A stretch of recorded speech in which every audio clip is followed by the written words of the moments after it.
All right, Zero Limits listeners, on today's Zero Limits podcast, joined in the studio by Zac Rolfe. Now, I think, 99% of Australians know his story. It was obviously glorified in the media, and there was an incident in the Alice Springs where an offender was fatally wounded by Zac and the police, and murder charges followed, including him being removed from the Northern Territory Police, which we'll definitely talk about on his side of things. Now, I've only done my research, through open source media, because that's all that's out there. But obviously, there's a lot of things with this case that's not out there. There's a lot of information that's not out there and doesn't show the true story behind what happened. And we know for a fact that's what the media does best. They, I spoke about it on the most recent debrief. That's what they do best. They just sell stories for the click, and that's how they get paid. So let's just leave it at that. However, with Zac's story, before joining the police, he spent, 5 years in the Australian Defence Force. That's one area, they go all right. 3rd Battalion's better, but that's we'll punch on later. We'll see who wins. And so he does his 1 RAR life and then moves into, deploying overseas to Afghanistan. And again, there's a lot of things that, again, come up about the whole trial and everything, and saying that he's just a war-hungry, infantry soldier. And, tell you what, that's what we train for. We train to go to war. However, to get to that standard, we set a standard, and we're at a standard.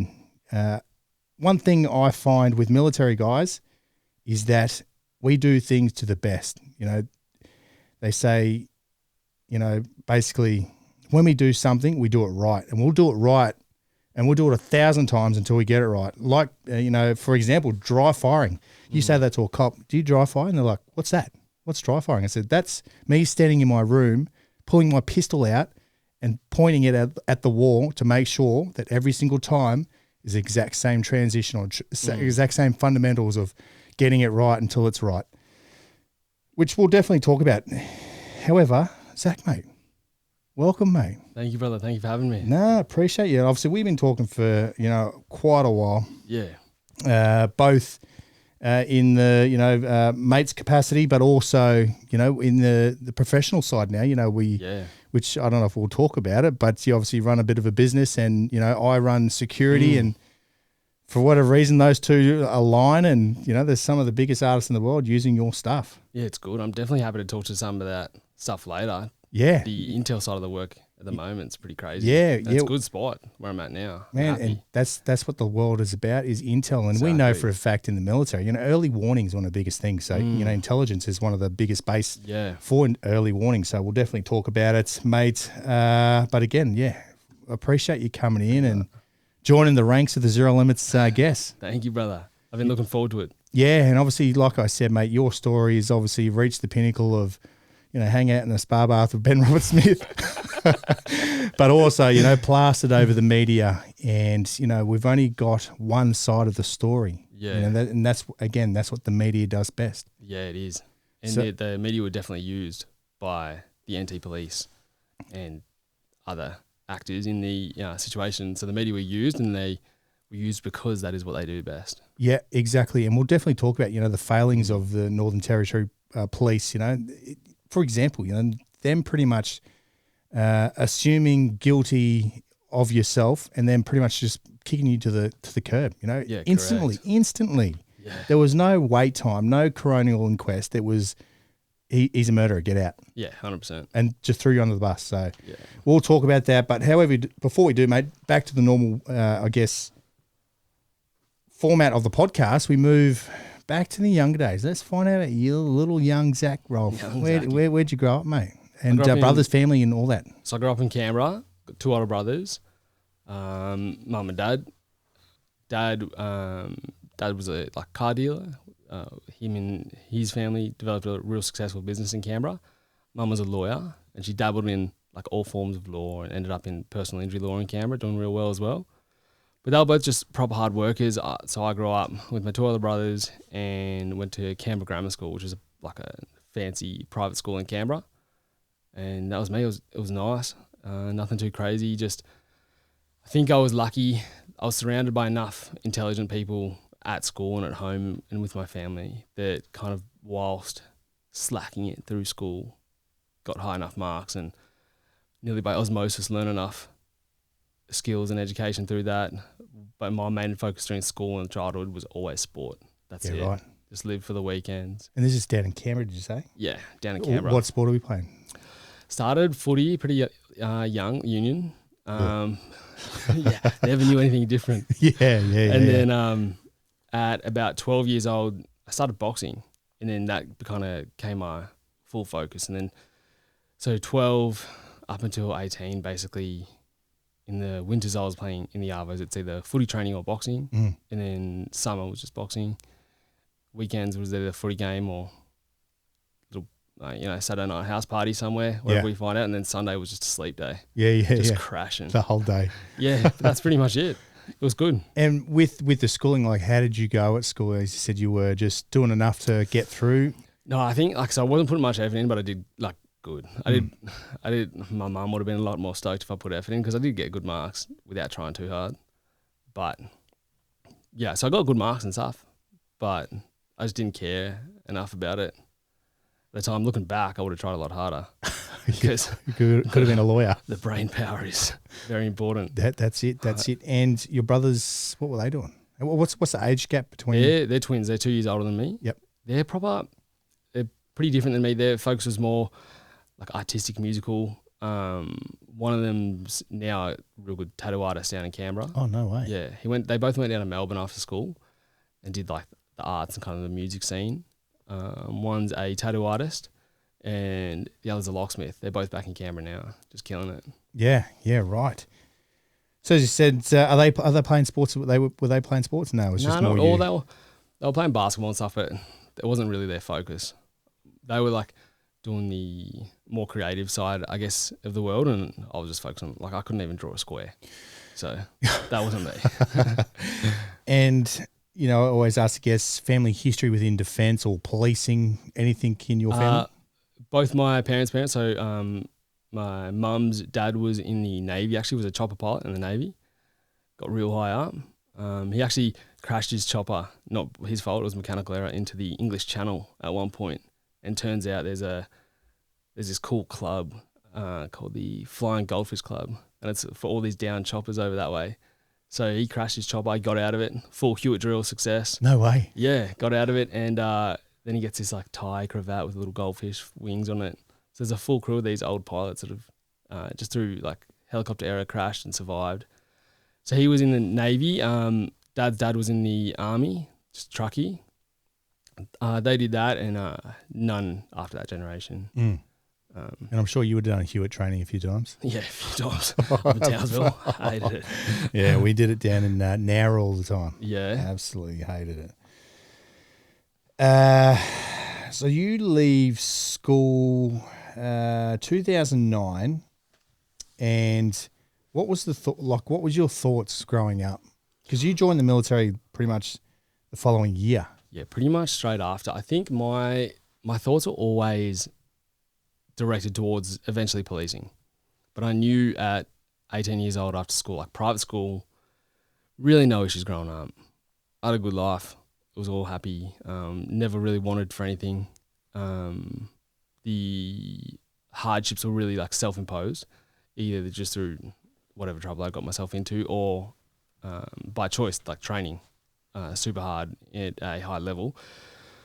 So I knew that eventually I wanted to be in the police, but I was 18 years old with that background that there was no way that I could be a cop and attend jobs with, say, real adults at that point, 40, 50-year-olds who have been in relationships for decades and try to tell them what to do. If I'm attending a domestic violence incident, I haven't even... I'll just tell you to piss off. Exactly. I'm a kid. You're a kid. Get out of here. So I was so my thing was I needed to grow up first. So, and I never wanted to open a book again. So uni was out. Didn't know what to do. So I worked at one of my dad's car yards for a little bit. travelled overseas for a bit just for some character building and some adventure. And then the goal was like to join the army. And it was never going to be a forever thing for me, the army, but it was definitely going to be some adventure. Would love to be a soldier and to definitely to grow up a little bit until I got to the point where I was ready for policing, I guess. Where does the thoughts of army come in though? Like where does that come from, the motivation?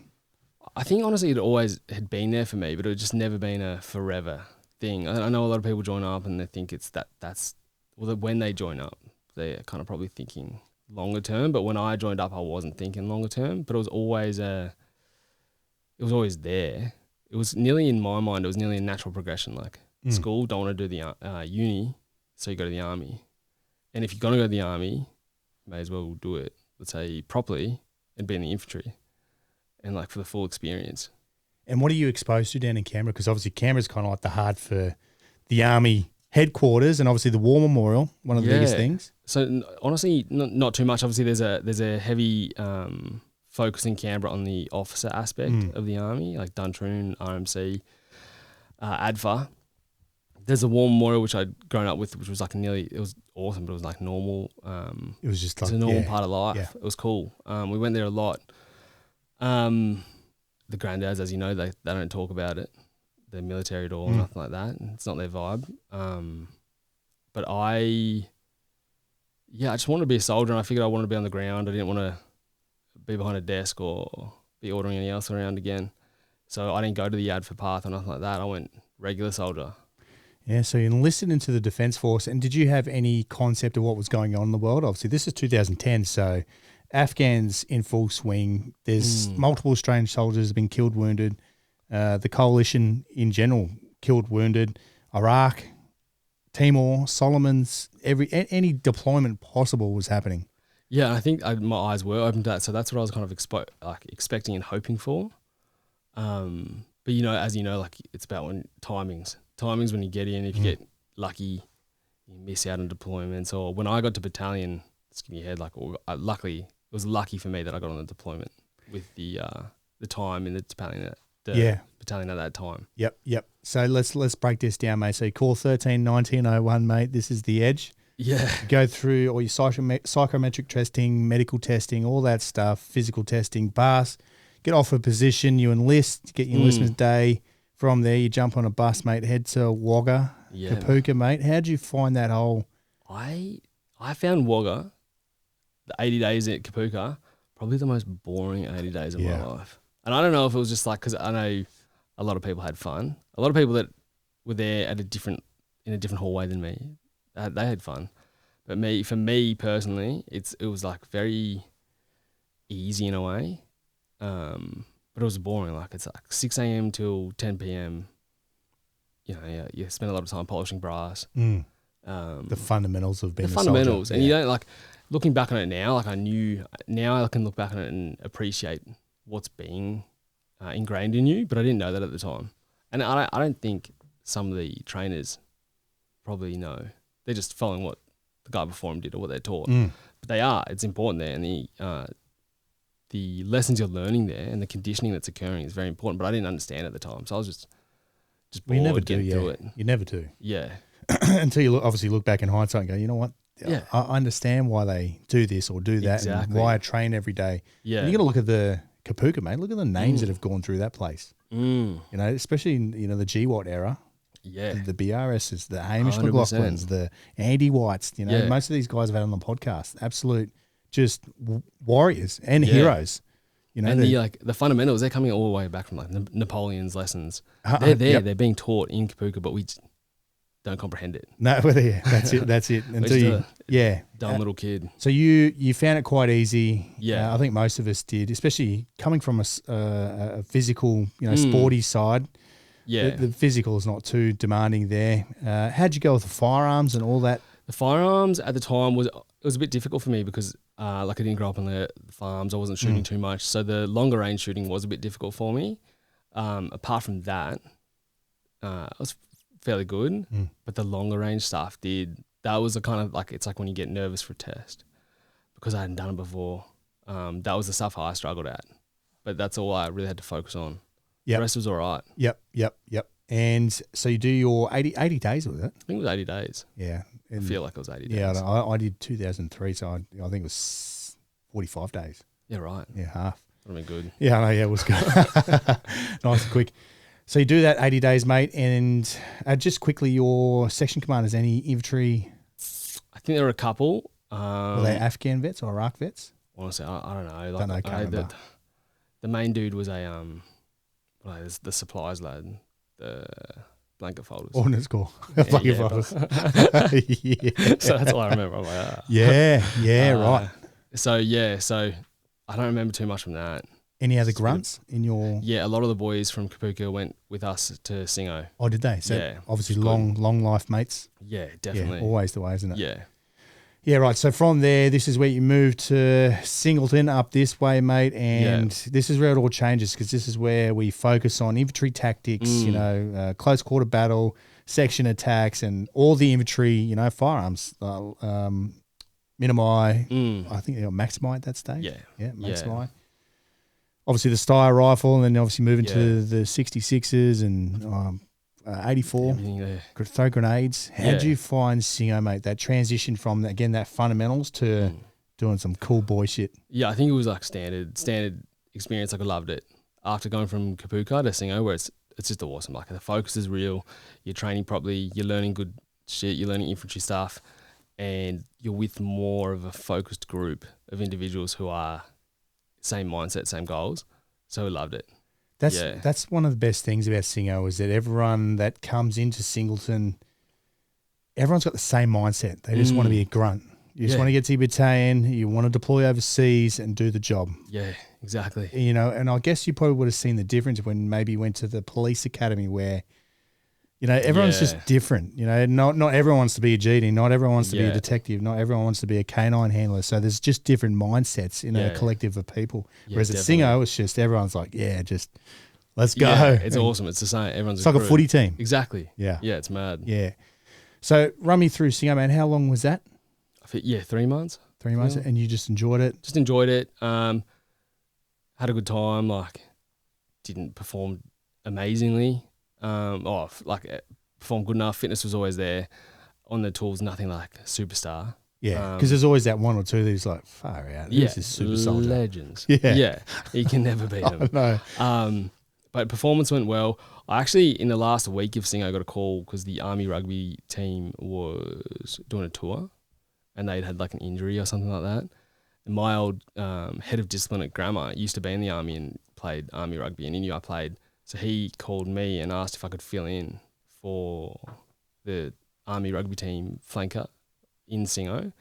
So during the last week, we kind of like just wrapping up. I got that call, went down the footy oval, chucked on some kit, borrowed someone's boots, and played a game for the Army rugby team. Yeah, right. And I guess after like 6 months of like, I don't know, doing as you're told, you kind of like pent up. Yeah. Had a real good game, flipped some dudes, and then the Army rugby team was like, hey, we're actually continuing this tour for the next like week and a half. So when you knock off from Singo, instead of going to Battalion, can you jump on with us? So we knocked off Singo and I just went with the Army rugby team for a little bit. Oh, did you? Before, and I missed that like kind of, I guess the initial new boy rubbish at Battalion. I just disappeared through all that. Yeah, and speaking of the Battalion, mate, obviously you kind of get your preferences in Singo, and did you, again, any concept of what the battalions meant or who they were, or was it just like, fuck, maybe one area is going to go next? So I think it was a bit like that. We got told, we kind of got G'd up that one area was the place to be, and then a bunch of us applied for one, and I think all of us had applied. I think we all got there. There was a big group of us, mate, and I think we spoke about it offline. The amount of just gangsters that have come from one area in the broad scheme of things. So many, SASR and 2 Commando have all come from one area. Yeah, it's kind of like one of those battalions, isn't it? Yeah, it's all right. I'm talking them up. I don't know why I'm doing that. I don't know what it's like now. Probably the best. Yeah. Everyone's hard. And so you end up getting one RAI. How many blokes heading up there with you?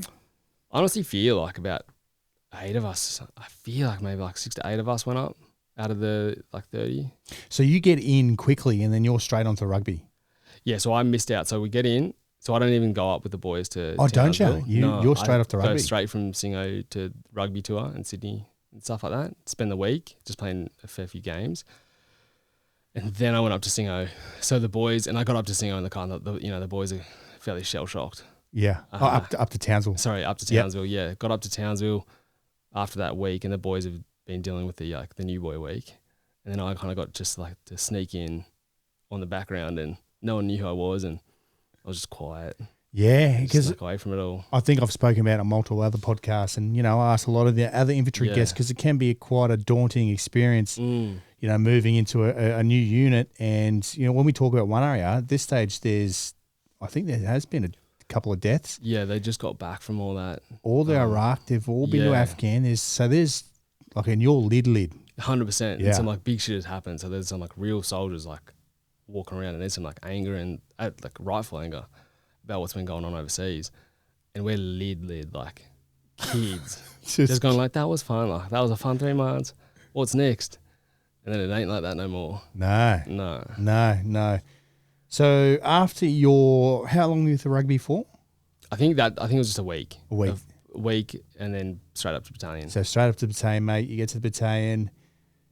Straight, you don't deploy until 2014. So what's the plans there? Because a lot of us, when we get to a battalion, you look at mortars or sport company. I'm a mortarman. That's why I said it first. Recon, or what I mean, pioneers. Yeah. So I got in, settled. Trying to find my feet. I think once I got in, I had that same view, but I wanted to get into like the aim would be recon. Eventually, I got in. So when I got back from Afghan, I got in there. But the first year, fairly shortly after we got there, there was a course period come up, but we didn't choose no courses because we were young, so we just got put on courses. So I got put on SIG's course. That was the first course I did.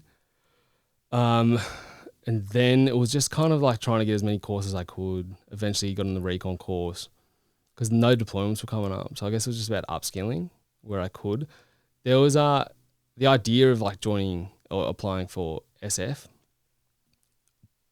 But like I think my goal with the idea of that was to like be the best that I can be. It wasn't so much like obviously my passion or my motivation to try out. It wasn't enough to keep me in because I left. So the thought was always there, but it wasn't. It was more so like I just wanted to be the best at what I was doing, not so much I wanted to do that as a job. Like it wasn't enough, but it was there.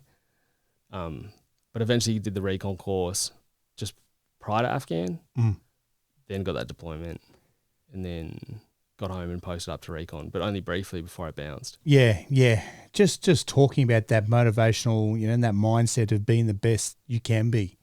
I speak about it on multiple podcasts, and I just want to kind of, you've done both sectors, military and cops, and what I find with especially the infantry guys, every single dude, if they're not out field or out in the piss with the boys, you're in your room fiddling with your kit.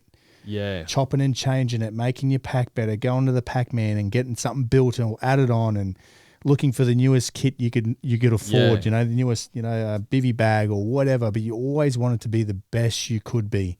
Yeah, as an infantry soldier. It was just that mindset. And moving into the police, did you see that? Like, because I kind of see that. There's a lot of people out there that just get into that role and they're just like, I feel comfortable, it pays the bills. Yeah, I think in the police, there's obviously there's a small percentage that are like that, a very small percentage.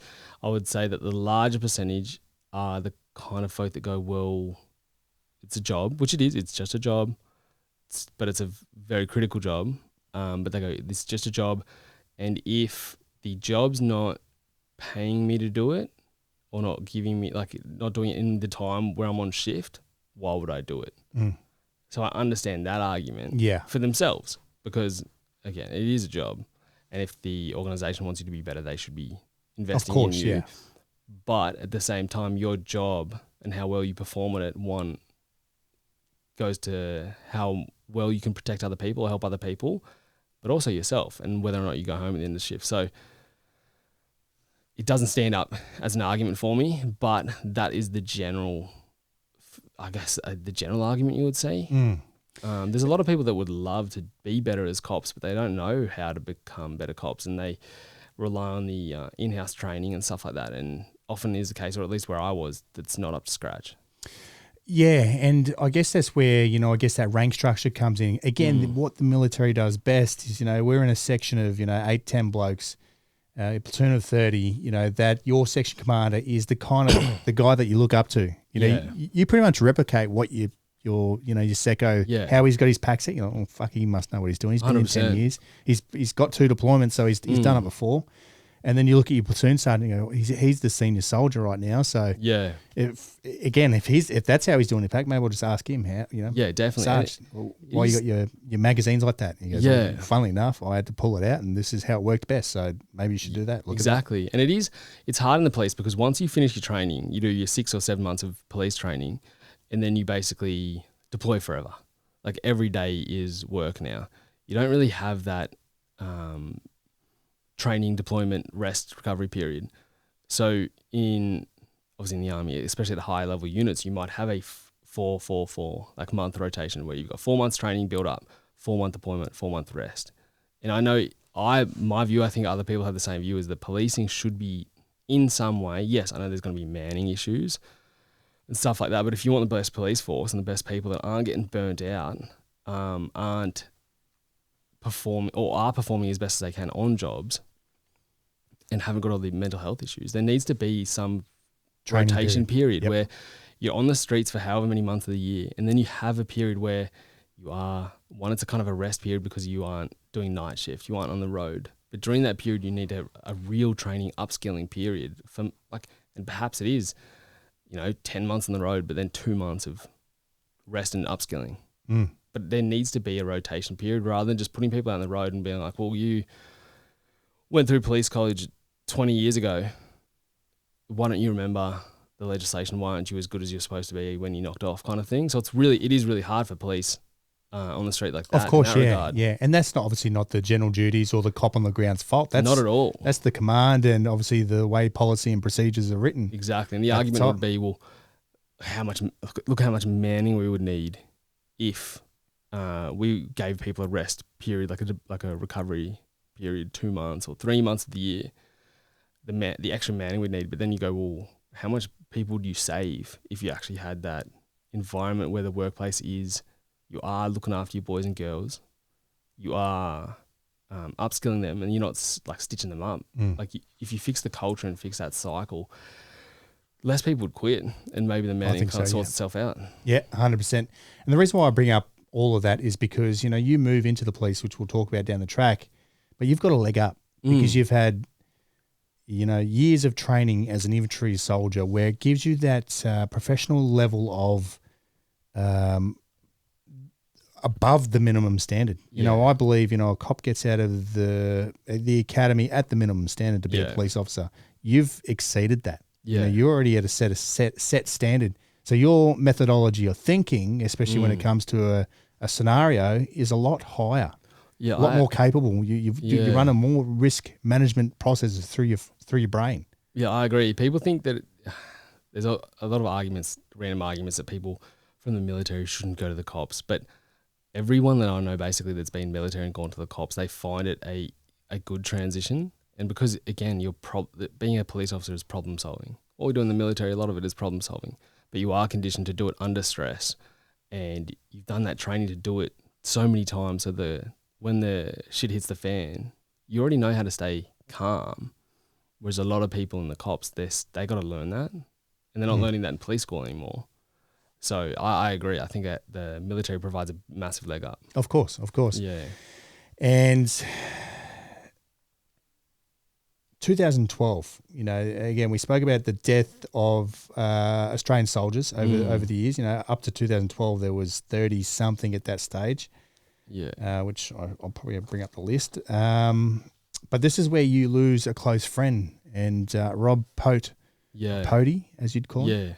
Yeah. And he was a childhood friend. So did he grow up in Canberra? Pody we grew up together. We went to the same school. He was a couple of years above me, but through footy and that, we were in the same group of mates. And then I guess the older we got even closer because I think when I was maybe in year 11, year 12, and he was in year 12 and out, we were dating these girls that were like, they were mates and they were living together. So we'd always be hanging out together when we were with the girls. So he joined the army obviously before me, went elsewhere, but then for his prep for the deployment, he came up to Townsville. So we would like hang out and see each other again there. So he was definitely, he was a childhood friend, and he got killed over there. He went to 6RR? Yep. Yeah, and he got killed over there in an insider attack with the 2 other boys. Yeah, so that was 2012, and that was obviously one of the deadliest days, deadliest 24-hour periods for the Australian Defence Force since Vietnam, I think. Yeah, the 3 green on blues, and then Nathaniel Gallagher and Merv McDonald, one of my good mates, are killed obviously in that helicopter crash. So what a devastating. I remember, I remember that day. I've spoken about it on the pod. I remember exactly where I was when I got that phone call. Same. I remember being in the kitchen of my little unit that I was at the time and getting that call, and I just went for a run, man. I ran for a run until I died. Like, I passed out, just angry. Hey? And you carry that anger for. It's always you do, mate. You do. And you just all you want to do is you want to get back. You want to get over there. You want to get over there and find that dude and put a hole in him. And that's what you want. Where is that dude now? Yeah, he's living it up. Living it up. It's I think I've spoken about this, especially on Hamish. Just recently, McLaughlin, they obviously won the task force to go look for Fuck Matullah, as I call him. 100%. And, at that stage, by the time they even got close to him, he was already in Pakistan. So it's rubbish. It's rubbish. But and again, there was the brass that restricted a lot. They should have let the infantry loose. They should have, that whole task force, flood that Baluchi 100%. Valley. Let's find this motherfucker. Yeah, and I think that's what we found a lot with, like, our boys, like, especially general infantry. There's so many boys coming out of the army now, and a lot from my company, my battalion, that are suffering from mental health, and it's being obviously diagnosed as, like, a lot often PTSD and stuff. But I think there's so much anger mixed in there from the fact that for so many of us, and for a lot more that didn't even get deployments and stuff, you're never able to do your job. And even over there, you knew we would get intel briefs on where the bad guys were, what they were planning. We're like, it's just a couple k's down the road. Let's get him. Like, no, we can't do that. So we weren't able to do our job. So I think that jadedness and that anger for that, I think that carries on a lot and causes people a lot of issues. It does, because you see, just quickly, we move forward down to the incident in Alice Springs. When you play the full video, you're walking through saying, "Hey, missus," and saying hello to the kids, just like I'm sure it's the same kids you see all the time. Same thing in Afghanistan. We saw the same kids, and then there'll be that time where that kid's not there, and you're like, "Can you get the interpreter to ask where that kid's gone?" Oh, the Taliban come down and killed him because he saw them. The Taliban saw him speaking to you, so they killed him. I'm like, and we can't do nothing about it. You know what I mean? So I can definitely understand it, mate, because it happened on numerous occasions. And we do the job not only to become an infantry soldier and go fight in wars, etc., or be a police officer and go do the job. You do it to protect the people that are in those countries as well. That's the reason why I did it. I made great relationships with some of these young kids. Used to give them a $10 US and they'd disappear and come back with potatoes and a whole one kid come up with a whole chook. I'm like, oh fuck, I don't want to do this. So anyway, end up cooking it. But you know what I mean? Like, you build relationships with these people and you just want to see them live a happy 100%. And safe life, and that's the reason why you do it. Yeah, and there's so much anger, I think, at the bosses of the army. Some of the bosses and some of the, I guess when we were over there, we were a force protection element for mentors. Obviously the mentors in their way are fairly low level on the chain. But when we were over there, so we're embedded we have a little FOB on the outskirts of Kabul, basically embedded or near enough around the ANA, the Afghan National Army base. They've got this large base, and somewhere along the line, some officer had made an idea that we're going to, obviously they're there to like make Afghan a better place. We want to help people. They're not on the ground. They make an idea that they're going to develop the first female Afghani National Army platoon. So they put this tent up.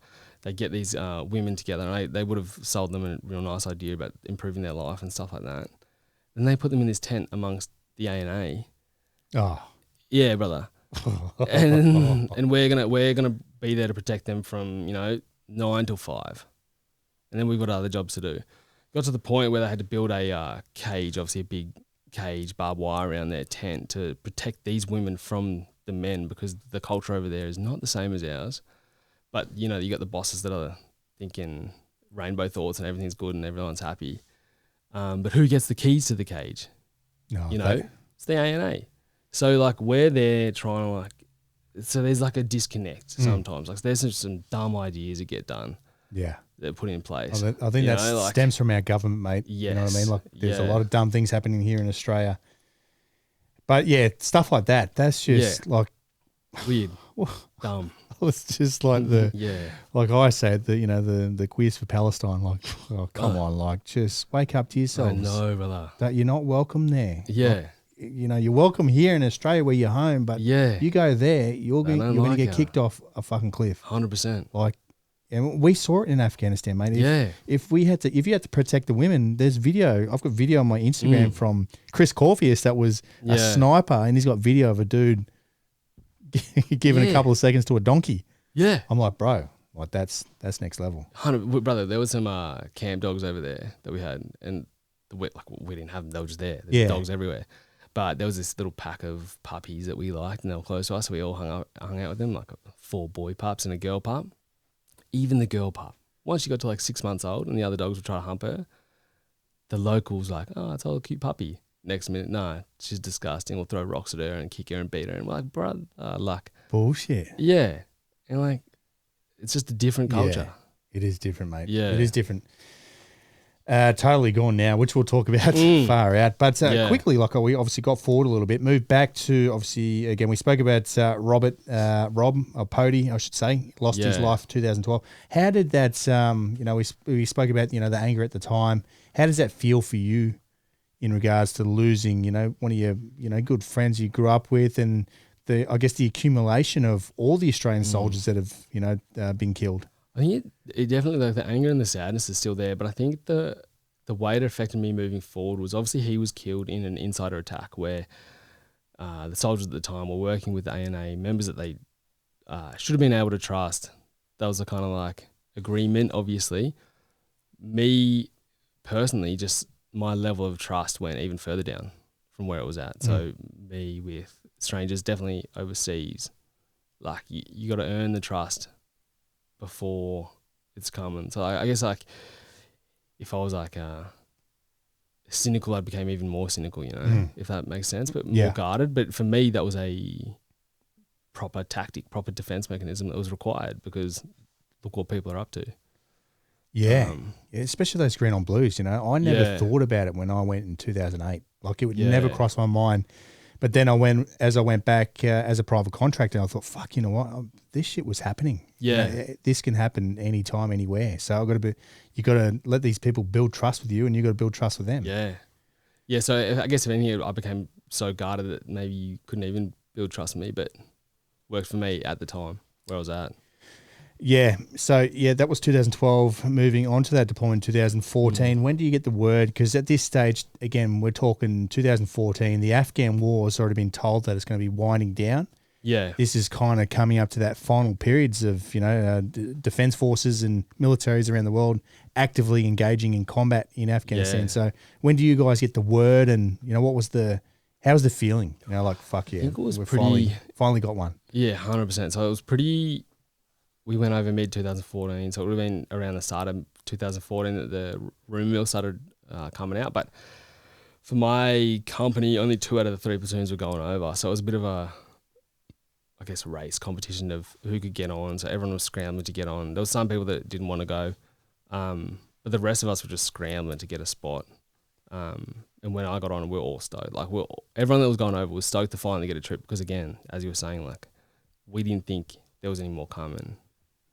That's the biggest thing, isn't it? Like, again, that's what you joined for. Exactly, because the rest of my career in the army, I was training to do the work, and I hadn't done the work. Not none of us, but a lot of us hadn't done the work. At least going over deployment, even on a force protection element, tasking was still, at least we were still working. So we got to do the actual job rather than training for it. So it was real good. And what is that force protection? So what's this task? What's so I guess over operation? There, our main operation was the mentors over there that we were protecting were attempting to build up the Afghan National Army to increase their capability to, I guess, run themselves for our exfil.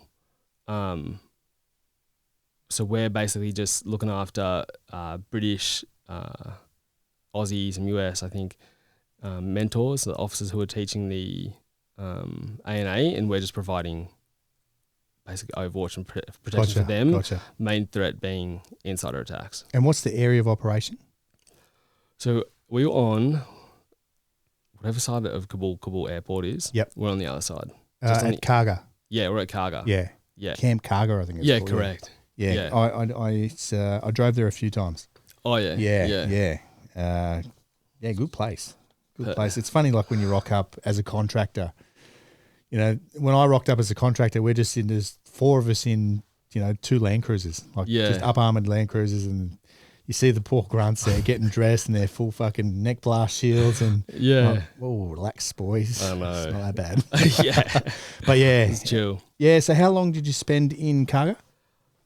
In country, I think it was six months. We're on a 3-week rotation over there. So 1 week was base protection. I think it got to the point with the numbers that we had, got to the point that it was 8 hours on, 8 hours off in a tower. That was the hard week. Just staring at the desert for 8 hours. And then you've got 8 hours to rest up, eat, and then you're back in a tower. That's for right.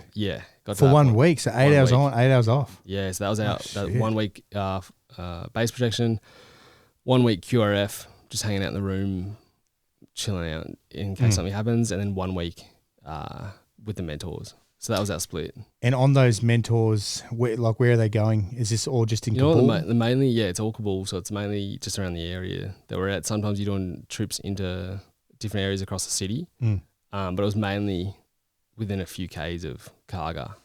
At least that was where I was working. Yep. Anything significant happen in that? We had a couple. We had a real big, and I wasn't there for the day, but a couple of our boys were. In an overwatch position, we had a real large insider attack one day. I think it was 16 soldiers shot. I think they were all US. Yeah, right. Yeah, so there was a delegation came to Camp Karga for some event, some speaking thing, and a 2-star out. It was lucky actually in a way because 16 got shot by this insider, but only 1 died, but it did happen to be a 2-star general. So I think it was the first 2-star general to die since Vietnam, I think. Wow. US. So our boys were there that day. They performed well. There was nothing they could have done to stop the attack. But there's not much you can do. You know, if someone's competent and they decide to do that as an insider, you're always playing defense. Is that A&A or AMP? Yeah, A&A, yeah. Yeah, that was on base. So not on our little Karga joint, but that was in the A&A section. Shit, I didn't know. I didn't even hear about that one. Yeah, probably because it was all like US boys, but our boys were there and they did do good. That was the largest incident that occurred. I really can't recall too many. Yeah, just typical IEDs. Yeah, like that threat was always there. We had the threat of like the suicide vests because we have you would have had the ability to walk up to our camp. But yeah, nothing major. In so far as trips go, generally just a boring trip. Yeah. But overall, great experience. Because 100%. Great experience to actually do the work, see a completely different side of the world, that country and that culture. And 100% there are beautiful aspects of that country and the people. So it's really good to get over there and see it. Yeah, mate, I really enjoyed my time in Kabul. Yeah. I had some of the best times hanging out with some of those local people and just eating the food, man. Like we used to literally just get food ordered in from, the local pizza shop and stuff. But it was just so good. Yeah, it's a different world. It's mad. And if there were more deployments, I would have stayed in. But that was basically it. Yeah. And for the listener, like Kabul's completely different to, the operation that we did in, Uruzgan province. Totally different people. Yeah. You got the villages, and then Kabul was kind of built up. Kabul was like a city. And if you're like, I think if you go anywhere, the cities are where you're going to have like the worst experiences in regard to the people, because you're not going to the real villages where you're seeing the realness. Kabul was, for the locals that live there, obviously they're getting an influx of all these foreigners with a footprint over their city. So there's obviously going to be a lot of anger, and it is different, but it is you can drive through and you can be driving through like huts and stuff, and then all of a sudden you have a car dealership. Yeah, no, yeah. That if you just looked at the car dealership would fit in back here. Yeah. But like, yeah, it's a very big mix of city and Afghan. Yeah.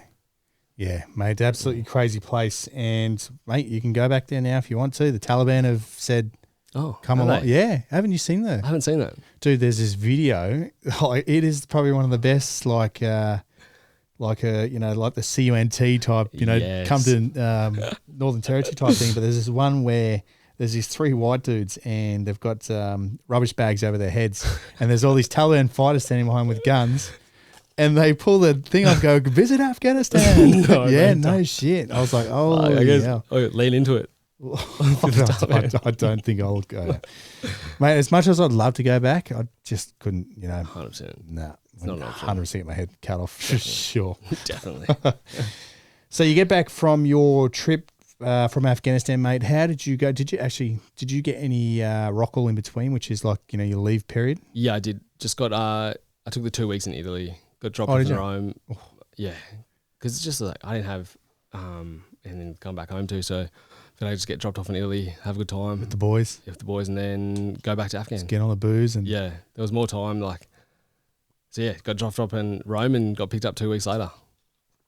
It's crazy how the army does it. Yeah, isn't it wild? It's I don't know if I think I've spoken about this on other podcasts. I don't think, looking back in hindsight, probably not the smartest thing for the army to do is to drop off, 3 months in, you send boys, we'll fly to Rome for free and then from there you can figure out yourself. Yeah. I don't think it's a smart thing for the army to do. No, I don't mentally. think so. I wonder if they're doing studies on it because you just can't do that. Send boys into a place where they can just get smashed for 2 weeks and do whatever they want and then come back to, to a war zone. I don't think it's a smart thing to do. It's a weird thing to do. And it gets rolled. So there's some boys, so I was fairly in the middle of the trip, but there's some boys who aren't getting their rockall till, I think 4.5, 5 months, right towards the end. Because it has to get right. Yeah, because it has to have a rolling send off. So there's always a manning, obviously back in base. So it's getting pushed, and then it's a strange thing to do. And cashed up as well. You cashed up. Cashed up, digger. Yeah, and you're young, tax free dollars, no responsibility. A lot of pent up stuff, and that's one of the biggest things. Like with the army, like I said, your responsibility is minimal. Like if you might have a car loan, maybe a TV at what's that shop on base? Oh yeah, Afghans. Yeah, did you used to do that? Had, yeah. And you'd rent a TV for $10 a week. I tell the boy, I tell others, you go to the army, you join the army, and you basically have a new set of parents. They're not very nice, but they they make sure you have 3 meals a day, and you have you blow clothes. all your money. Yeah, and have somewhere to sleep. Yeah, exactly. They'll give you a place to sleep, and they'll make sure you have food. Yeah. And you don't have much responsibility. And they'll tell you what to wear the next day. Exactly. You don't have to think. Boys, you need to turn up in your cams. Literally. Sweet, easy. Yeah, copy that. Got it. And I still fucked it up. How did you go getting back to Australia, mate? And just, I guess, again, I've spoken about this on multiple podcasts. How did you get back, moving back into the Australian way of life and, the first world problems of cold coffees and, they didn't put fucking cheese on my burger. Yeah, it was definitely hard, but so we came back, I had the same standard thing, you feel uncomfortable in a crowd because the whole time overseas for the last 6-7 months, you're wary of crowds, you're always watching people's hands and hips and you're concerned about who could be a threat, so you're uncomfortable around crowds and it's kind of a normal response, and you don't have time for other people's minor problems. But I got back and so we went straight back to Battalion. I moved up to Recon fairly quickly. And then we had a new kind of boss and that come in, and we had this real weird kind of welcome home parade. And the new RSM, I think it was the new RSM, he had this chat, and we remember it was a super strange chat. And it come across we don't care, for the next 12 months, we don't care how good of a soldiers you are. We don't care what you've just done. Our focus for the next 12 months is dress and bearing in one area. It's dress and bearing for 12 months. And I just went, that ain't me. And we got no deployments on the horizon. And I'd already been getting over the looking busy and just training. Like, it was good to have the deployment, but if there's nothing else to come up with, my passion was not there to be a base soldier. And after that chat, I'd basically made the decision, even though that I'd been posted to recon. I was only out there a couple of weeks and I was like, nah, I'm out of here. So I transferred, because the fastest way, I was like, I'm done. And when I made that decision, I was like, I want out now. So I actually transferred to the reserves. And then, because you don't have to rock up in the reserves, you can just kind of like disappear and quit. Because that was quicker than getting out full time, like getting out, cutting it. So I did that, and I think like 3 weeks after I'd made the decision, I was gone. Oh, was it that quick? Yeah, something like that, yeah. And out of my platoon, and maybe the 2 platoons that went over, I think nearly half of the guys that went overseas left within the next 6 months. Oh, shit. I think. It was a big amount. It was a big amount, like the way that we came Max back. exodus. And when we came back and we came back to that battalion and that dress and bearing thing, because again, like with the bosses that you have, if they've got not good enough soldiers to like improve soldering or target you on soldering, they'll target dress and bearing. I know. Because that's what they can do. They can't soldier, but they can make sure you're wearing your shit right. And like, we weren't about that. Nah, no one is. No one is. So you decide to get out your 3 weeks transfer. What was the plans? Did you have any thoughts, you know what, I'm going to get out and just fake it till I make it, or? 100% it was that. And it should, like, you should always have a ship to jump to when you're jumping off a ship. Nah, but you have money as well. But I had money, so I was all right. So I had nothing. I had no plans. I went back to Canberra just because it was home base. I was thinking maybe I could go private. That's why. So I went back to Canberra. So I was just working odd jobs. I went over to America that year to Trojan. This is 2015, yeah. This is 2015. So mid-2015, I got out, went back to Canberra. Still had the idea of soldering because I loved being a soldier and I still wanted to do that, but just not with the battalion I was at. Went to America to do some private training at Trojan, and I spent a month over there doing their courses, which was an awesome month because it's so good. So good. Adult learning environment. You are a better human at the end of every day. You're more upskilled at the end of every single day. You could tell the difference. And the firearms over there, the level that you were getting to do, and the training you were doing around vehicles and CQB, it was pretty sick. Whereas so military training for me with pistols, for example, obviously it's Styres and the rifles that we were using for close quarter combat. We did a lot of good training, but pistols, my pistol training in the army, we had pistols and we had a lot of rounds, but we had, like, I remember one day we just had a dirt mound and they just said, boys, we've got 10,000 rounds, we've got to get rid of them. Just fire them all at that dirt mound. And you don't know where you're hitting. You don't know what you're doing, so you're just giving yourself bad habits. So before I went to America, my pistol drills were no good. And then after that month, like the change because of that teaching, because of this, like the capabilities they had was amazing. So and obviously better pistols, not the high-powered Browning. 100%. Exactly. Yeah, so you do that month, and just for the listener, I've done Trojan as well. It's pretty much hostile environment training, which includes again firearms, all the close protection stuff, driving, everything to make yourself better and obviously more presentable for if you wanted to move into that hostile environment scenario. Yeah, exactly. I think and again, as with all training at high level or most training at high level, it's more training, just like high level sports, that gets you better in an environment of stress, like performance under stress. Regardless, if you never shoot again after that training over there, if you get in a stressful incident, you'll perform better because you're getting conditioned to it. So it's still got such a good crossover in life. Yeah, and the walk of life that were coming to that course, you had dudes from around the world, from different various units, Delta guys, and one of my best mates now that I still talk to in the US, he was a current SWAT guy. So he'd rock up in his SWAT car and have all these machine guns and stuff in the back. I'm like, holy shit. And then we become good friends. We started working together in Kabul, like on different contracts, but caught up a bunch of times. But as I said, like the collective of dudes that come to it, we're all high performing human 100%. Beings. When we were there, or when I was there, I spent a couple of weeks, I think 2 out of the 4 weeks I was there with a SWAT team. From Arkansas, I think. And then there was a week there with some Trinidad and Tobago special cops.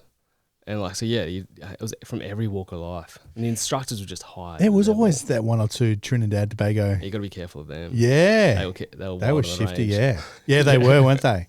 Yeah. Yeah, not the best. Yep, so you do that course, 2015, mate. You're kind of set on, you know what, fuck, maybe I'll give the contracting a bit of a whiz. Because I'm sure you got a couple of mates that are probably working in baggers with me, or I was in baggers at that stage. So you had guys in baggers or in Kabul. Yeah, definitely. I was definitely thinking about it. I was still 24 at the time. And because of a lot of the companies that were US based, there was that, I guess, 25. You have to be 25 years old to get the kind of insurance tick. So I was still a bit young for it in that way. And there would have been ways around it. But again, with me at the time, I was like, I need something now. So I ended up going back home to Canberra, and I was like, all right, now it's time to apply to the police and do like the real, like for me, what was going to be the long-term career, like get my head down and actually start settling. And that was always your plan, was to join the cops. You know, you joined the military as a kind of a, you know, fuck, let's just do this and this can be a stepping stone. But cops was always in your foremind of becoming a cop. Yeah, definitely, 100%. So now I was just like, okay, now it's time. Like I'm ready, I'll do this. So I apply for basically all the states. Oh, did ya? Yeah, basically, because I was like AFP, NSW, Queensland, Vic. I applied for sure. And then I don't think I applied for NT initially. I may have. I just can't remember because it's just paperwork back in the day. Apply for them all, and I actually get a callback or a letter from Queensland denying my application and banning me from applying for 10 years because 4 years and 11 months before my application went in, I got a fine for a fight in Townsville. Yeah. I did read that in the newspaper actually somewhere. Yeah. Yeah. And I think a lot of people don't understand, like a lot of people without military backgrounds, they're like, how could you not remember that you got a fine for a fight in Townsville?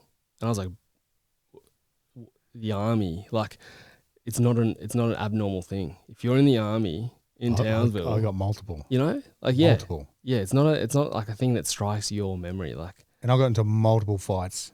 Yeah, you know, that's just for the listener out there. It was, you know, we got to look at it too. You know, you're getting a group of, you know, especially in your section, you know, say 10 guys, alpha males. Yeah. All striving to be the best they can be. Not to mention what is taught in the military is to back up the guy that's next to you, to your left, to your right, in front of you and behind you. So if he gets into a fight on the street, guess what you're doing? Yeah, exactly. And you're punching on. You're jumping in front. He was encouraged, and it should be encouraged. If your mate's in a fight, you should be there with him. 100%. So what happened here was, and this was just a ticket at the end of the day, and I literally just forgot about it. So in regard to policing, that's why they dropped it, and I could have appealed it, but I just didn't care for the admin. So a lad from Turia was getting the shit kicked out of him by a group of lads. So I jumped in to try and help him out. And when the cops arrived, just so happened looked that I was the offender, say, because I was winning the fight. So we all get locked up. Because you're a boxer too. Yeah, I was like, I'm happy here with this. Not to mention, like, before the cops arrived, I was getting towed up for a little bit. It just so happened that by the cardio king came back, and then and then we started winning, and then the cops arrived. Obviously, it looked like the offender. Got locked up, and I handle myself as you should when the cops arrive. Polite, yes or no, sir. Get put in cuffs, and I was like, look, I'm under arrest. You got me. I don't care about anything else, but go look after this lad. He's in the bushes over there. They kind of didn't believe me, but eventually they went over there, and then they saw he was in the state. So this lad from Turia, he got beat so bad. I think he had a brain bleed.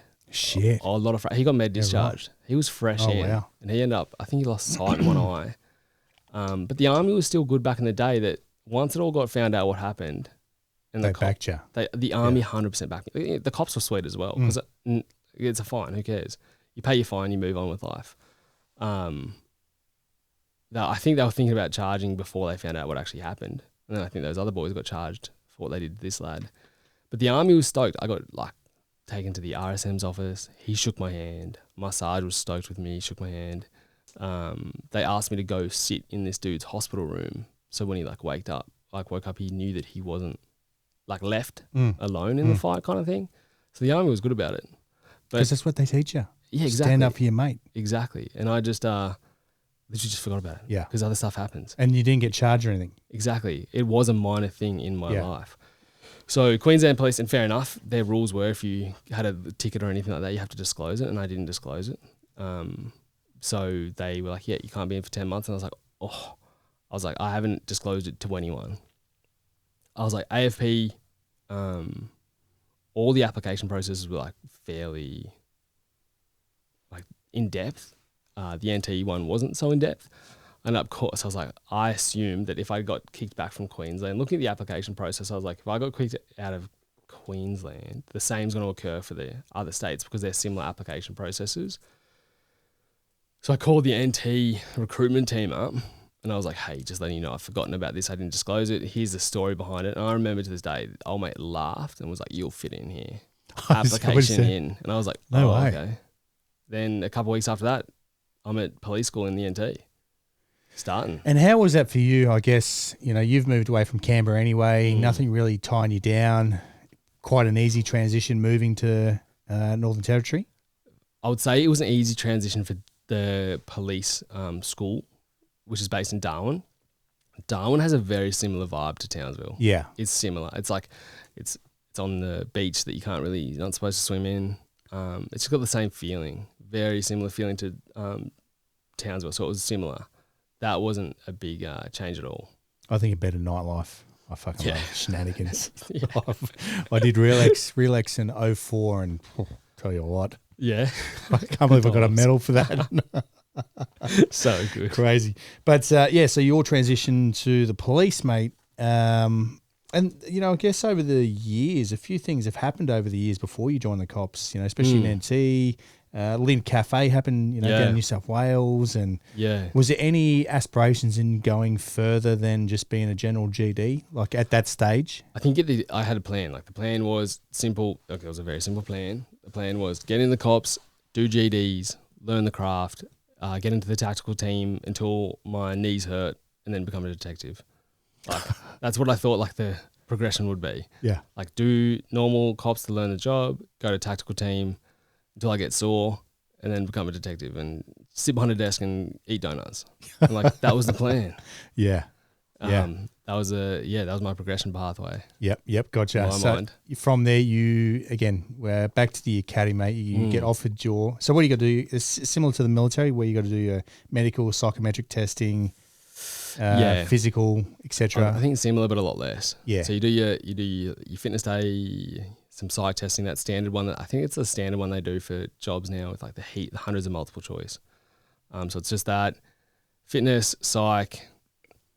There might be some other stuff, interview, and then it all happens fairly quickly. And then, you got the position up in Darwin to start police school. You can either live on base or live off base. I decided to live off base. At the same time, one of my mates from the army was going to Border Force academy up there, or through training up there. So, which just coincidentally, and that's 6 months as well. So we just figured we'd rent a unit together off base because I just kind of had enough of I'd done that before, I guess, the group bonding and all that kind of stuff. And I figured the policing was going to be a bit different. I went in with a different mindset. So I lived off base and started police school. Now, the academy, how long's the academy?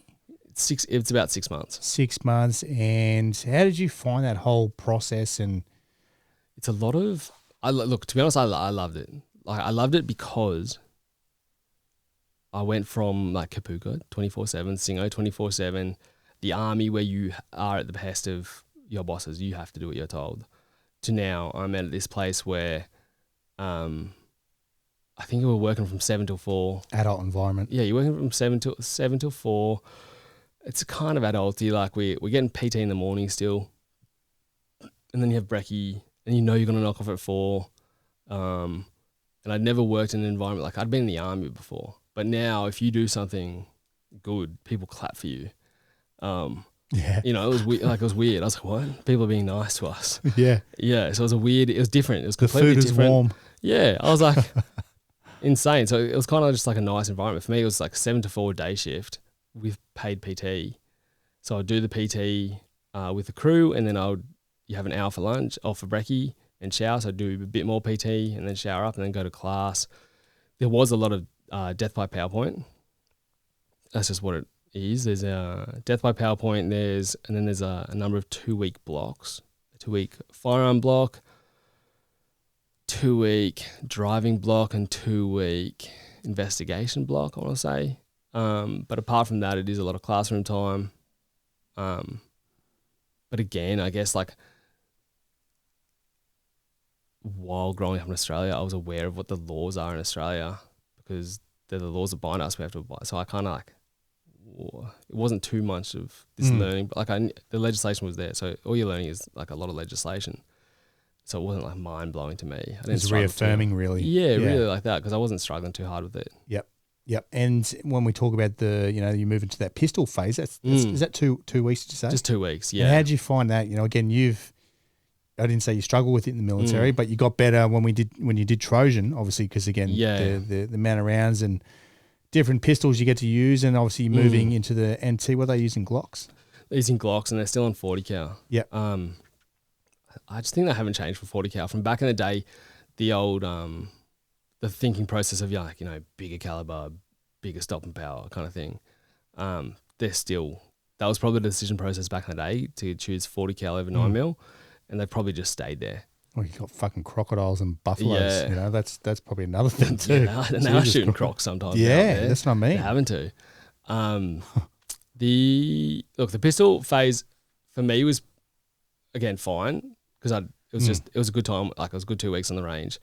There was a couple other boys that were really good at it. There was one of the boys was a sports shooter, really good at it. There was another lad who, I don't think he'd ever touched a pistol before, but he was an avid video gamer. No way. Yeah, and the video games nowadays are so realistic that these boys are. He was, you know what? He was probably better than me and the sports shooter, and he just from video games, which was insane. It's funny you say that, because I had a dude on Relax, and dude, he was a blanket fighter from Ordnance Corps. Yeah, but he had glasses. He dead set looked like Ralph Wiggum. But he could shoot a pistol. Yeah. We had like one commando guys. He was drowning them. Just, I'm like, who is this guy? Yeah. Well, there's some hectic events which have been studied about, like the effect of video games on school shooters, like some school shooters in particular, and their aim, like in the standard police shooting in Australia, the accuracy ratio is something like between 25 and 30%. There's one kid in the US, I think he was 12. He shot one mag before, 1 or 2 mags, but he'd only shot once at practice. Apart from that, video games every day. And he shot like 8 victims, all 8 either head or chest shot. Wow. Moving targets. All from video games. That's all fine motor skills. Yeah, it's all the training is insane. Trick and manipulation, and I guess I'm a gamer, man. I don't game. I do. I can't do it. I'm full Call of Duty. I'm fucking Rambo on that shit. I try to, and I'm like, I can't do it. I abuse kids on there all the time. Perfect. But I guess it'd be all the gross motor skills and fine motor skills of your fingers, and I don't know, maybe. Yeah, massive crossover. So for that was good. For the guys and girls that hadn't shot before, again, I think the training has to be upskilled. There was it just was like, it just seemed a bit, just not up to scratch, especially after being in a place like America at Trojan, where the training was so high level. I remember one of the instructors saying, like one of the women was struggling real hard, and her group was massive, and not a large distance, somewhere between probably 5 meters. Her grouping was massive, and we were going like, we didn't know what to overstep, but we're like, hey mate, like maybe she should get a little bit of focus. And she was asking for help, and he goes, no. The grouping is, the bigger the group, the better, because if you are shooting someone and you shoot through the same hole twice, you won't like do any more damage. And I was like, mate, that cannot be your argument for not teaching someone to shoot where they want to shoot. Wow. Like for not being able to aim and hitting your target, like that is not a valid argument. But that was kind of the mindset from some of the instructors, at least. Did you do any, I know me on Trojan and some other firearm stuff I did in the US, I did a lot of real close grappling shooting. So, we'd have someone in front of us, or not in front of us, like right in front of us, but you'd be wrestling with someone or just, causing a bit of pressure on, your gross motor skills. And then you pull your firearm and shoot the target. Were you doing any of that stuff as well? Yeah, we did that with the sim rounds and stuff as well. It's amazing. Yep. Needs to be done. Yeah, 100%. And did you do any of that in the police? Look, the closest thing we had there was one drill, and it was brought up in the trial later. It's called the shove and shoot drill or something like that, which is a very small version of that. Like no real wrestling. We had very minimum sim round training in the police. But it's something like very similar. And again, it was used in the trial because it's like, imagine someone is stabbing you and you use your left arm to block and you pull your Glock like that. So there was a shove and shoot drill like that in a way, but we didn't do any like actual force on force, grappling, shooting, stuff like that. None of it. How do they bring that into trial? Imagine someone is stabbing you. Imagine what you're going to do. Well, they were like,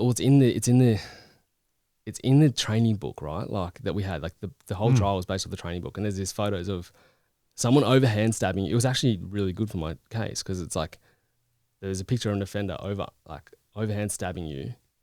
What are you supposed to do? Like you're supposed to raise your lead arm, your non-dominant arm to protect you from the stabbing. You're supposed to draw your Glock and fire rounds into that person. So it's very much like what we did. Because my whole argument was, well, look at the training book and look what we did. So it was good for us, but that was like the limit of basically the extent, I guess, of the close quarter shooting that we did in training. Yep. Yeah, right. So yeah, I wouldn't want to, I don't know. If I hadn't done that stuff in America, I wouldn't have been happy at all with the training that you receive in the shooting, in the NT cops. And then you go from there because you want to be a master on your tools. In every tool that you have, you want to be a master. Especially if you're a cop working with a Glock on your waist. Because being a master, that means that you are less stressed in any environment. So you are more calm, you're less likely to use force if you're not scared. And as they say in the military, your rifle's an extension of your arm. That was one of the biggest things they used to say, like that is an extension of your arm. Exactly. And there were cops walking around because they were so fearful of that tool because they hadn't had that expertise and they didn't get it. In that 2-week training period, there were cops walking around in the NT without a round in the chamber because they were fearful of it. And you know that if you're ever going to be in a situation where you need it, you're not going to remember to cock it when you pull it out of when you got like actual fear for your life, especially because you're not training that way. You don't have the muscle memory. But yeah, it's I guess it's dangerous to the point where people were untrained in that way. Yeah, right. Yeah, it's interesting. I think one of the biggest things too when it comes to the police, and again, spoken about on multiple podcasts, there's only so much you can fit into that 6 months. Yeah. But I think this is where they need to go, you know what, if they only got 2 weeks of training, let's make that 2 weeks of training worthwhile. Let's give them 10,000 rounds each. Let's give them, probably too many, maybe 2,000 rounds each. Let's make this. And then like if we do have a training day once you get posted every 5-week roster, you do have a training day. Use it on the range. Use it to upskill for scenario-based training. And get as much as you can. Exactly. You can get more. If Sarge goes, oh mate, there's another rounds here. But how good are sim rounds? Sim rounds are awesome for training. Amazing for training. And if you're shooting from 1 to 15 meters on average, which are like average police shootings, sim rounds are more than good enough to practice. And you don't need to have the range booked out. You don't need to do all that admin, but you can do scenario-based training as well. So do that rather than when we went posted down, like, most of your training days, that 1 day every 5 weeks, you're getting taught, unconscious bias training or something like that. Yeah. Or how everything's our fault. Diversity training. Yeah, exactly. Perfect training. Yeah, you are right, mate. The sim rounds, invaluable. And again, on Trojan, I think the last couple of days there's 2 full days of just simunition training. Yeah, and definitely. Some of the training was really good because you'd sit in, they'd have that fire lane and there'd be like 2 or 3 people, but only one person's got the gun and then they draw, and then you got to react quickly and get your shots off. Yeah, it was awesome training. Yeah.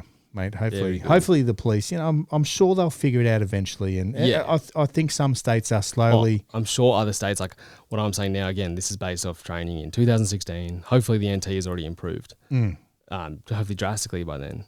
But I'm sure the other states are ahead. Yeah. Oh, yeah. know. Man, I just went to a facility the other week here in Newcastle, and the training's getting there. They're using sim rounds. Yeah, so that's awesome. which is great to see. Obviously, the training can always get better. Yeah, but that comes with experience and people with experience. So yeah, definitely take it all on board, mate. So from there, you finish your 6 months of training. Yeah.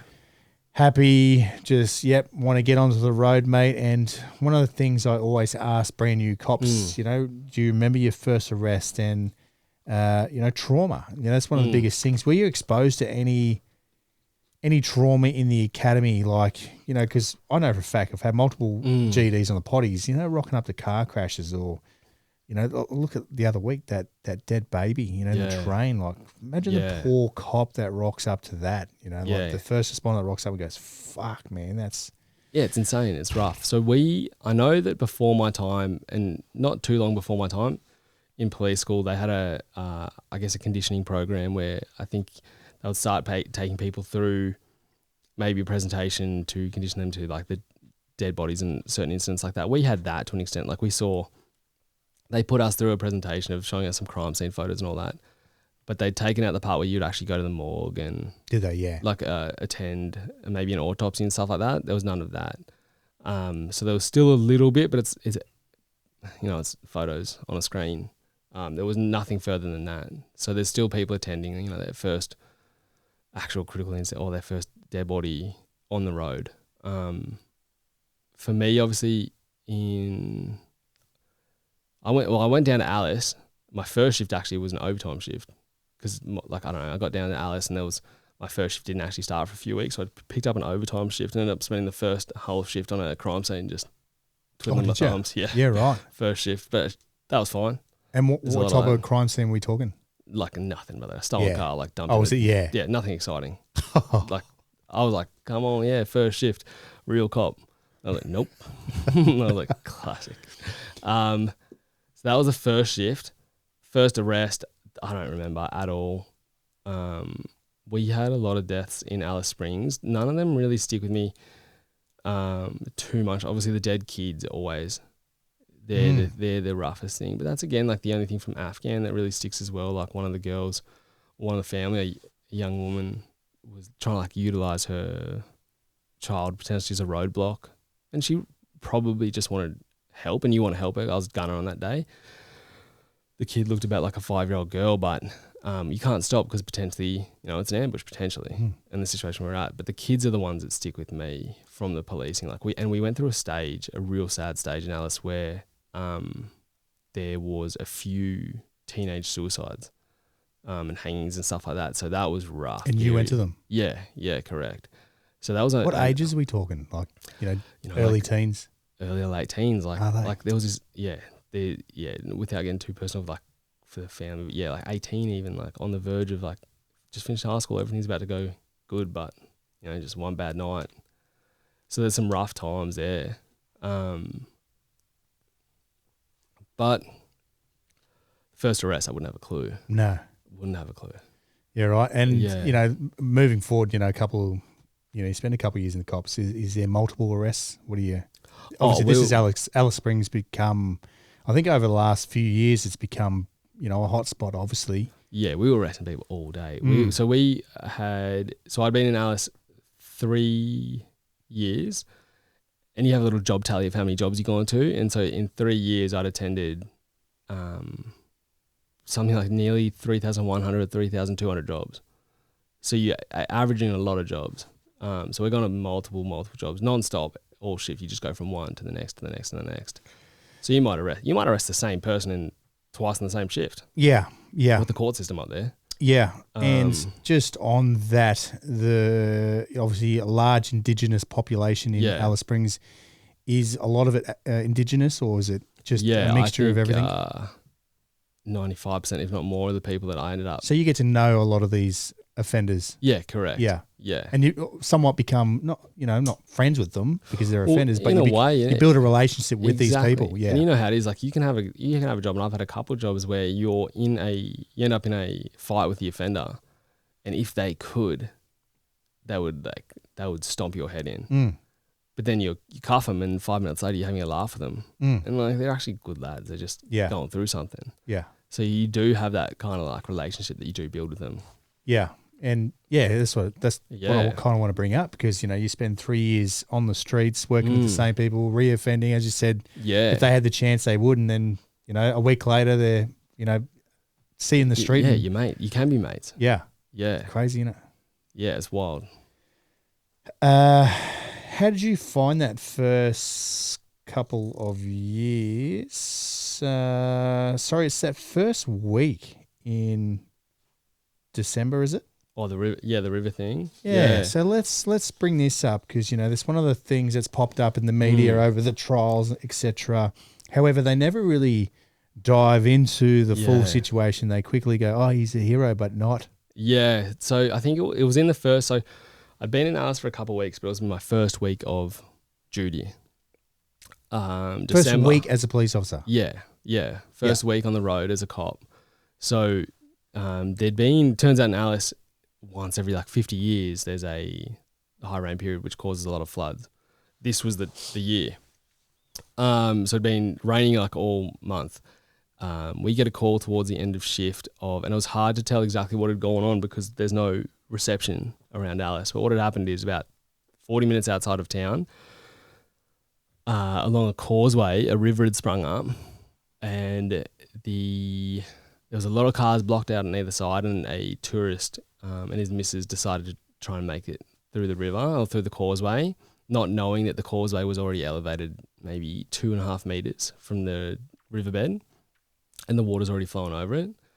So they try to drive over the causeway. The car gets pushed off the causeway, gets pushed down the river about 200 meters and submerged completely. So someone's seen this obviously occur. There's a lot of people there. Someone's driven back into town to get comms and called us and told us what had gone on, but we didn't really know what was happening. So a few of us drive out there to determine what had happened. Then the SES boys and girls, they got the call, but they don't leave for another 10 minutes after us, or thereabouts, in their actual vehicles with the recovery gear. So they're driving behind us, but as we're getting through these rivers that are popping up, the water's getting higher. So SES actually can't get out to us. So we end up being out there by ourselves. Just, I think there was 3 police vehicles, so 6 or 8 of us, maybe. We get out there. And when we get out there, we kind of assess the scene. The river is super wide at this point, maybe even 100 meters wide. There's cars banked up on either side, about 200 meters from the causeway, down the river. All you can see is this lad he ends up being from Taiwan, and he's climbed a tree. So what's happened is their car's been blocked up against a tree, submerged. It was a lad and his missus. The missus ended up punching out the back windscreen, breaking her hand in doing so. And she's grabbed the boot divider because she can't swim. She's grabbed the boot divider, and we find this out later, and used it kind of like a boogie board. And she's been sent 7 Ks down the river. Holy shit. 7 Ks. Wow. Yeah, before she manages to get pushed kind of to to the riverbed. So we're looking at the river, and it's fairly wild. There's some footage of it because there happened to be a journo get stuck out there, and the river is rough. We're looking at it. My Sarge sends a couple people down our side of the river to try and see if they can find out, because we've established this guy can't speak English, but we've established there was someone else in the car. She sent people down our side of the river to find the other passenger, and we're there discussing what we're going to do. And I remember fairly clear, I was looking at the river, and I was like, there's no way, from me looking at the river, I was like, there's no way that someone in clothes and shit like that would survive. So I remember talking to my sergeant, we need to worry about the win that we can have right now, and the win that we can have right now is that dude. We can save that dude. I was in my head, I was that girl is dead. So we need to save this guy because we can. So there are still guys down on our side of the river walking down searching. We find a lad who was blocked up in the car, a civilian, and he assisted to help. His name is Michael Priestley, and he ended up getting a medal for this as well, legend. So he had a mad long rope in his car. So he came in, and I put my foot in the river, and it was strong. And you stripped down your jocks. Yeah, because I kind of like tested the river, and I was like, if we go in fully clothed, like even just with clothes on, we're getting it done. Yeah. So I stripped down to the jocks, as did Sarge, as did Priestley. And there was a little bit of a sandbank, maybe 20 meters in, which was closer to the dude up the river. So we went back upstream because I knew we were going to get flung. So we went back upstream as far as we could, started swimming across and just using the current to like direct us to that sandbank. We all got across to the sandbank, but I guess I was fresher than the other two. So we ended up throwing the rope to the old mate and getting him to tie it around him, and he was petrified. By the time we got there, I think he might have been up in that tree for over an hour. And it's kind of cold now for him. Like, he's cold. He thinks in his mind, he's just caused the death of his missus. Because it was his decision to drive across that causeway. He's seen his missus go down river. He's having the same thought as me that she's gone. She's gone. So I could tell he was done. Like, he did not want to be there. He was feeling obviously horrible. He didn't want to live.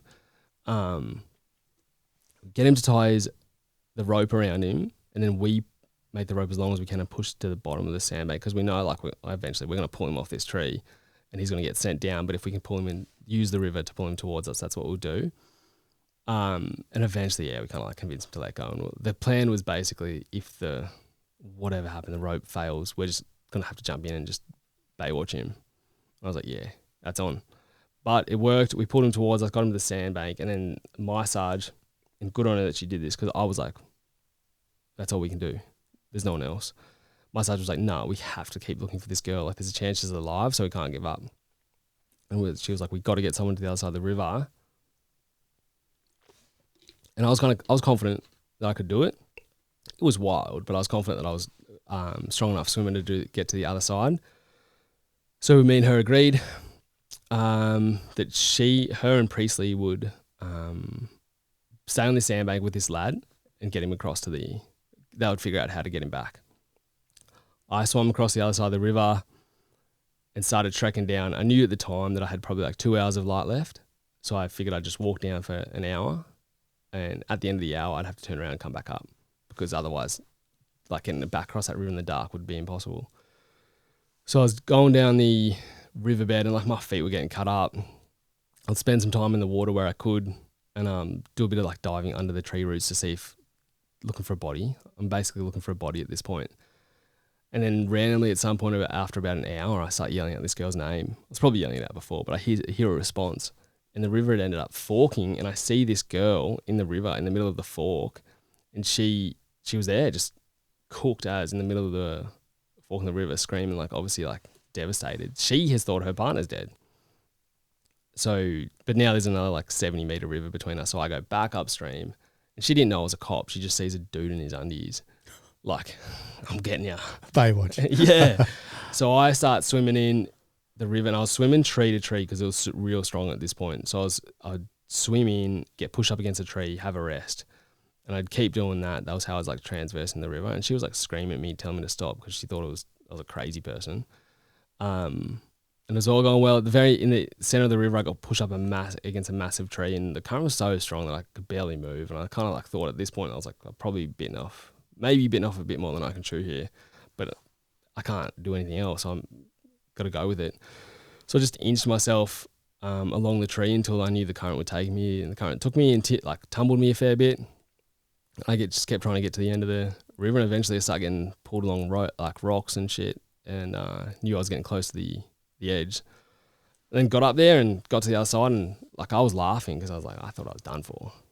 But I was like, yeah, I thought I was done, man. When I was stuck in the middle of the tree and the current was so strong, I was like, damn, I fucked up here. Yeah, I was like, fuck, it's happened. But then got to the other side, and I was like laughing because you like, in your mind, you cheated death. And I was like, yes. She thinks I'm super crazy because I'm laughing and in my knickers. She doesn't know I'm a cop. And then like I tell her, I was like, hey, no, all good. I am a cop. Your guys, safe, we've got him. And at that point, then she was stoked. Attitude changed. She's happy. She was so tough. Broken hand, feet cut up as well because her shoes had been knocked off. She still can't swim though. So we go down the other side of the river where it forks on the other side where it's a little bit calmer, got her on my back and swam her across the other side and offered to carry her up there because it's all rocks and stuff. And she was like, no, she'll do it herself. She was tough as. And we just walked the 5Ks back up. 5Ks? Yeah, so that's where we got her down. So she'd already come up 2Ks on that dry riverbed. So it took us another about an hour to get How back was her up. English? Not so... Her English was all right. Yeah. His was non-existent. Hers was pretty good. By the time we got her back, old mate, her partner had already been taken away in an airboat back towards Alice Springs. And then when we got there, like an SES chopper had arrived. So she got in the SES chopper and said see her and yeah, gone. Happy days, like successful mission. Yeah. And again, there was some journo there that was couldn't get through. So he was there and he took some photos and that's like, I guess that's why it was in the news. He worked for the ABC, I think. Did he? He'd be kicking himself now. He's He's like, damn it. I didn't insert any gunshots. Yeah, Damn it. I know. Bloody hell. Yeah. So, a couple of questions now. Let's break this down, just the tail end of it, because obviously they use this down the track. The police basically saying that you're reckless and you did reckless things. Get back to the police station and everyone's like, yeah, fuck yeah, let's go have beers. I'm fucking David Hasselhoff. Yeah, 100%. Did the boys and girls on the ground were just like that. Again, I was a weekend, no one really knew me. But it was just like that. There was like everyone respect, back pats all around because you've done a good job. Everyone was stoked because you've done a good job. And it wasn't like, it was like you've done your job and you've done your job well. So everyone was stoked. But we walked straight into this weird debrief that night. So we'd had a long shift and obviously it took us hours to get out there. We were supposed to knock off at a normal time, maybe 4 or 5, but we didn't get back to base till like maybe 7:38. And we walk in and everyone's again stoked but tired. I have this weird debrief by some superintendents. I don't really know what the go was. It didn't make sense too much. They didn't ask what happened. It was kind of just like, they seemed to be not too happy with us and then we knocked off. And then we're back at work the next day at 7 a.m. And that's when everyone was, again, like the night shift had already heard about us and they were happy as. And again, the backpats all around. But then I got called up to the superintendent's office. And for the next few days, or for a few times over the next couple of weeks, I would come to work and I'd get called up to a superintendent's office and kind of get like a little talking to about my, I guess my recklessness, and they didn't like what I did, but they never really asked. No one ever really asked what I did. They didn't ask my Sarge what happened either, which was strange. But I just, I'd go up there, get a little talking to at the start of shift, and I'd go down to my muster room and everyone would be like confused and wouldn't know what's going on, and that was that. Then a long time later, I think it was not until 2018, Australia and Hong Kong, or Australia and some other organisations within Australia actually presented my Sarge, Michael Priestley and me with some Bravery Medals. And it was super weird because we never pushed for it. It came public because the journalist that was out there, I'm aware later now that my watch commander had pushed my Sarge and I to, I guess he'd put us forward for bravery medals within the NT police, and it turns out that he got told to beat it, that they were not going to recognise us, so it was just like reckless.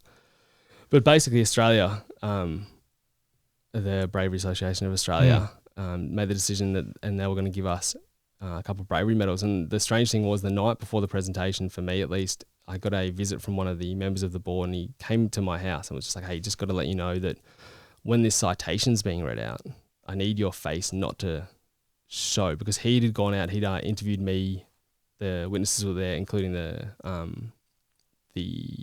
man and women that we saved. So he knew what had happened. He's like, just to let you know that the citation isn't going to match the story completely, because the police, we had to really chat to police, and they've given a version of events that doesn't match.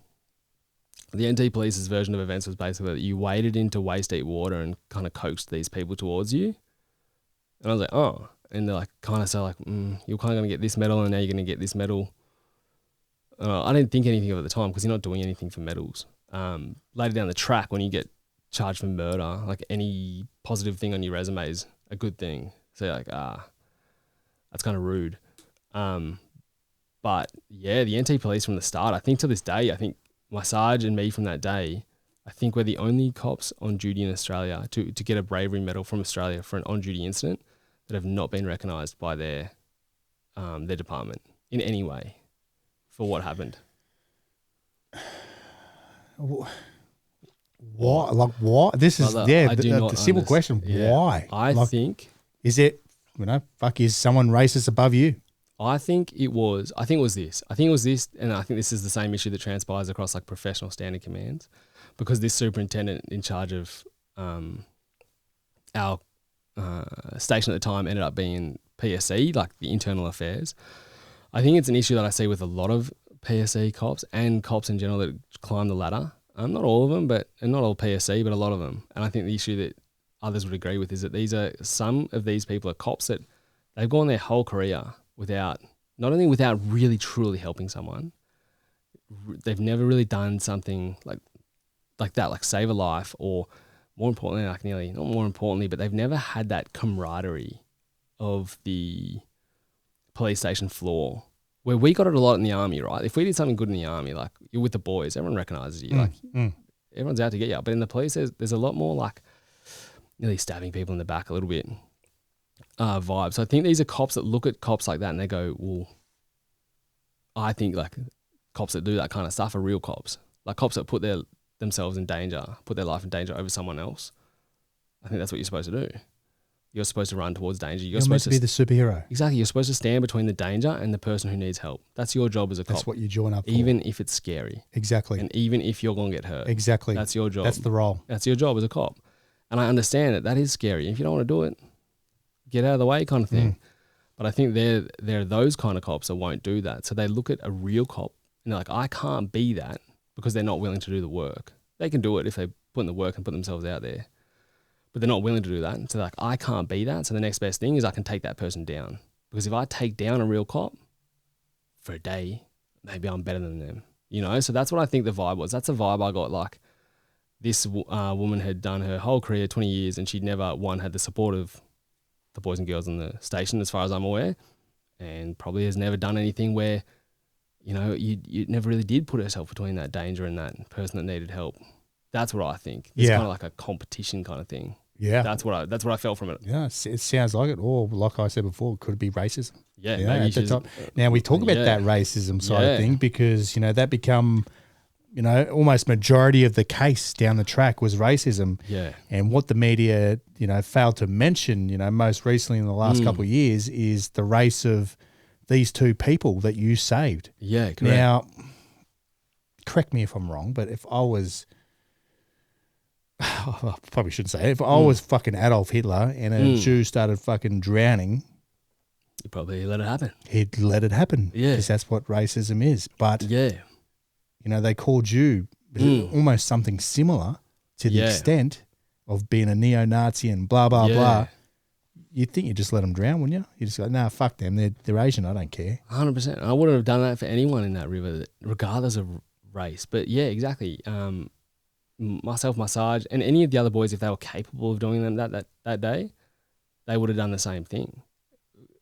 That would, like, we didn't know it. Like, they were, one was from Hong Kong, one was from Taiwan, but we would have done it for anyone, any race of person in that same situation. But I think, and we'll get to it, obviously it's hard for the criminal trial, but once we get past the criminal trial and we talk about like what went wrong, what went right, what the cops did, I think the racism angle, they pushed that to distract from what occurred in the trial behind closed doors.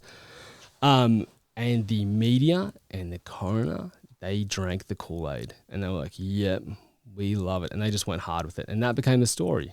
And it was all because of a bunch of text messages. Yeah, correct. And for anyone that's listening out there right now, any cop that's listening out there, I don't know, or watching on here on the cameras here, I'm sure you're in a group text right now where there's funny racist memes popping up 100%. and everyone's in these chats. And it's not because I hate a certain, person because of their skin color. It's just because that's the way Australia is. Yeah. We just take the piss about anything and everything. Yeah, and that's what I said in the Coronial. I said, hey, because one of the biggest issues, and again, we're jumping like ahead, and because we can't, the story's so intermingled.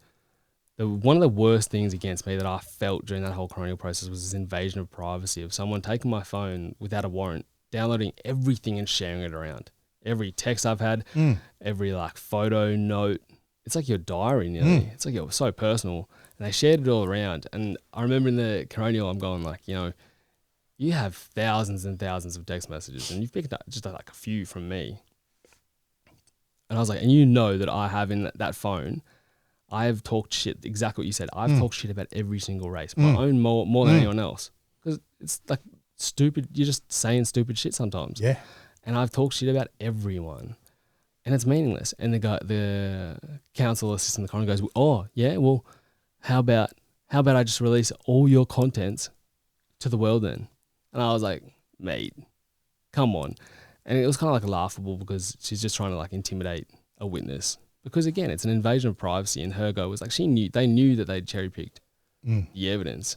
Yet, it worked for their narrative, so they just pushed that. Yeah, narrative. Exactly, mate. Exactly. Yes, that's what they do best, and obviously the the media fucking perpetuate it and exactly put I loved it. the fuel on the flames. Yeah, and it just blows up. And obviously, again, that's that one-sided story. But I just wanted to highlight the the nationalities of those two people.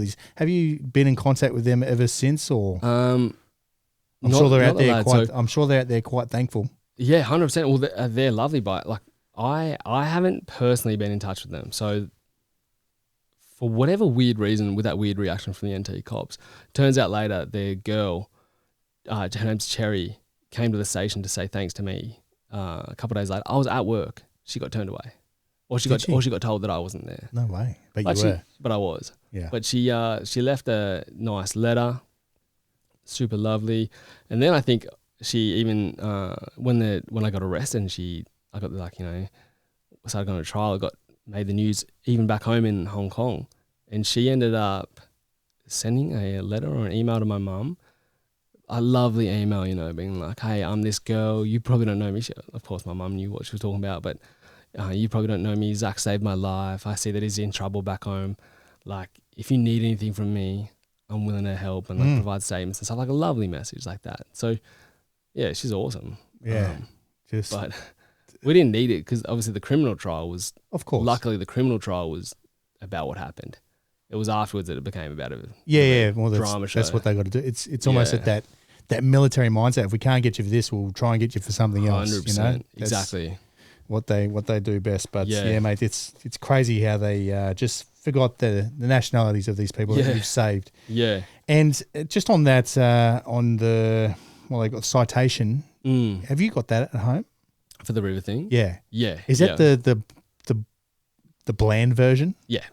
So I got the bland version. So it's a bit of a mix. Is that up on the internet or anything? It's a bit of a mix. It'll be there somewhere. So it's a bit of a half between the police version and what actually occurred. But I have obviously everyone your statements from what occurred.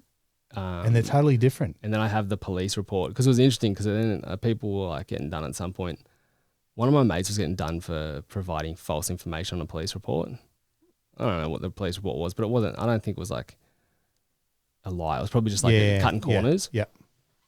And this is in the station, so it was like false information to write up. But it was a cutting corners kind of thing. And the same superintendent that wrote up that report for the river was having a crack at my mate for this, and I was like, mate. So I took that as a statement to the association. I was like, yo, and it kind of went away, but it was accepted that report for the river thing. Like I've got it somewhere. It literally says I waded into waist deep water. Which you didn't. You swam like fucking 5Ks down. Yeah, exactly. Looking for the bird. Yeah. Yeah. Jesus Christ. So, how can we not get in trouble for that? Like, how's no one held responsible for? It'll blow your mind what has happened. There's way more stuff, and when we get to it, there's everything they've done to me. I'm just an example, and they're doing it to so many other cops. And if they're doing it to other cops, and this is that when I say them, like. I'm saying like the people in charge of the police force at the moment in the NT, and there are a number of sheep in the police force, and they're a bit hard to tell because if they have a good leader, they're going to be good. They're going to follow the leader, And if the leader's good, they'll be awesome. But then if you have a bad leader, they'll follow the bad, crooked leader, and they'll be crooked because they're not strong enough and to stand up and do the right thing. And you'll see in the case, there was a lot of people that were strong enough, but there's a lot of sheep. And I think they get away with so much, and they're still there and they're still getting away with it. But they're doing it to so many cops and they're doing it to so many civilians, and the damage it causes, like the destruction of the police force. Then you have this police force, one, that's destroyed. These cops are hurting, but then they're not helping the civilians that need help. So it does 100% need to be fixed and it needs to be addressed, but they need to address and they need to look into it and address it for once and then deal with it. They can't. Their action is just to ignore it. Ignore it, go away. Yeah, well, hopefully they do look into it, because obviously we look into it, the honours and award system for the military. Yeah. There's multiple guys. I had Andy White on the podcast. He had an MG that was written up, Hamish MG written up, and then they were both downgraded because the quotas didn't match. And someone didn't like this person, and so they just wrote them down. And hopefully they all get reissued, and all these MGs. There's talk of a VC that could be given out. Good. And that was written down. Yeah, but they know for a fact that was written up for a VC. Yeah, it happens everywhere, and that's what I say about my situation. It happens to so many people. It's just scalable. Mine was a very public incident. It's happening to a lot more people. Hopefully, there is some kind of Senate hearing, maybe on similar. Nice. At least get you the right citation that reads the right fucking shit. And again, I never cared because I didn't care about the medal. It's not about that though. But it's recognition for what you did. You put your life on the line to save. To do your job. Yeah, it should be recognised correctly. Celebrated correctly. Yeah, I think it should be celebrated. So then more people are looking towards that. So 100%. When you're in trouble, you get cops that go, "This is the right thing to do. This is what we're going to aim towards." Whereas eventually in the Coronial, that river rescue was used against me by the cops. They said you were reckless. They said, look at this. Zach started off his career. He's reckless. He wants to be a hero. So the message the cops are sending us from the day after the river rescue all the way up to through the Coronial is that if you're in that situation, they would want you to stand on the side of a river and watch someone die rather than jump in and help because it's risk dangerous. Your life. Yeah, risk your life. What you're meant to do. Yeah, so they're teaching this. There's this nearly teaching this culture of policing where it is if it's dangerous, we won't do it. But life's dangerous, and you want someone who can attend in the dangerous time and protect you. That's the job. It'd be interesting to hear if maybe a firefighter out there that's got something similar, but which I've never heard of. Yeah, but I'm sure firefighter's job. Yeah, I'm sure there would be. Yeah, firefighter's job. If there's a house on fire. Oh yeah, exactly. You're gonna have to go inside and have a look. Yeah. Well, imagine if they got back to the fire station and the boss nah, bro. Fire's a bit hot these days. It's way too hot. You got to stay outside. Way too hot. Just wait outside, mate. Wait till the fuck cools down. Yeah. Then we'll go in and check to see if there's any kids in there. Exactly. Imagine. Oh, fuck, mate. Yeah, crazy. Yeah, if they're doing that, they're an uppercut. Yeah. Punch your boss in the face. No, actually, don't do that. Don't do that. Now, obviously, mate, that all happens and, the next couple of years, everything is hunky-dory, as we'd say. You're just being a cop, doing your thing, arresting people. Yeah. Just living the life and loving it. Loving it. So I was loving the job. I got into a little team called the Immediate Response Team. This was just because... And that was recently after I joined in. I got down to Alistair because the Territorial Response Team group, they're up in Darwin, too far away if something was happening down in Alice. So basically they have in other units, kind of like CERT, I think, in Vic, where you'd have, and maybe I'm using the wrong term because everyone's got different acronyms, but you're doing GDs full time and then you might get called up for a high risk incident and you'd go into your little team. So a semi-tactical unit with a little bit of extra training. We have more days training per roster to work together. So I joined that. So I'm basically doing GDs, and if high-risk jobs come up or additional jobs come up, I'd go to the IRT stuff. So I was loving that for sure. How long was the training for that? Is there 2 weeks? Yep, 2 weeks. Have a little tryout. And just to break that down, the IRT is kind of like a regional... response team. Yeah, regional response team. It's not full-time because there's just not enough work for it. Or there's probably enough work for it for sure, but at the time it was considered that there wasn't. And then when I say IRT, so you're trained in, M4s, long arms. Yeah, correct. So it's close quarter combat, a bit more reconnaissance, a bit more search and rescue stuff. But I guess where it spurned from, they wanted a team that was able to control the situation, do a DA if needed. Obviously all cops need to if that comes to it. If they're in that situation, that's the job again. Because there's no TRG in Alice Springs. They're all up in Darwin. They're all up in Darwin. Yeah. So so their response time is I think if a they couple were, of hours. I think if they were good to go, like kid on, if they just so happened that they were the kid on ready to go, they'd still take them probably 4 hours to get down. In a helicopter or drive?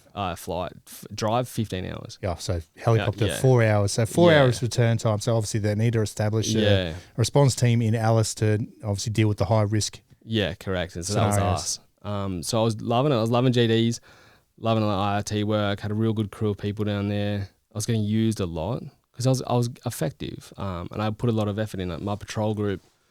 And respected between your peers. Yeah, between the peers, there was a mad level of respect. And that came from, even if people didn't like me as a human, they knew that when I was working, you're good to go. I was good to go. I was trying hard. I was trying to help people. My main goal was helping people. And what put in the media was all these like use of force jobs. But that was the smallest part of my career. Like the main goal was like, we're out there trying to help people. So was respected for that.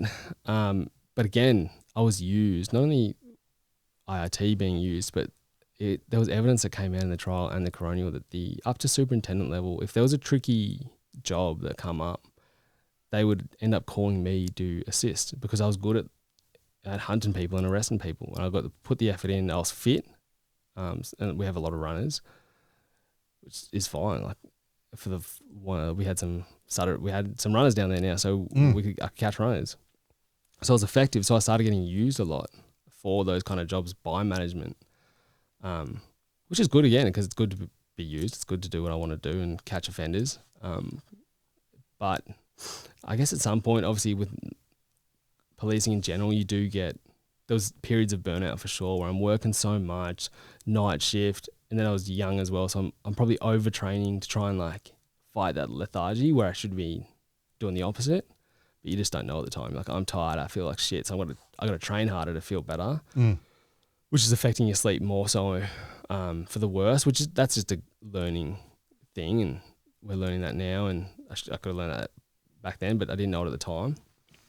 So there's times of like lethargy and like being burnt out. But that's just part of the job. Yeah. At the end of the day, the job, loved it. It was a wild place. Like Alice Springs was a wild place, is a wild place, and an exceptionally violent place. The job, policing there was good. Were there other scenarios where you rocked up with the M4, like multiple scenarios? Yeah. There was a few for sure because there's a lot of long arms out there. Like there's a lot of farmers with rifles. Of course, out there for sure. So you need that because your Glock's just not going to cut it. So we had a number of jobs with the M4s. We'd take them out. There's like a job where, but it's such a different kind of place as well. So there was a job where a lad's ute had been stolen with a firearm and ammo in the back seat. Obviously, so then we're rocking up with the M4s there, and we ended up getting it must have been through the police's permission, but a farmer comes and utilising his helicopter. We're in the chopper with M4s, like trying to track this ute. In a private helicopter? Yeah.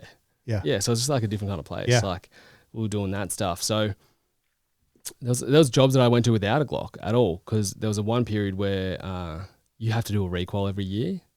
Now with the IRT, I'm shooting every month or every 5 weeks. At the OSC at the station at the time was, he was good to go. He was part of like oversight of IRT. So he knew that I was shooting every 5 weeks, and we would do like the national PTG, the police task group test, which is like a different level than regular policing, pass or fail, like a few rounds on target at 10 meters. So he knew I was good to go, and my qual was running out, but we were so busy that he didn't want to take me off work for a shift. So he wrote a letter like clearing me, basically saying like we don't have time for him to go to the range qual this year. He's been shooting every month. He's good to go. But then I keep working, don't go to the range qual. And then there's a little tiff between the OIC and the defensive tactics team up in Darwin, the same lad that becomes the use of force expert for the police later. And the Darwin wins, so my Glock gets taken off me until I can book in for another range shift, which isn't like, I don't know, it's not for a week or something like that. But then this real bad offender in Alice Springs, this known dude, he's like 6'4", ice head, kidnaps his partner's baby with a machete, and the baby's still breastfeeding, so like very, very young, like 6 weeks old or something, like crazy young, and like needs to get back to mama. And he's a known fighter and a known runner, and we need to get this baby back. So my OIC's like, well, I get called in, we get a debrief, and we're all sitting in the muster room, and he goes like, obviously everyone can see Zac's not, like I didn't have my Glock, and he goes, for all intents and purposes, like Zac's a scribe for this job. Like we all have notebooks, we don't need a scribe, but they needed someone there that, like, you know, if this dude run, he's gonna get caught, and if you can fight, like I'm down to fight. Yeah. If need be. So like, and again, like that guy will probably get, that OSA will probably get wrecked if that ever got, but at this time, everyone in the muster room, the 15 people there, everyone was on board. Everyone knows, you know, it's gonna go, that's how it's gonna roll today. So it's just a different place like that. But again, I loved it.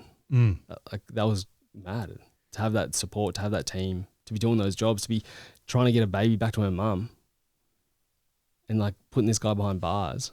I loved it. Yeah, exactly. And the reason why I talk about, you know, you go into jobs with multiple other jobs with the M4, you know, we talk about the use of force, and, you know, the first step of the force escalation, I don't know what they call it now, the first step is presence. Exactly. Now, if you rock up to, you know, a job, you know, maybe some guy's got a long arm, maybe some guy's got a pistol or whatever. You rock up a couple of guys with a couple of M4s, you know, if you're that offender, you're like, yeah, exactly. If you rock up, that looks that's intimidating. Those guys might use those long arms, and I'm sure they're qualified on them. So 100%. that presence, escalation of force. Yeah, and then you got that, like the uniform. If we're wearing regular GD's uniform, we look like regular GD's cops. If we're wearing our cam gear, we look like a tactical team. Exactly. So there's that level of presence as well. But again, as you know through the research, the bosses, they decided that the camo uniform was too intimidating. That's the whole point of to it. civilians, and therefore we can't use it. So then you're right, that level of presence, that first level in the force escalation system is not there. Exactly. It's like being in a street fight with seeing someone that's fit. You're like, tell you what, he maybe can throw a left right because he's correct. He, you know, might be a bit fit and he can exactly give an uppercut here or two. You know, it's that level of escalation of force, and it's that first step, presence. I don't know what they call it now. I think the force continuum. Continuum, that's the one. Yeah, maybe. But they keep changing the name of it. But always the first level is presence. Exactly. So if you look the part, you know, that's one of those things. You know, like. Fuck. Yeah, it's massive. It is massive. It is massive. And, you know, again, M4, presence. And it's another thing that probably wasn't discussed in the Coronial. We never really had a true debrief about fixes. But that's a good point of discussion. Like, it is a very good. Can we, or should we start looking at this presence differently? Should we look at cams as intimidating, or should we look at it as a tool that we can use positively? Like we can. You can. But it wasn't discussed. Of course. As far as I'm aware. Because they don't understand it. Exactly. You know, it's one of those things that don't understand it. Exactly. All right. Well, fuck. Here we go. Jesus Christ. Have a piss break before we get into it? I need to do a piss too.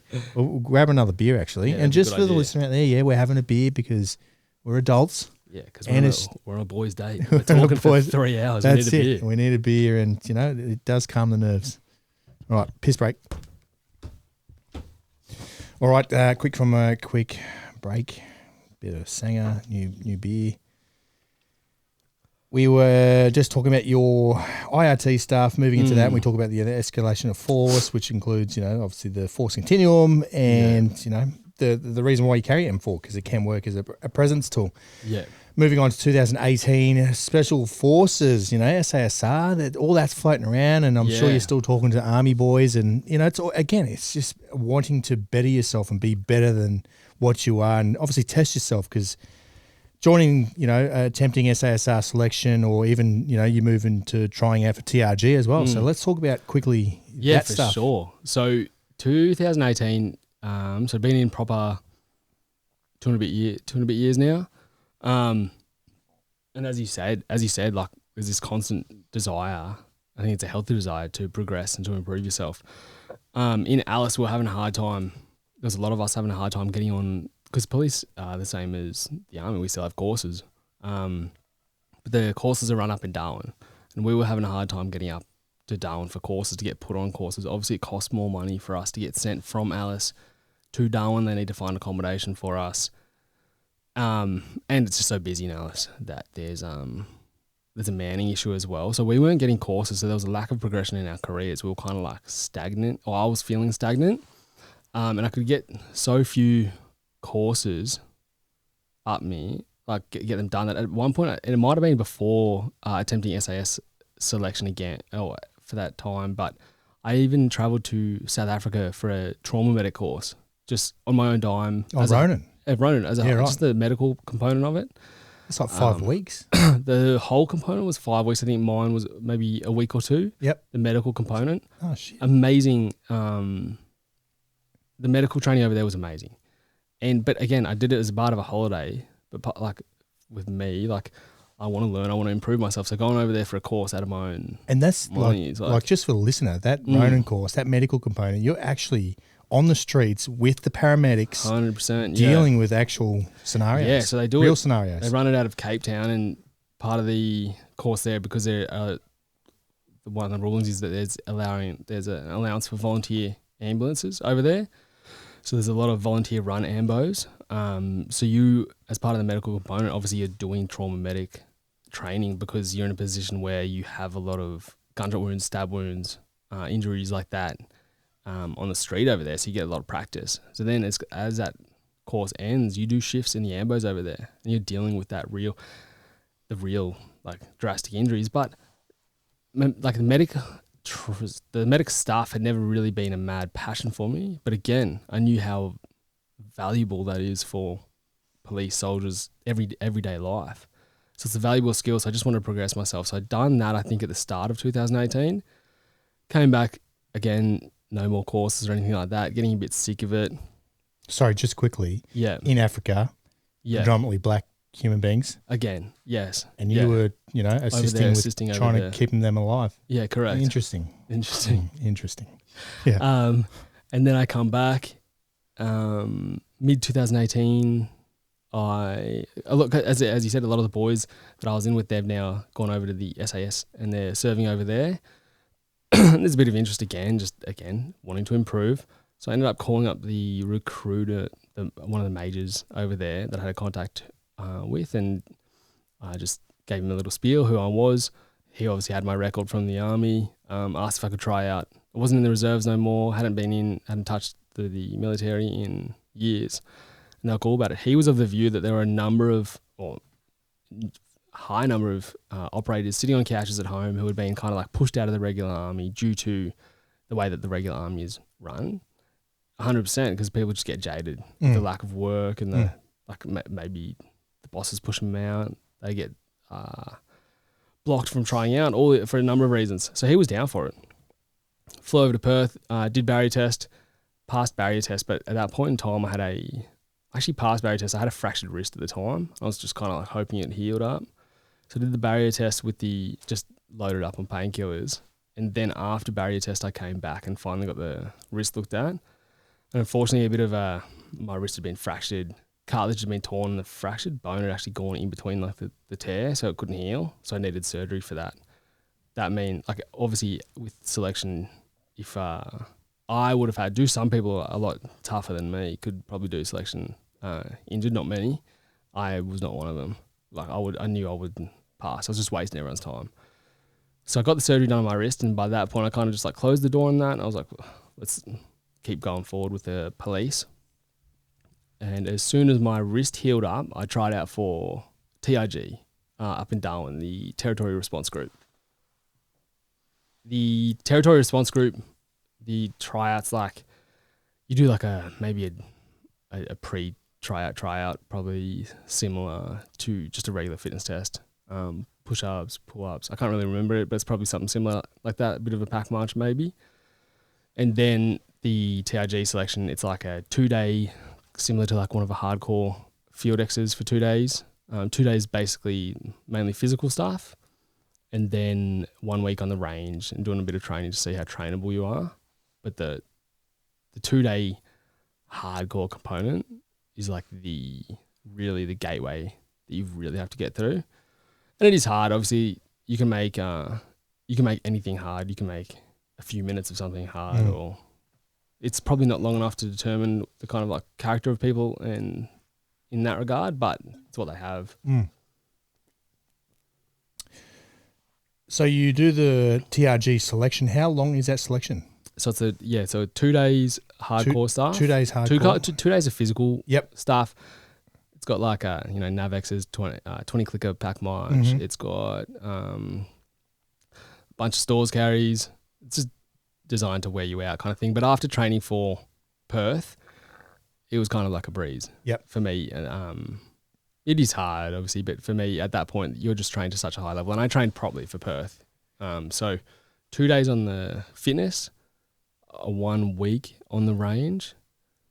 You kind of, while you're there, you get rated. Like you get a point system.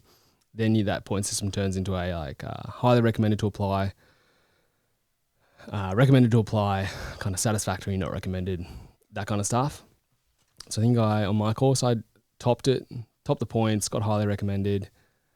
One other lad I think got recommended, and then the rest maybe got satisfactory or not recommended.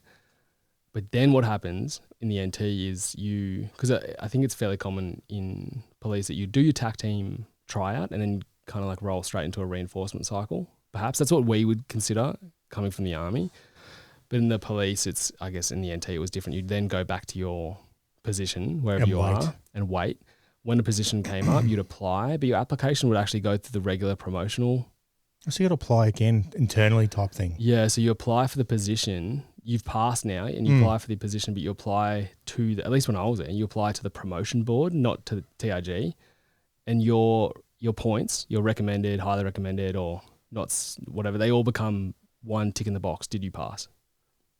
So everyone has the same component, regardless of how well they went on course. And then, so I got knocked back because at that time, the promotion board's looking for diversity of career. They're looking for especially like, have you gone out bush to serve like proper time out bush, which was never on my radar. And because I hadn't had a diverse career, I'd done 3 years in Alice Springs, or 2.5 years at that point in Alice Springs. I got knocked back for like four times, 4 positions popped up.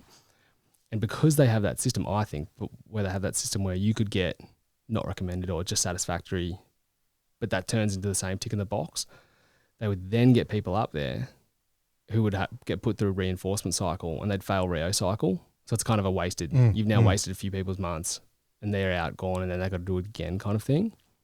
That's just my view on it. So I didn't get it. Applied a few times, again, didn't get it, so I'm just chilling out in Alice Springs, just working. That sucks. So obviously you wanted to be better, obviously join the territory response group, which is, I guess for the listener is the response, the tactical group in that region. Yeah. Yeah, definitely. They're like the tip of the spear up there. The PTG. Yeah.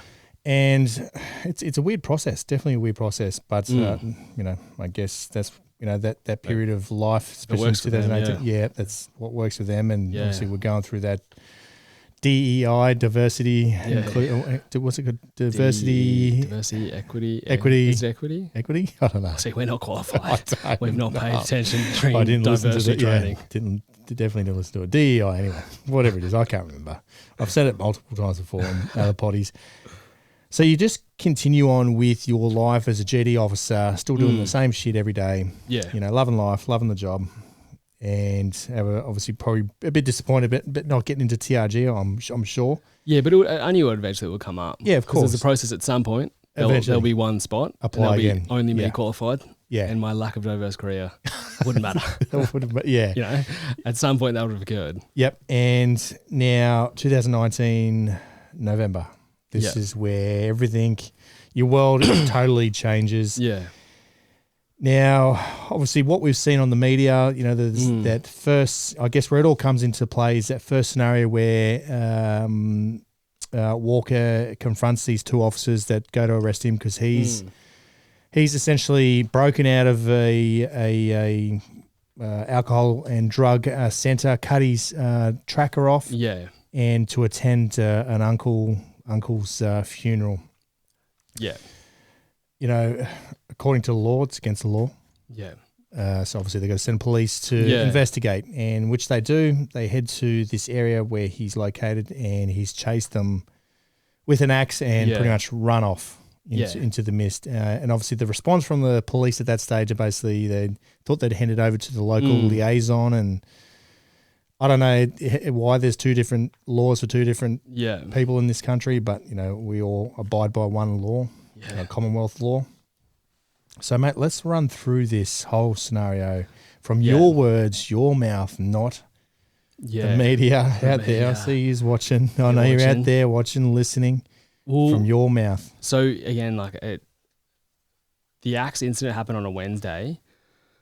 A few days before that, he's obviously cut his ankle bracelet off and bailed from CARPU, the Drug and Alcohol Rehab Centre. And yes, the story is that he went back to Yuendamu to attend his grandfather's funeral. I have scoured through all the evidence. I have seen nothing, no evidence, and we know what evidence is, like statements, messages, these things like that. I've seen no evidence that shows me that that's the case. You're right. None. And everyone, like a lot of people blow up because we have a lot of witnesses at the end of the Coronial saying that they saw him at the funeral. But I haven't seen any evidence that shows why he left. We have a witness statement that wasn't used at the Coronial, his partner at the time actually, and other people's around at the time that it was likely. There's also a version of events that says that he escaped CARPU because he was talking to a number of young girls that were convincing him to. The evidence of the day from the person that was with him was that he didn't attend the funeral. And then the initial evidence of witnesses was that they didn't see him at the funeral. 5 years later, the Coronial, everyone saw him. You know, he was with everyone. But yes, that's the story, that he broke out of CARPU to go back to Yuendamu to attend the funeral. But either way, he ended up in Yuendamu on that Wednesday. So he broke out with 7 days left. What was he in there for? Just obviously it's a drug and alcohol place, but what's his prior history? I know there's domestic violence, there's obviously drug and alcohol abuse. So he had a large, obviously he was 19 years old at the time, but prior to that, early teens, he had a large history of property offending. The older he got this young partner, and turned more violent offending. There was a couple assault polices, but it was more domestic violence offences against her. And brutal domestic violence. What's reported is, things such as breaking her arm with a metal pole, smacking her in the head with a rock, kicking her in the head multiple times in the head. And this is in public, so you can only imagine what's occurring behind closed doors. There's a lot of other allegations that I haven't seen the evidence for. If I haven't seen the evidence for, I'm not going to push it. But that's what we have that we know occurred in public. And the reason why I bring that up is, everyone knows your history. I just want to paint the other picture of the other history. There's just reasons. Yeah, the differences and reasons. Yeah, so then he goes back to Yuendamu. At this time, there's this family safety framework thing, which is a bunch of departments, including the police, the women's shelter, some other departments in the NT. Now, he's classified in their system as a high-risk domestic violence offender. So as soon as he escapes CARPU, the alert goes up. So there's a number of people trying to warn his partner at the time that he's escaped and potentially coming to her, because there's a lot of worry that he's going to hurt her because of his history. There was even a plan in place that had been produced in conjunction with police to remove her from the NT to Adelaide with a family member of her to protect her from him. She's an Indigenous girl as well? She's Indigenous, and she lived in Yuendamu. I don't know where she lives now. Hopefully she's happy and hopefully she's healthy. But there's this big risk of her that people forget about it as well. He is a high-risk domestic violence offender. It's broken out, and all these people are now worried about her well-being, to the point where they want to remove her from the NT, police as well, from the NT to Adelaide to protect her from him. And then he goes back to Yuendamu where she's at. So then on the Wednesday night, 2 local cops, they go out to his house. I guess they got info, or they just went to one of the houses in town to check where he's at. And it's all in body-worn video. They get told that he's inside, they approach the back door, they knock on the door's locked. Door cracks open, inside the room it's dark, but there's a walker. his partner at the time, they talk for a little minute, and then Walker picks up an axe and basically attacks the two cops with the axe. One of the cops is kind of stuck in a corner, puts his hand up in the air, freezes, and by his own admission, on that body worn later in that same clip, he says he got stuck in a corner and was just begging for mercy. The other cop kind of freezes for a second and then runs away from Walker. Walker and him end up like physically touching each other, and Walker gets past him. Walker drops the axe and legs it. There's no way around it. Like, it is a classic response of freeze and flight, 100% freeze and flight. And you know what? If you're walking to a situation like that and someone out of the blue attacks you with an axe, it's very normal. I think the majority of people in the world would react the same. It's not an ideal reaction for police officers especially, not an ideal reaction at all. But I understand that as a human factor response, it's actually kind of normal. It's not good, but it's normal. But in that time frame, obviously these two lads have put their lives in the hands of Walker. And at that time, very luckily, he didn't swing the axe and hit either of them, because he could have killed either or both, because they both kind of froze and one ran. But again, no, it's a normal response. But what's not normal is to then go like to turn that incident and pretend, despite what we see on camera and despite what their initial statements were, into a because what it was turned into later was that this was a controlled response. Critical decisions were made in the moment to decide to use no force, and then that was a good outcome. Not the case. And I think you can agree that's not the case from what the body wanted at all. So definitely not. Again, warranted a pistol. 100%. That's warranted a pistol. If I don't know these officers, but I guess if they were somewhat tactically trained or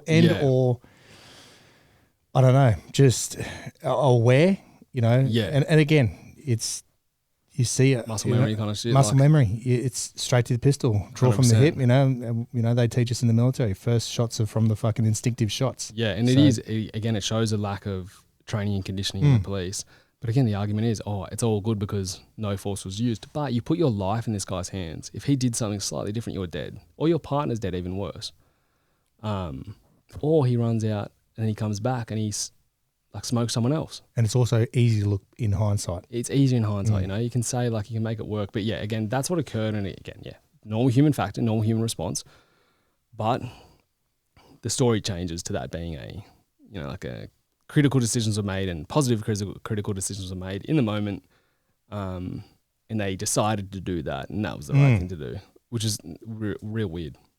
And he used the axe just to scare the police officer so he could run away. That was one of the 60 Minutes scenarios. It's a cultural thing that the former Northern Territory commander said. Yeah, they said the Warlpiri people often use weapons just to scare people away, and they don't intend to use them.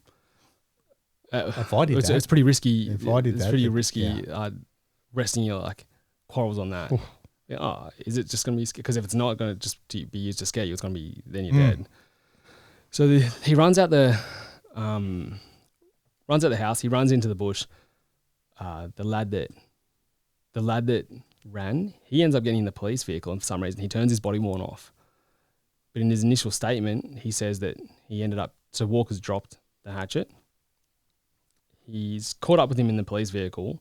At which point Walker throws rocks at the police vehicle, which who cares? He's throwing rocks at the police vehicle. You're in a car kind of thing. And then that causes him to pull off the chase and let Walker run away further. And then him and the cop get out. They catch up to each other. Now they're on foot. And that's when the other cop who got stuck in the corner says, you can hear on the body when he goes, I just got stuck in the corner. I was begging for mercy. He says it word for word. But then, statements are allowed to be changed later in the course. So then the following morning, I go into work on a day shift. I should probably talk about what happened out there after that night in the community. Yeah, for sure. So definitely. After that night, obviously the Sarge out there, she's in a relationship with one of those boys, like a romantic relationship. Which Sarge are you talking about? So the Sarge that was based in Yuendamu. Yep. So there was 3 or 4 cops out there, but on that night there's 3, as far as I'm aware. There's them 2. There's an Aboriginal community policing officer, and there's the Sarge. So the Sarge is in a relationship with one of the boys that got attacked with the axe. So she's obviously like worked up, very worked up. Fair enough. So she goes out to the house again. I think after that night, the same night, and she's a bit too worked up, and she threatens the family a little bit. You know, you've got 2 hours to hand him in, and if you don't hand him in, we're going to get the task force in from Alice, and they're going to come in and they're going to hunt him down like a dog, and they potentially shoot him. That's all through the courts. That's the statements from the family, from what they said. Is it? Yep. So that's all through the courts. The initial statement from the family. And then her evidence is that she didn't say that. That she said something else. But then she went back the next day and apologized. The family have said that after she'd made that statement, they were so worried about that statement that they told Walker about it. So they'd obviously met up with him at some point. They told Walker about that statement from her. They had a bad feeling about what's going to occur and told him to hide from police. And then over the next couple of days, there's some negotiation attempt to get him to hand himself in. The family have admitted multiple times in different statements that they would assist him in hiding. And the police have said that they never thought he would hand himself in, himself. So that's basically what happens about the axe incident.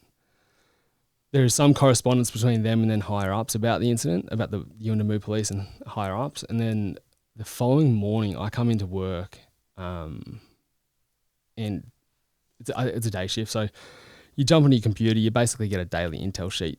There's like arrest targets and stuff like that. And if anything crazy had gone on, you look at that. And I looked at the arrest targets and I saw a little, like an image of the job and like not a major alert, because you can get like a whole page alert, which you usually would for a big incident. And then it just goes into an A4 list with like multiple faces, names, little write-ups. And I saw one for assault police. So I looked into the job and there wasn't really nothing written up too much. It was a bit confusing. So then I logged on to the Axon website and found the body worn and looked into the body worn. And that's when I saw the actual axe incident for the first time. Is that the one that this, because it shows someone that's watching. Actually, is it your body? So at some point, I think I videotape it to send it to like my I videotape it to send it to my IT boss. Yep. At some point. But that's what I watched. So I'm watching it on the muster room in the police station. Yep. And I was like blown away because the write-up didn't really match the write-up didn't seem too big. And usually that would be a big alert, like, hey, this guy's used an edged weapon against police. It's a big deal. And Yuendamu's 3 hours from Alice Springs and there's a lot of like travel between. So potentially he's here, you know. Also, I was thinking, hey, that happened last night.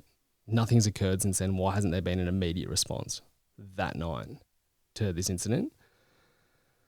So I show my Sarge, my general duty Sarge, who's different than the IRT Sarge, show him and I'm like, yeah, hey mate, like have a look at this. And everyone's kind of looking, going like, everyone's mind is blown, thinking that this should have already been like passed up the chain of command. Someone should have been called, potentially the TRG or IRT, gone out immediately that night to deal with it. Because again, as you said, if you took an axe to a cop, oh mate, Tio, you'd be on my door. Yeah, exactly. Waiting. So that's what I said. And then there's a fear in the police force. Obviously, there's a fear in the police force of Professional Standards Command because they just put so much pressure on people that it starts breaking cops. And there's like a reason why you can watch body worn. There's a reason why you can't. You can't just watch it to have a laugh. You can watch it for like education or for like tactical purposes, like being aware reviewing, that this dude, being aware that this understanding, this dude is capable of this. But even though that there are those reasons, there are still like lots of cops who are so scared of accessing Axon because it tracks you. And if you log in, where I was like, well, whatever, like I've already logged on, so I left it up. So whoever wanted to watch it could watch it on my computer. So that obviously racked up the views. So then the case against me was that I was like obsessed with it. Like I wasn't watching it. It was the boys and girls in the muster room because there's a fear of PSC.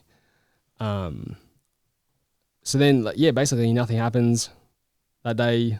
My Sarge is aware of it. I let my IRT Sarge know. They're like, yeah, someone should deal with this. This should be dealt with. I think on Friday, go back to work and we get tasked to go look for him to see if he's come back to Alice Springs at his house. And then Saturday is the day. So Saturday, I go from a day shift into so my Saturday is an evening shift. So I'm just like wake up, normal day. Like evening shift was supposed to start at 3 p.m. At about 2:30 p.m. I was about to leave the house anyway. I got a call up from one of the IRT guys saying that I had to come into work, that I was to go out to Yuendamu that shift to arrest him. That was our job. And just to bring some overnight kit and stuff like that. I think it was like take all your kit, including cams, but you're not to wear your cams. Because that was where we were at that point. Like the ruling had come down that basically we're not allowed to wear the cams because they're too intimidating. You said that, yeah. So I get all my stuff, I come into work, talk to the contact, ask him what the goal is. He said, look, mate, not much intel. All it is that guy from the accident incident Walker, you guys are going out there in a group of 4 with the dog handler, so 5 of you in total. And your mission is to arrest him. And I confirmed it again, like old military stuff. I was like, confirm the mission. I was like, I'm confirming it. The mission is to arrest Walker. He's like, yeah, mission is to arrest Walker. I was like, done.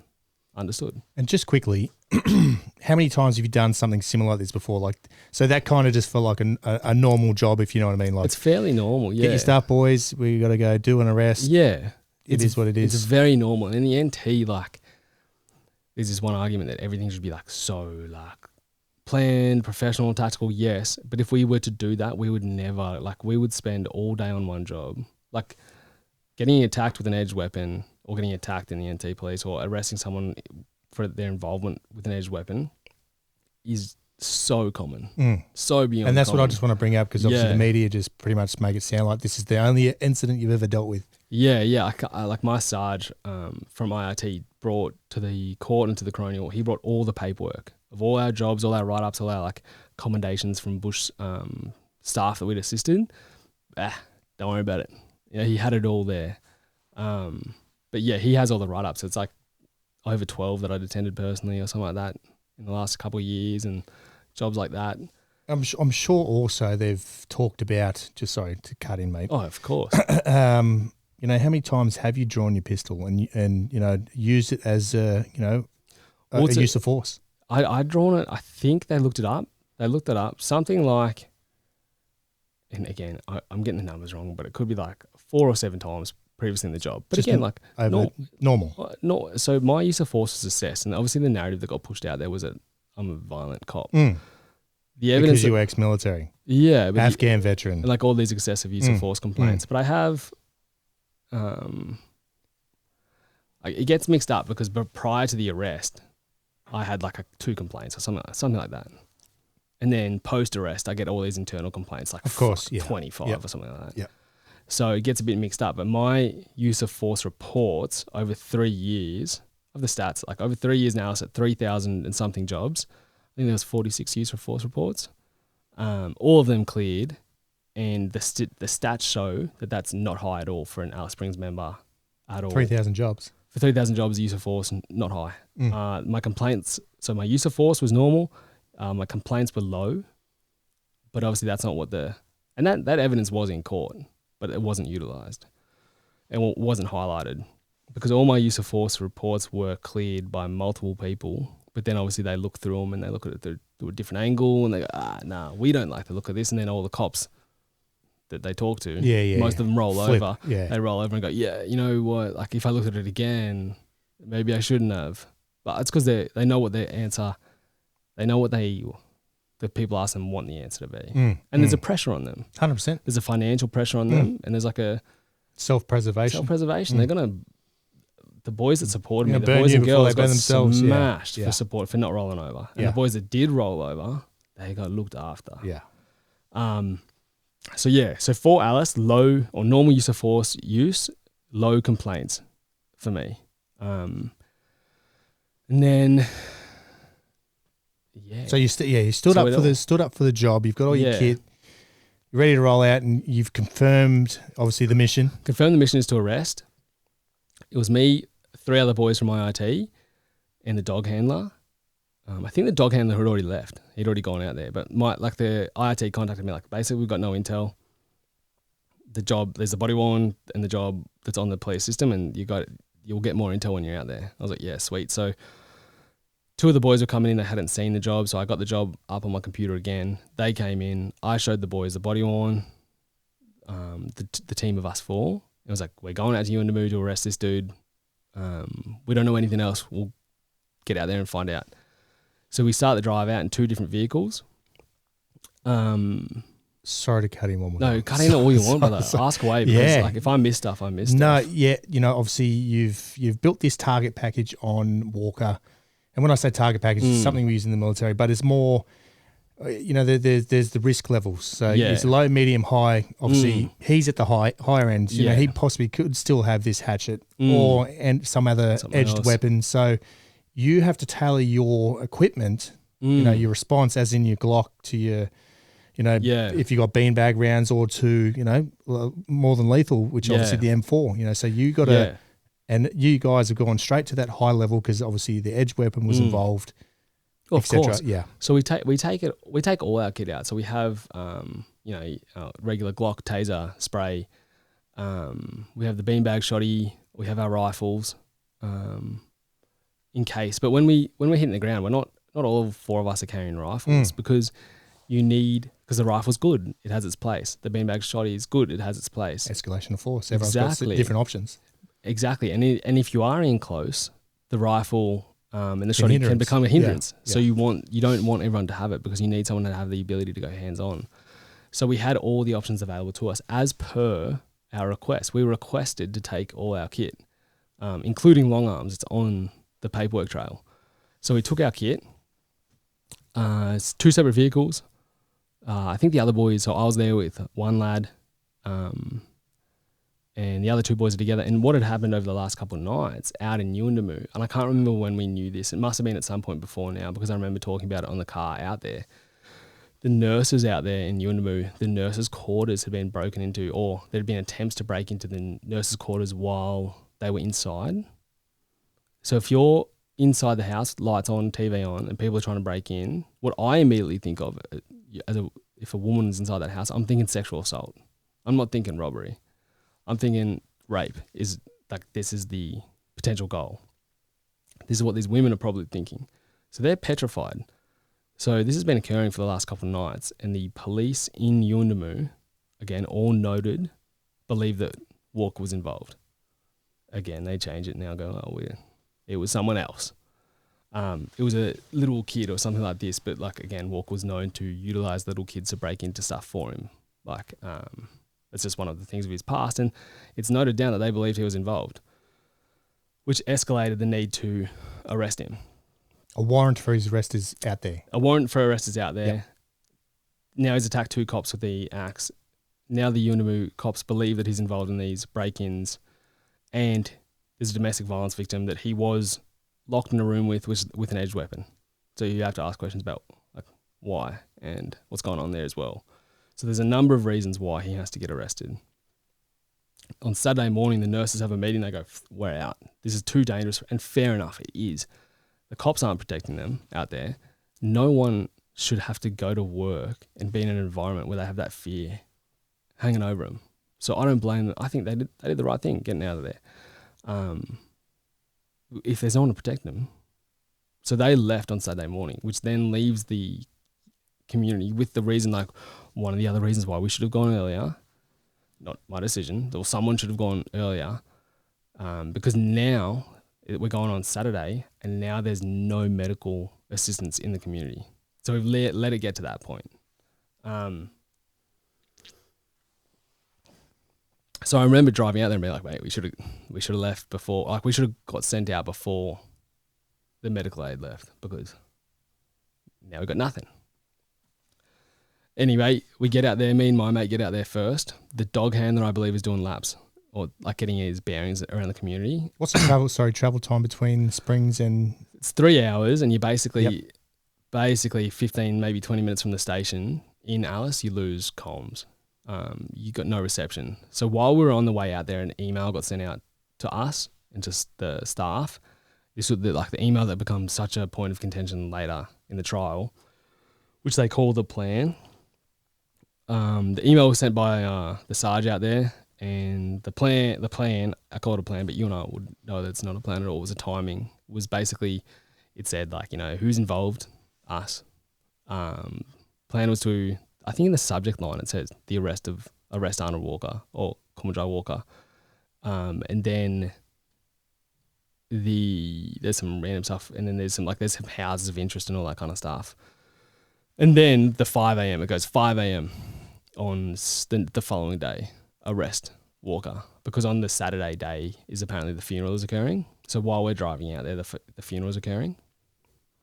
And as per that email, it says 5 a.m. arrest Arnold Walker. But that's the plan. There's no location. There's no execution. There's no are we, who's going where? Who's going in front of the house? Where is the house? How are we making entries? Is it forced entry using flashbangs? Is it a soft approach? There's nothing involved at all. So we get out there, but we don't even have access to that because it's on our computers and our iPads, and we don't got no reception. So we get out to Yuendamu. I'd never been out there before. Get to the station. I meet the Sarge and one of the guys that was out there from the axe incident, her partner. And then there was another cop from another community who'd come in as a bit of backup. And this is Saturday, and the dude, her partner, was still writing up his statement from the Wednesday night. Usually, from what I was aware of police, and if we got an incident like that, you got to write your statement there and then, that shift. So he's writing that up. Basically, the conversation goes like this. We have a quick little intro. I hit up the Sarge. I'm like, hey, what's the go? She's like, I would want to arrest him at 5 a.m. And I was like, yeah, sweet. Where's he going to be at 5 a.m.? She's like, I have no idea. And I was like, what? Oh, what's the plan? She goes, oh, well, I have no idea where he is. And I was like, okay, well, because police have, for listeners, I know a lot of your listeners are police. We can't just enter houses. If we want to make our way into the house, we're coming into this house, we have to have belief on reasonable grounds that an offender's in there who has committed an offence, an indictable offence, like a serious offence. And we have to believe on reasonable grounds that he's in that house. Otherwise, you can just say, no, you're not coming in. Unless, obviously, we believe someone's in danger inside. There's other reasons like that. But for the purpose of an arrest, we can't just go into people's houses. All we can do is knock on doors. And if someone says, no, he's not in here, we're not going, you're not coming in, we got nothing. Unless you're invited in. Unless we're invited in. So then I hit her up. Well, if you don't know where he's going to be at 5 a.m., usually how our team would operate is we would go out to the community, because it's not our community. We'd introduce ourselves to the community and we'd let them know what we're there for.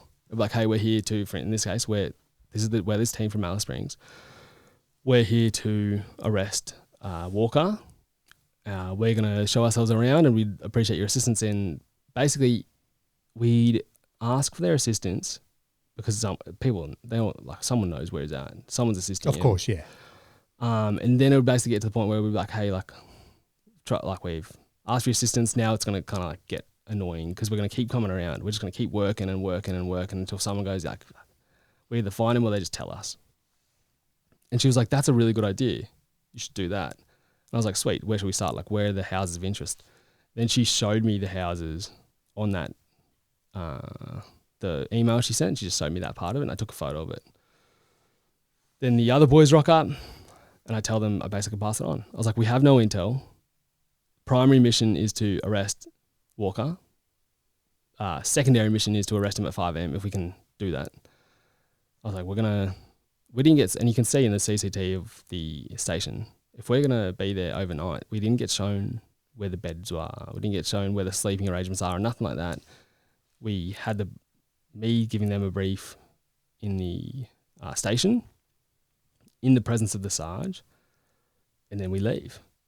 I asked the Sarge if we could utilize one of the local members to come with us for help with identification, but it was refused because we just had a mugshot. So basically that's where we're at. So we were refused a local member to assist. The agreement between us was that we would go out there and start operating how we would operate, and she showed us the houses of interest. Now that's a massive point of contention that comes up again and again, and the argument put forward is that everything I just told you is basically fake. Is that we were told to go arrest at 5 a.m. It's got to the point now where the story that was basically accepted was that we were told to go out to the community, do high visibility patrolling, play basketball with the community, just have fun, be normal until 5 a.m. But that doesn't make sense, because we didn't even know it at the time, but the sergeant's already warned out the community that the task force from Alice Springs is coming. So as soon as we step foot in that community, he's going to be hiding. Everyone knows. Yeah. And everyone's going to be assisting. Yeah. As the family have mentioned, they're going to assist him hiding from us. So we're kind of on a time limit already. But her notes that she made the following day support what I'm saying. The CCTV of the it's been accepted now. Parts of her statement aren't correct, but she's been looked after and said, you know, her memory was a bit fuzzy. It was a big night. You know, she says she briefed all four of us, but you can see on the CCTV me and her talking, and then me briefing the four guys. Everyone else's statement, including her partners, supports it. I gave a little brief to the boys saying, we're going out to intel gather to try and find him. If we find him, she's like, yeah, if you find him, of course, arrest him, bring him back, because they were then going to handle the administrative processes in the jail and the station out there, because we didn't know where everything was. Their station. Yeah, it's their station. So we head out to the incident where it occurred. Where the axe incident occurred. Yep. So, and again, everyone's got this big issue of like intel gathering. Like, you were out there looking for him. Like, yeah, we were. Like, he's been apparently on the run for 3 days. So I have to go out there and ask. Part of my intel gathering is human intelligence. Like, you have OSINT, you have GeoInt, you have SIGINT. Human int is intelligence, and the way to gather human int is by talking to humans. They're going to give you information, and then you're going to have to analyze it yourself and like figure out what's what. We go to the first house, and I figured it was going to take longer than 11 minutes to locate him because it hadn't been done in 3 days, you know. We go to the first house that he was at. We talked to a lad there. He's like, no one's inside, but sometimes he does spend the night here. And then my mate's gone around the side of the house and he's like, someone's inside. So immediately I go, that's information, right? So I got to assess it. So then we asked if permission to go inside the house. He's like, yep, you go inside. So we search the house, considering that maybe Walker is in there. It's not. There's some other kids. So we come back out. We have a chat with old mate. He tells us where he thinks Walker is. He's like, he was actually just here. Yeah, right. Yeah, he's like, he was actually just here. So this is the video before the actual, the video they put house. on. Yes, gotcha. I've got a map in so front before of me. you see that child, say, hey little one, on, hey missus, this is before this, which no one talks about. No one says you go to another house and we're accepted in and you can check in, and obviously you get your human, as you said. Well, what they say is the people that do talk about it say, well, you've now gone to this house and this guy has told you that he sometimes sleep there. So why didn't you then go to the station and wait till 5 a.m. to go hit that house? Because we knew what was going to occur. As soon as we left that house, in his statement, that guy, he admits that he then called Walker's mate to warn Walker that we were coming.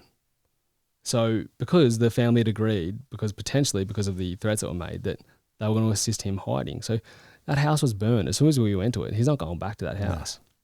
So the argument that we should have left at that point and then gone back at 5 a.m., old mate confirms it basically by then giving old mate the heads up. So he gives us these like 3 houses, I don't know, 500, 1K away, where he thinks Walker's gone to. So then we go over those houses. There's 5 of us in 3 cars. So like the 4 IIT boys in 2 cars and the dog handler in his car. So we can't do any form of cordon or containment for 3 houses. So we kind of just like set everyone up as spotters and like do the best we can. And we'll go into this house first because this is just how it works. And it just so happened that it works that we rocked up. Me and one of the boys go to this certain house. The other boys are kind of acting as spotters to see if anyone squirts from any house that we can see and we can get the heads up. So squirt for the civvy runner. Means runner. Yep. So runner. So if anyone runs from any of these 3 houses, the spotters would be able to let us know, give chase. We can all kind of go for that person. Yep. We go into the backyard of this first house. I talk to a woman, which you can see on body 1. I just ask her some questions about. I let her know who we are. I introduce myself like super polite, super calmly. I tell her what we're there for. She says she doesn't know anyone. And then one of the boys that was there, he tells me that he's seen someone in the house, like a male. So I was like, all right, let's do it. All the windows and doors are blocked up and stuff like that. So we walk towards the front of the house. I say hi to a little girl that's in the front yard. And again, like where our level is so low to the point where it looks obviously complacent because the incident has occurred 3 days ago. So we can't go in, we can't kick in doors, we can't put everyone on the floor, even though that could be arguably a lot safer and in more control, but you can't do that. And you're also not trained to do that because the NT police, like they want you to be as respectful, as polite as possible. So it can come across exceptional, like it can come across complacent, but you look at the body worn video, I was polite, I was calm, respectful to everyone. We're walking to the front of the house. You're strolling to the front of the literally house. Relaxed. And they're saying, the argument is that I was like, what do they say? That I was gung-ho. Yeah, no. Like brother, I was like chilling, relaxing. If you were gung-ho, you'd have your M4 up and yeah, stacked on doors, ready to roll. Yeah, so I was calmly, like I'm talking to people. I talked to a woman at the front house. Obviously, they're sitting in the front yard of the house with the front door open. So I safely assume that they're lawful occupiers. I asked permission of them to go in the house. The criminal trial evidence of the police, as well as obviously our own evidence, is that they say, yes, you can. Obviously, I asked them both if they knew who Walker was or if they knew where he was. They both lie, and they both admit later to lying. They both are his family members, and they were with him just minutes prior before he went inside. So they've lied to us about his being inside. So we've asked permission to go inside. We go inside, and then what occurs on the body worn occurs. My partner goes into the house first. I go in behind him. Walker's approaching. I don't recognize him from the mugshot that we have. He's obviously kind of trying to walk towards us, but very casually. I gently kind of like steer him up to the wall, and it's super calm. I talk to him. I tell him to stay calm. It's all breezy. I put my phone up next to his face. I tell him why, just to ID him. I take his hat off. He puts it back on.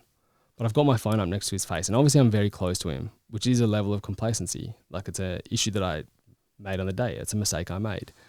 Unfortunately, at some point, every time you have to arrest someone, you're going to touch them. And like you can't, until someone figures out how to arrest someone from 10 meters away, you're going to have to touch someone. So I ID him because I put the photo up next to his face, and the only way I can eventually ID him, he's got this one skin fold in his ear. I put my phone away and I say, look, mate, like stay calm. I think I say something like, turn around. You're under arrest.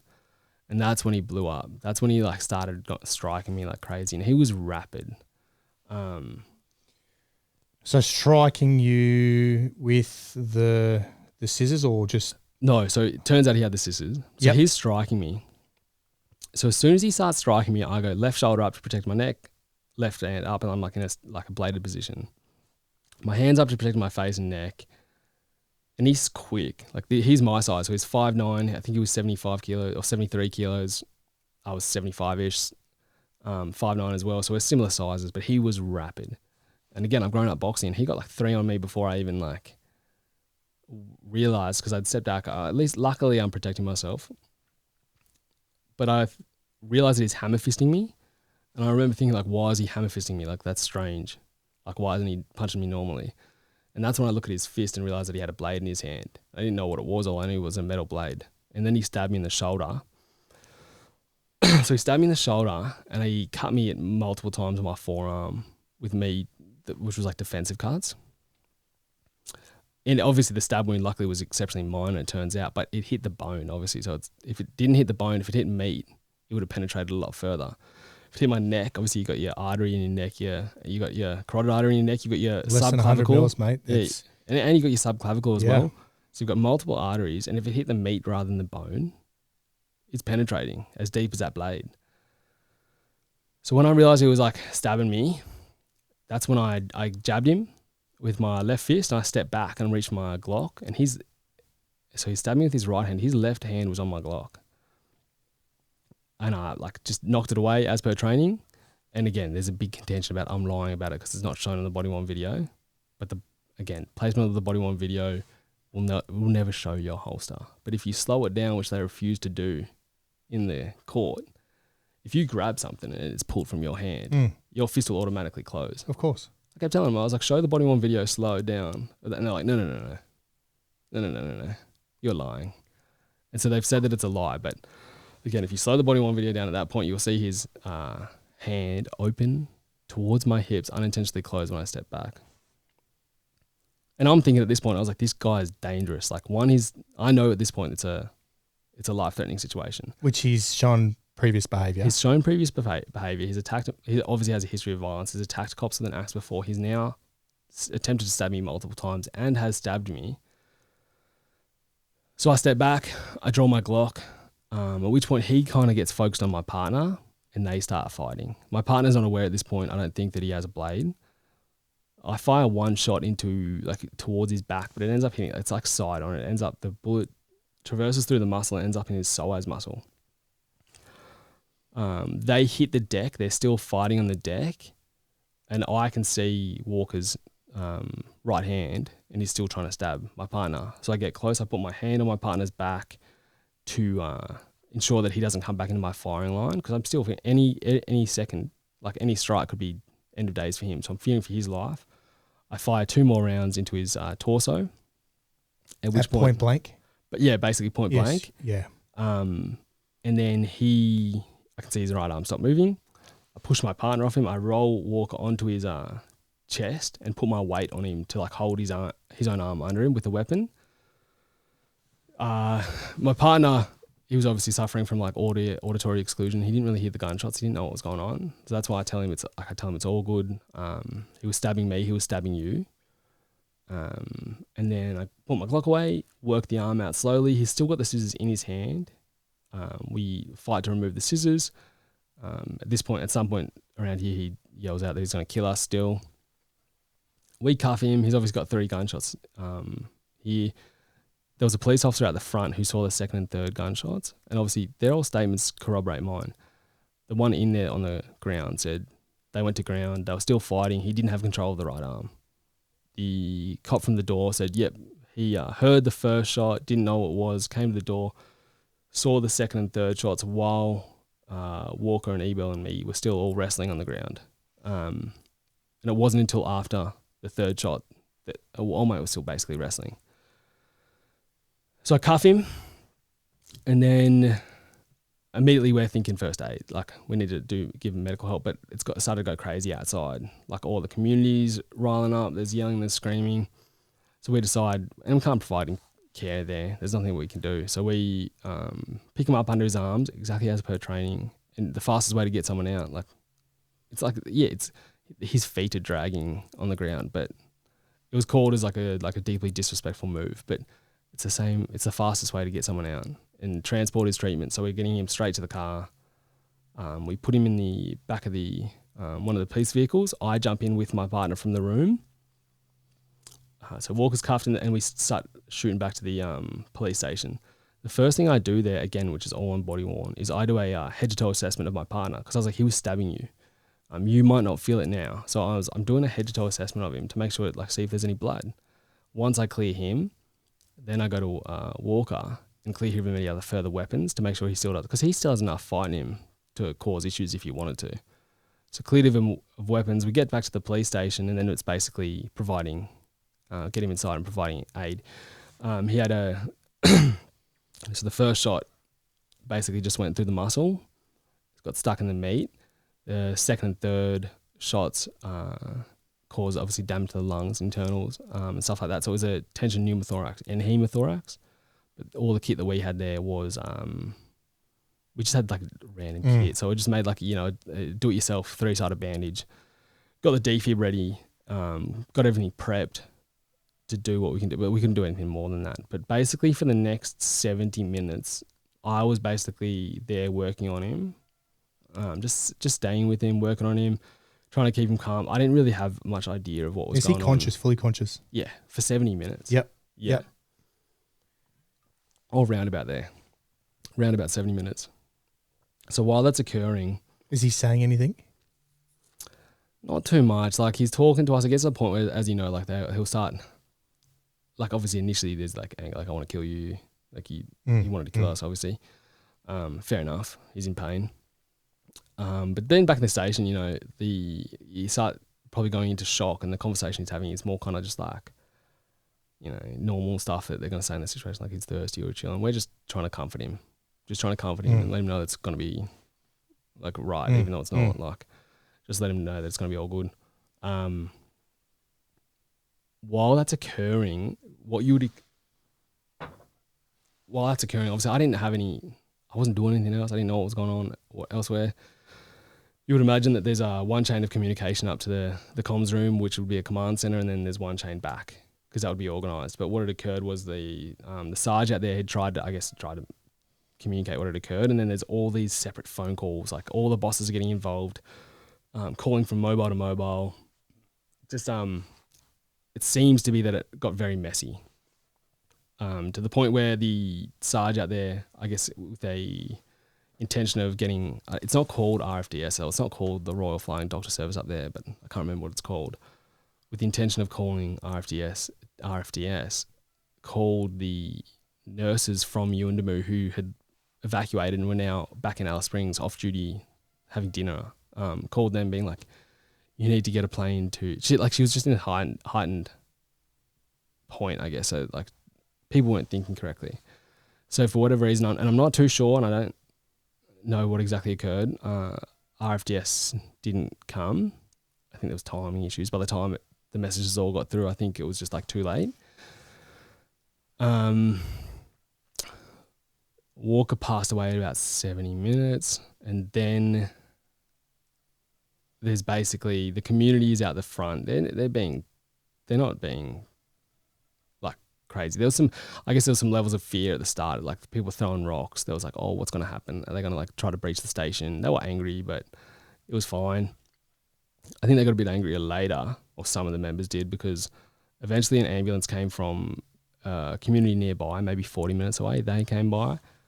They came into the station. Obviously, Kumanjai was dead at this point. And then while we were working on him, I was like, boys, we need to, because obviously in the adrenaline, you don't feel nothing. I was like, once he passes, we'll have to look at my shoulder because I'm feeling it now. Because I couldn't see it because I had a torch on my shoulder, like I connected to my shirt. Take that off once Kumanjai passed and look at my shirt, and I was like, oh, it's damp and there's a hole in my shirt. Take off my cop shirt. I was wearing a brown undershirt, blood patch, and a hole in it. And I was like, okay, one, the stab wound was very minor because I got lucky because I hit the bone. But I was thinking, obviously, this is a critical incident. I was thinking from an evidence perspective, I was like, this is a good thing. Like from an evidence perspective, I was like, I know I've done the right thing because I was there. I know 100% our lives are in danger and I followed my training to a T. But now I've got like a stab wound. Like evidence, we should be right. Like I was never thinking that there was going to be like the outcome that did come from this. Took photos of that all, cleaned it up a little bit, patched it up. And then again, I didn't have any input in this plan. I didn't really know what this plan was. At some point we get told we're going to the airfield because like there's reinforcements coming in. And I had to be removed for the investigation and for like to go to the hospital and all that kind of stuff. Yeah. So I didn't know this plan, but the plan that ended up happening, it is obviously it's the community was very upset by it, which is fair enough. Our police vehicles and the ambos went out to kind of like deceive the community that Walker was in one of them and getting airlifted to Alice Springs, which wasn't the case because he'd already deceased. But I don't know. I didn't make that plan. I don't actually know who did make that plan. If it was involved with the bosses and the Sarge, probably there's some mix probably. Which is a command issue. It's a command issue, yeah. So then I jump on the plane, see the boys high by at the drop-off. I jump on the plane. On the way back to the station, the community start throwing rocks at the police vehicles and the ambulance vehicles to the point where a rock went through the ambo's windscreen and knocked out one of the nurses. She's like 60 years old. So like that's how these ambos are getting treated. No one of these people don't want to work in these communities. But in the NT there seems to be I guess lower expectations up there for some people. So that's accepted because it was a hard situation, you know. But again, regardless of how hard a situation was for you or I, if we knocked out a female ambulance officer with a rock, I'm sure we would have consequences legally. There'd be a warrant out for my arrest. Exactly. But again, I see up there, there's different expectations up there. Lower expectations for some people, which I think is actually true racism rather than 100% anything else, you know. So I fly back to Alice Springs on this plane with this, like, we had this old pilot that helped out, like he was a cop pilot. He radioed ahead. It's a short flight, like 40 minutes. He'd radioed ahead to the station. We'll be at the airfield in 40 minutes. It's like 10 minutes from the police station. So there's an agreement to like someone will be there for me. Get dropped off. He's got to deal with his plane and all that. So I jump out the front of the airfield waiting for pickup. I'm on the side of the road in Alice Springs for 15 minutes. I've just been stabbed I've just been stabbed, shot the offender and tried to save his life and failed. And then I'm back in Alice Springs immediately afterwards on the side of the road. There's no one there. 15 minutes by myself. Just dropped off, no kit, in like police gear, but no, like my Glock's been taken off me obviously for evidentiary purposes and all that. Standing on the side of the road, I call my sergeant, I'm like, mate, like where is anyone? And he's like, the detectives were supposed to come and pick you up. He's like, I'll come out there right now. And then a few minutes later than that, like some D's rock up, and they try to like get me to tell them what happened. I'm like, nah, nothing on, nobody warned me. So we go to the hospital, get cleaned up there, get like a tetanus injection, which I guess was the main thing because the fear was. That's it. Like where? So my question is quickly the scissors. What were they used for? Where'd they come from? Obviously they kind of look like, maybe like, drug cutting scissors type thing. Yeah, I imagine I imagine he utilised them mainly for like cutting drugs, but they're like a little medical set of scissors. Yeah. They'd probably have a I don't know. They fit really well. So when he was holding him in his fist, the blade probably only protruded 2.5, 3 inches probably. Mm. So the blade probably does protrude 2.5, 3 inches, which obviously isn't that much. But when you're talking about arteries in your neck, it's more than enough to get you. I think we've seen enough videos on the internet. I think there was that young kid up in Brisbane. In Brizzy, and that's one strike. That was one strike, one clean strike on the 12 to 17 seconds later, and that was it. That's one. And they were like craft scissors. So you can see it, one strike in the right place, you're done. So they were like medical, they looked like a bit of medical kit scissors. One of the blades would be like extra sharp and pointy, one would be a bit blunted. Don't know where he got them from. Not sure. An argument comes up later about whether or not they could be potentially lethal. And that's it during the court case. That's where it gets so super, super messy. Part of the reason why. But I'll try and do it like chronologically in a way. So I get back to Alice, go to hospital, get cleaned up, get a tetanus injection, get it cleaned up. Because I guess the fear is not only just like, because the wound is fine, it's minor, but you're thinking about like transmittable diseases and stuff like that. Because I don't know whose DNA has been on them scissors. Go back to the station, basically quick, I'm knocked off. I go home, I write some notes in my notebook, quick notes about what happened. I'm already talking to a lawyer through the NT Police Association. Wake up Sunday morning, go back to work to talk to a psych. And I talk to a police psych and she's like, what do you need? I'm like, I guess we need to do a critical incident debrief. She's like, what's that? I was like, I don't know. Like I thought that she would know being a police psychologist. So I basically run myself through a critical incident debrief. And she's like, yep, sweet, you're good to go, cleared for work. I was rostered on for like 2 days off and then back to work on Wednesday. So I thought that was what was going to occur. And then it starts getting wild from there, like super wild from there. How was your first night, that first night back at home, getting into bed, having a shower, getting into bed, going to sleep? Obviously there would have been thoughts running through your head and just going, and I guess you would have been self-doubting as well, going, fuck. Well, I think it was a big moment, but at the end of the day, I knew I would 100% done my job correctly. And the sadness. Which has been proven. Like I knew I'd done my job correctly. I knew I'd been trained to a higher standard than most cops. I knew I'd trained myself to a higher standard than most. And there was no doubt in my mind about the righteousness of that shoot. There was obviously sadness to come later once you deal with it. The sadness, like what we were talking about before. At one point I was thinking of this one particular guy, similar kind of guy, who had resisted arrest. And I remember we were running through the desert trying to chase him and he feigned surrender. And as he was getting on the ground, he like changed his mind and he threw nearly like the perfect elbow in my face. Like I just like slipped it. And then we get into this fight and he, like looking like he wanted to kill me if he could. Cuff him and not 5-10 minutes later, we're literally laughing like we're best mates. So then like you remind yourself like, well, maybe Walker's just like that guy. And like obviously it's to kill badness. It's a good thing. But then everyone's got to be like, well, most people got some good in them and that's like sad. So you deal with that. But on the night in question, like you just like caught in the moment. Like I was like, I would rather carry any sadness than the sadness of my partner going home or not going home. Of course, yeah, 100%. Like I'm going to carry that for the rest of my life rather than me fucking up and my partner, like his wife and kids don't have a husband and dad no more, or the sadness that my family's going to have if they miss me.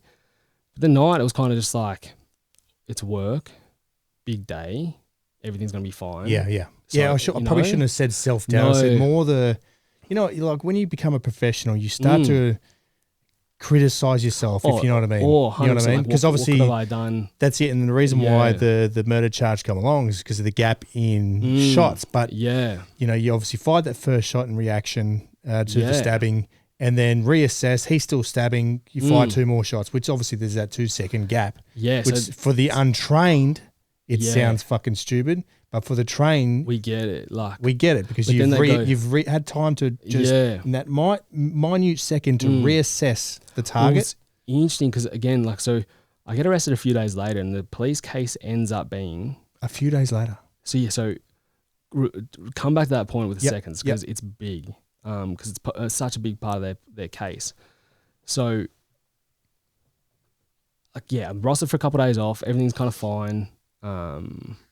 Tuesday day, so the shooting was Saturday night. Tuesday day, my name gets released and my photo to the media. Yeah, it's on social media by one of the members of the community. How did they get that?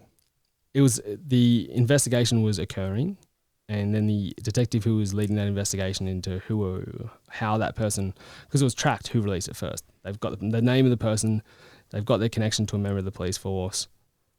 Not established that's how it came, but once they found out that name, he was ordered to stop investigating that pathway. So someone from the police force leaked your name and your photo. Looks like it, yeah. That's what it looks like. Yep. Names. Because there's no other way. There's no other way. No. There's no other way. Unless you're friends on Facebook. I think initially there was some thoughts that maybe one of the doctors from Alice Springs Hospital did. But that then didn't make sense with the actual image originating from a Yuendamu community member. But there was some concern that maybe I was a hospital member. So he was investigating it because we made a complaint. I was like, this is like, you can easily charge someone for like inciting violence, using a carriage service to harass. But the bosses told him to stop investigating. So that stopped. So we don't know how they got that. But that's the same day, I think that was the same day that the chief minister and the commissioner flew into Yuendamu. And that's when he did that speech about like consequences will flow, this and that. He'd also, the chief minister had also directed the head of ICAC, the Independent Commission Against Corruption. He put the head of ICAC in charge of oversight of the police shooting investigation. So there's a lot of weird shit's happening. So my photo's been released. The chief minister's done that weird statement. ICAC dude's been put in charge of the oversight, and then the ICAC guy has a meeting. We didn't find this out till later with some of the police and the head of Aboriginal Justice for the NT, who now works for the NT police. They have a meeting, and the head of ICAC is ordering the police that you must arrest him, this and that, this and that. And the cops go, this didn't have any influence on our decision. But after I was arrested, they email him and go, he's been arrested as per your desires. And again, that is actually out there, but people haven't been reporting on it. So Wednesday, my name's out there. On Tuesday, they basically direct me to go to Darwin, like for my own safety. But they'd already been discussing about getting me out to Darwin before the name was released. They'd been discussing about getting me up to Darwin because they think that if they were to arrest me in Alice, it'd be bad outcome for the investigators. They'd sent investigators down from Darwin to Alice to start taking statements, look at the body worn. Those investigators were ordered to arrest me if I attempted to leave Alice Springs, and they refused to. Their notes are like, no, our evidence shows at the moment justified shoot. No reason to arrest. He was stabbed. Oh, it's still stabbing. Justified shoot. So the actual lead investigators refused to arrest. But then there's this secondary team set up in Darwin. And still, their notes show that they don't believe the arrest. There's no evidence. There's not enough evidence to arrest. So I get sent up to Darwin on Tuesday night. On Wednesday, I'm hanging out. the investigators still in their notes note down not enough evidence to arrest. Nothing changes. No evidence comes in between the next few hours. But then there's a meeting with the commissioner of police and a few of the exec, and the detective gets brought in. The commissioner leaves, and basically the detective gets ordered to arrest me. And then he writes in his notebook, because arrest is a personal power. You can't be ordered to arrest someone. It has to be your personal belief. Gotcha. Otherwise, it's kind of like an unlawful arrest. So that morning he writes, and obviously my memory, like I've got nothing in front of me. I might get some things a little bit wrong, but this is all based off notes. So that morning he writes, there's not enough evidence to arrest. We need to slow this process down. No more evidence comes in. Then he gets ordered to arrest me. And then he writes, I've now come to the requisite belief that a crime has been committed. So basically, we know what it is. It's covering your own ass. Because we're going to go, that's an unlawful arrest because you've been directed to arrest. And if you come under undue influence or direction from an executive member or a senior member to arrest, that it can be taken as unlawful. So from there... So then I go to the watch house. Yeah. Yeah. Oh, so my mum's up at this point, actually. Is she? So, like, fuck, how does this feel? So much happened. So, because we were like... Because it got to the point where I was like... I had a couple of days off because of the roster, but then they're like, hey, how about you take the week off and come back to work next week? And I was like, I never get this much time off, but I can't leave. So my mum, I was living with basically my cousin at the time. So my mum and my auntie come up. We're hanging up. I get directed to go to Darwin. I'm like, no, I'm fine. Like, no, you are going. If you don't go, that's a breach of discipline. So I was like, oh, mum and I will go up. So we go up. We're like on campus, like police campus accommodation on Wednesday. And your mum's a former lawyer too. Mum's a former, she at the time still practicing. Which is a good thing too. Yeah, 100%. But again, she's so close to it. And you know how often it is when you're so close to something. Of course, it's emotional. Yeah, you're emotional. She doesn't know what's... Especially a mother. She does not know like the NT system at all. So Wednesday Arvo, I go for a run around base Darwin, November. It's disgustingly hot. So I come back sweaty as, dripping. As soon as I get back in, knock on the door, 5 detectives rock up. And they come in, they're like, yeah, basically you're under arrest for murder. Mum's like, about to start bawling. I kind of like, it was honestly laughable to me. Plus, I didn't want to like show anything to do with like being upset or being scared because mum was there. So I basically turned to mum, I hugged her and I was just like, hey, like, look at me. I was like, all going to be fine. Like, everything is fine. They've moved too fast. I remember telling her, I was like, they're moving too fast and they've had a massive fuck up here. And I just told her, I was like, straight away, I was like, just call this lad who's a member of TRG at the time. I was like, call him, he's up the road, he'll come look after you. And then I was like, boys, just had a run, I had a shower. And they were like, you're not allowed to have a shower. I was like, watch me, because I know that you can't use force to stop me having a shower. So there was arguments that I had preferential treatment by being allowed to have a shower, but like I wasn't going to go to the watch house in that state. So I have a shower, chuck some clothes on, get driven down to the watch house. And I was pissed, obviously. Rightfully so. Yeah, so because I knew, like, I wanted to blow up. I was like, I did my job properly. It's all on body on video. Yeah, like, so, but got to play the game. So I went to the watch house. I was off it. Got my, get processed, get put in a cell. Just sitting in a cell by myself for. I was only in there for like 5 hours, and the watch house staff, like, you feel for them because I was treated them a little bit like shit at the start because I was off them, but it wasn't their job. It was the detectives. So, not to mention, there was all this chat about like detectives, or about me not wearing body-worn video in other jobs, but no one that arrested me had their body-worn video on. There's no body-worn video of my arrest. Isn't there? None. Oh, you're right. Yeah, but the detective, that's all right for the detectives, like, to not wear body-worn video. So I go to the cell, 5 hours. The police deny me bail. This is where it starts getting hectic to me. So the police deny me bail. So at that point, I'm like, oh, like, I'm going to jail like tonight because they're the ones that have denied me bail. But you can, at that point in time, we were able to call an on-call judge and get him to like reassess. So he's reassessing it based off what was written up as a statement of facts at the time. And the statement of facts, whoever wrote the statement of facts up, I don't believe was on this like detective rollover for the boss's side, because the initial statement of facts was like basically legit what happened. It said, we went to arrest this guy. He stabbed me. I shot him 3 times. He was continued to struggle. He still had the blade in his hands. Basically what happened. And the judge was immediately like, yeah, you can get bail. So the sigh of relief when that occurred, because it was on speaker between the watch house staff and me, was just massive. And while that was occurring, I could look out through the hallway through this little glass wall. I could see like mum, a couple of the boys had come down from Darwin station to check in. So there was a bit of like a mad support. Yeah. And there was like this sigh of relief that I'm getting bail. And how many days is this post shooting? 4. So shooting Sunday night. 4 fucking days. This is Wednesday. That is quick. Same day. And this is, just you're charged for murder. For murder. So I'm charged for murder 4 days after. Most serious offence out there.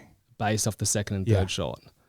So, and that same day, the head of ICAC, the guy who had the meeting with the head of Aboriginal Justice and the cops and ordered my arrest, who'd been put in place by the government, he had gone to a Black Lives Matter rally the same day as my arrest. He'd gone to Black Lives Matter rally in Alice Springs, and he got on the microphone. It was like, if you refuse to say Black Lives Matter, you're guilty of corrupt behaviour.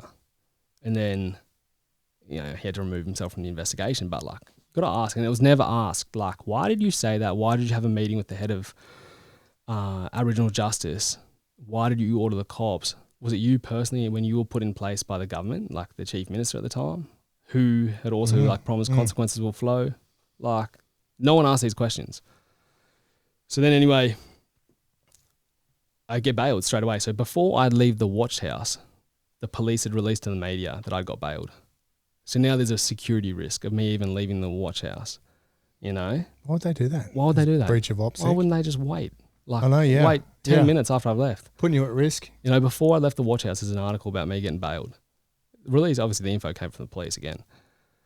So I, went to a hotel room, changed hotel rooms just to make sure that, like, one, the cops weren't bugging me and that and whatnot. The next day, flew down to Canberra.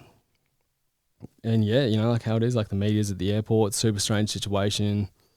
Back at home with part of my bail, so my bail was that I had to leave the territory. I had to go to Canberra. I had to live with my parents. I had to sign in the police station once a week, and then that was me for the next couple of years, And now, so this 4 days after you're charged with murder, eventually, obviously, you set that justice up in. Put you on bail. Yeah. Which allowed you to go to Canberra, and then from there you're on house arrest. Is that what it is? Or no, it was super loose. Like, I didn't have curfew. I didn't have basically the curfew. It meant I was free, but I had to reside with my parents. I wasn't really able to leave Canberra without like requesting Is that a permission. normal, I'm not a police officer and I don't understand it completely. No, definitely for murder. I don't thought you'd be locked up. Yeah, also, there's the argument, because the argument is like, did I get preferential treatment because I got bail for murder? Obviously, if you're charged with murder, you would usually definitely not get bail. But you also, the bail, and again, the police denied me bail. So if it was up to the police, I'd be locked up. I would have been locked up for that 2.5 year period up until the trial in Darwin, I'd imagine. But the bail came from the statement of facts. So all that was needed was the judge to hear that statement of facts. And the judge was, from the sounds of it, the judge was confused.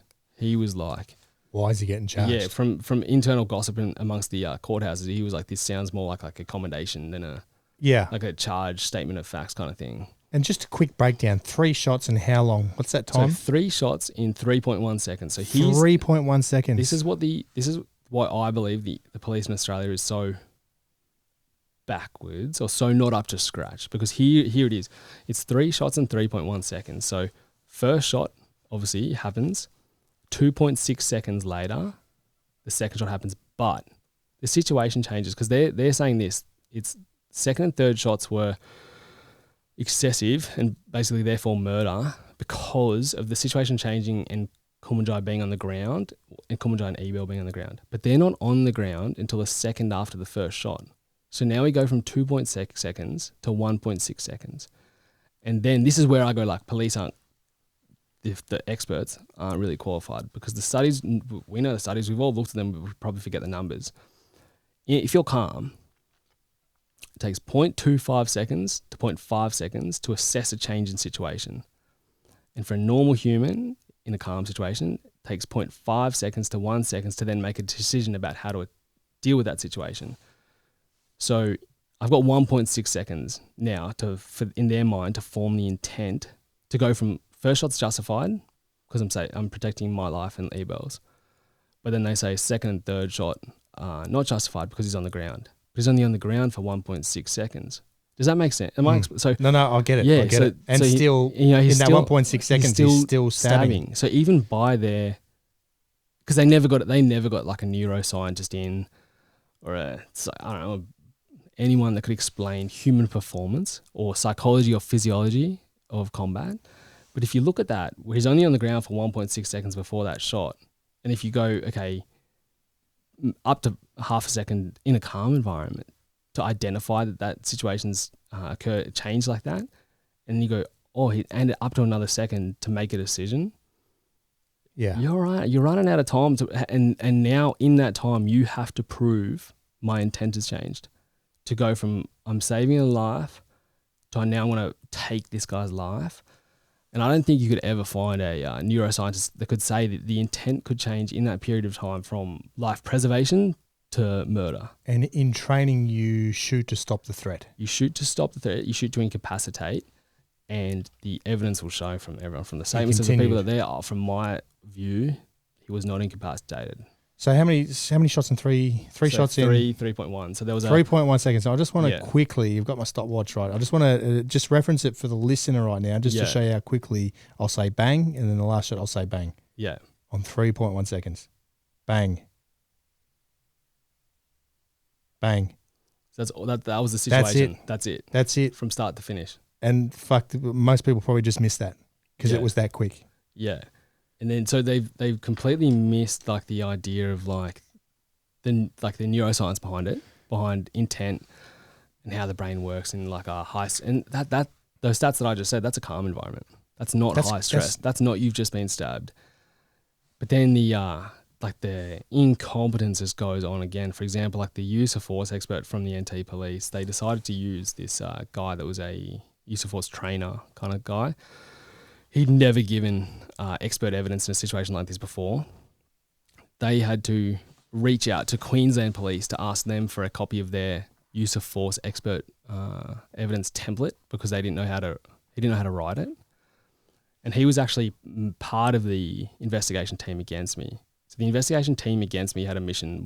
There was two missions. Like there was a Coronial line mission, which wasn't for the criminal investigators, but the criminal investigation mission was to again, established 4 days before they'd gathered all the evidence. Their mission was to compile a brief of evidence in support of the charges against me. So even the way that that's written, they've got the charges and their goal is to find evidence that support that, not to investigate non-biasly, which it should be. So this dude, use of force guy, is embedded in the investigation team. And then he goes, oh no, yeah, but it didn't affect my bias. Oh, but maybe it did. Later, he says, but he's never given evidence like this before. They had to reach out to Queensland Police for a template for him to use because he didn't know how to do it. And then in his original statement, get this, he didn't write down the milliseconds in the shots. So it's like, shot one was at 22 minutes and 1 second, then 2 seconds, and then 4 seconds. So seemed longer. So he goes, it's longer. So he goes so when my lawyer's bringing him, walking through evidence at one point in court, he's like, 3.1 seconds, like, ain't that long. He's like, well, it could be up to 5 seconds. And we're like, brother, you think someone hasn't used the millisecond timer in this court case yet? So it's like, that was the level of like basically incompetence that we were going up against. And it just kind of continued from there. Because there was already one of the head of PSC, I think he was the head of PSC at the time, he brought up an issue. He was like, you can't use this guy because there's kind of like bias. He was head of the training at the time that I went through college, and you don't want to have a perception of bias in a case like this. And the argument back was that, hey, he's not going to be the use of force expert. He's just going to assist. We have a use of force expert at a much higher level than him that we're going to use. He's just going to assist with the NT training. Makes sense? So then and this is all, again, covered by notes. then and we don't actually find out about any of this till later.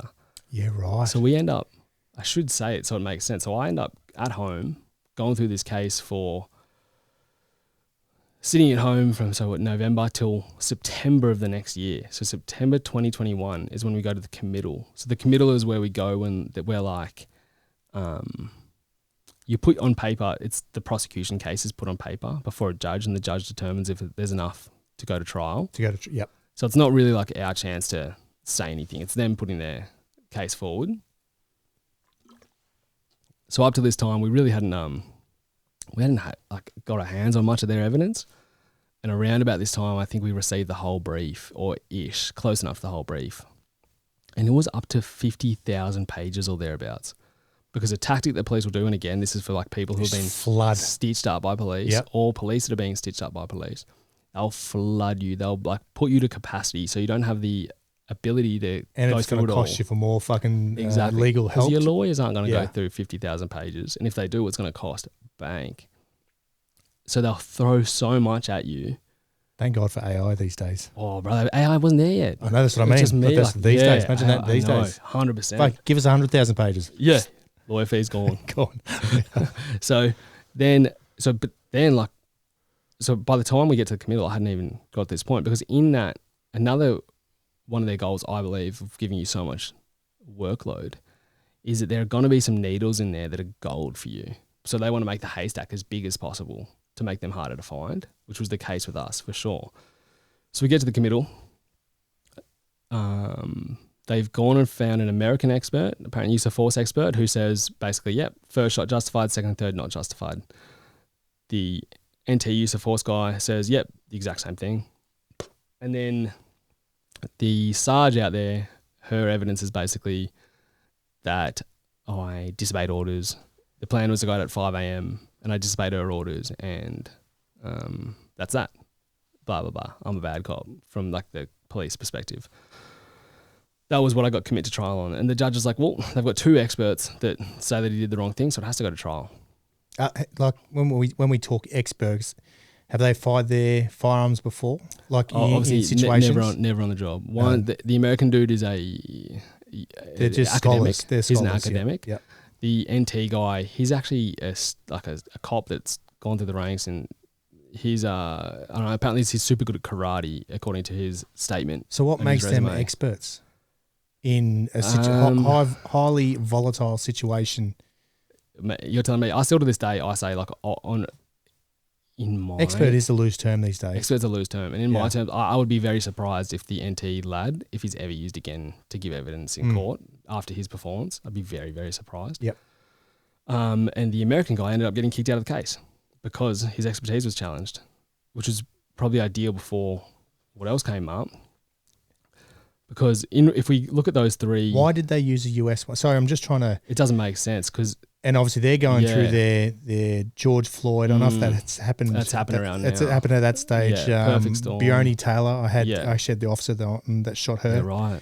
And so all that's happening in the US. So why would they use someone from the US that's probably biased? Yeah, so their argument was... the argument was that they did try to go to the New South Wales police, and New South Wales police were basically like, we are not willing to get involved in this in case our guy has a different view. Like to contradict the NT police. And? Exactly, they should have done it. And then I think they talked about going to Queensland, same issue. They ended up putting out a thing going, well, the Police Federation of Australia, which is like the union kind of head for, I don't know what powers they have or anything, but they look after the cops. They'd put out a statement being like, basically being against the quick charging. And then the cops were like, the NT cops were like, well, because the Police Federation has put out this statement kind of being anti-quick charge, we can't trust any interstate cop because they might be biased from that. But, sorry, I shouldn't say his name on thing, but the use of force guy from the use of force guy from the NT, he falls under the same umbrella, but it was fine for him to do it. So basically what turns out was that they found experts that could support their narrative. So I was committed to trial on three things: the two experts and basically the narrative from the sergeant that disobeyed orders. Her one's the easiest to deal with. and it's the least exciting probably because you had 4 other officers there. Did they? There was 3 IRT boys, the dog handler, and her partner. And what did their statements say? Well, their statements all matched my version of event to the extent that I gave the brief to the boys. So why'd she lie about it? Because it's is it lying under oath? It's strange. So the day after the shooting, she attended a police station, I think the Alice Springs police station, and she got on a police computer and wrote out a bunch of notes. She called it a chronology or an aid memoir, but on a police computer, and it was about what happened the night before. Those notes, the contemporaneous notes that she wrote, say that, because the thing was there was a plan for 5 a.m. arrest, and my thing was like, there's no plan, there's just a timing. We need to develop a plan, and it just so happened that while looking for intel on this lad, we didn't expect to find him in 11 minutes, and we had to work with it. So her notes from the day after the shooting say that she was actually waiting for a text message from the ACPO on Saturday night to give her some intelligence about where Walker was, at which point she would begin making a plan. So her own notes from the day after say the plan wasn't prepared yet. She also says that she directed us, or something along the lines of she directed us to a police with a zero tolerance approach, i.e. let no crime happen, go hard, arrest this guy. Which is confirmed from the statements of the family. Boys, and the statements of the family, the statements of the boys, and it's on her notes from the day after. So, as per her notes, the plan wasn't prepared, and she told us to do this zero tolerance approach kind of thing. But then those notes disappear for a while, right? So then her statements she's given her like 5 statements by this point, and they all get like a bit more looser to the point where now in the Coronial, she tells the Coronial that she expected us to play basketball in the community and just hang out kind of thing till 5 a.m. Which is not your job as IRT. It's not our job. It's not our job at all. So her notes contradict her statement and her evidence given up at the committal. So I'm saying her statement at the committal was a lie. It gets to the point in the Coronial because we end up finding out that she wrote these notes and had lied about it, that because I was going through amongst these like 50,000 pages, I was going through all the notes. I found a detective's notes that said, I'm preparing to interview the Sarge. I've just got a call from her lawyer who said that she's going to bring a chronology that the Sarge has been preparing to assist her. And I was like, that sounds like notes. That should be good. And the police knew she had, so the police saw these notes because they brought them to the interview. They saw them. I think they might have had a copy of them because then we subpoenaed them, we got them, and they're like, oh, this doesn't match her statement. But I believe what had happened is she's kind of manipulated in a certain way potentially by you get to the point where you lie to the point that you believe it. And especially when you said the commissioner and the police minister went to the community, a day later, 2 days later, whatever it was, to apologise. Obviously, they're probably, who knows if they're talking to that sergeant going, you know what, we've already admitted to making this fucking right, so you need to play the game and play it this fucking way. Like, that's just speculation, but that's what I'm assuming. There's always like a little bit of, there's an internal bias to your employer because they give you, they pay you. Yeah. They're your financial stability, so you want to do what they want. And as soon as they charge me for murder, it's very clear what they want. Yeah. Right? It's already there, clear. So we're saying, she's lying about me, and then there's evidence that supports it. So we're saying that I was committed to trial off her statement, which is a lie, so that should have been scrapped.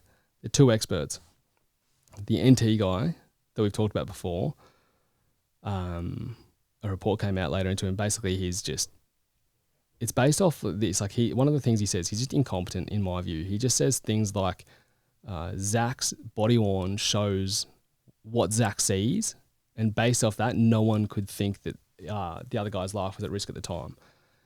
Even if the body worn was at my eye level, the expert evidence on body worn is that obviously because of the lens and all this kind of stuff, it's not what I see. But it's a foot, if not a foot and a half below my eyes. So of course it's not going to see what I see. Plus you got the millisecond thing. His statement just doesn't really make sense. And then it comes established later that his statement was based off like outdated training that I didn't even have, like old views. It doesn't make sense. His view is that the first shot was potentially justified off 6 factors. And it was the fact that the other day Walker had attacked the boys with the axe, and I was aware of it. So he'd attacked the boys with the axe and he was aware of it. He'd stabbed me, which means he's got a propensity, obviously, to potentially stab Ebel. Violence.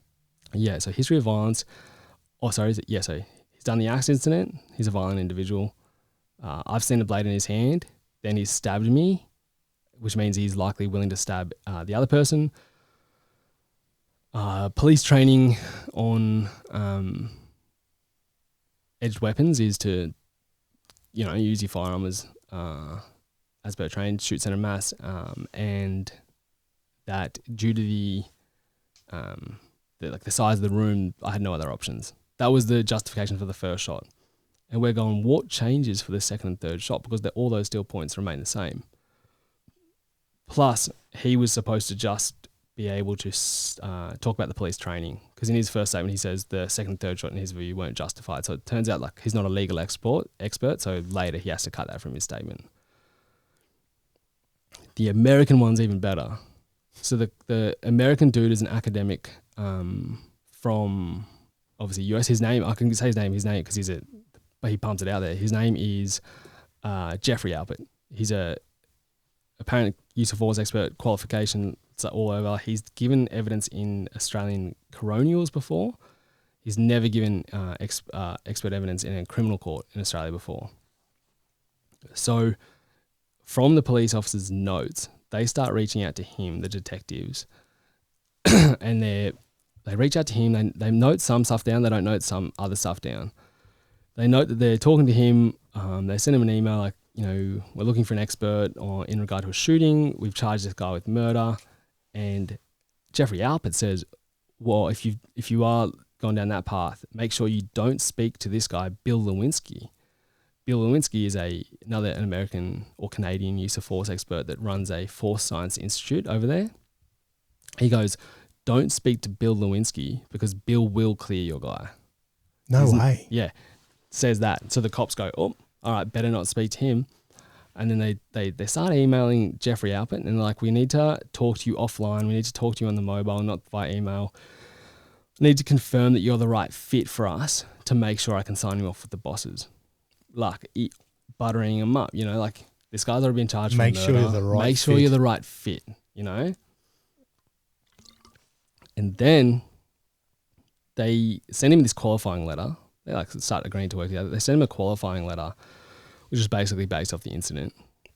And I read the qualifying letter, and if I didn't know me, I would have been like, mate, scumbag. Like because it says stuff that's not proven. It's like Zac is a kind of like a reckless dude. He disobeyed orders. He did this. The tone of it is very, very obvious to what they want.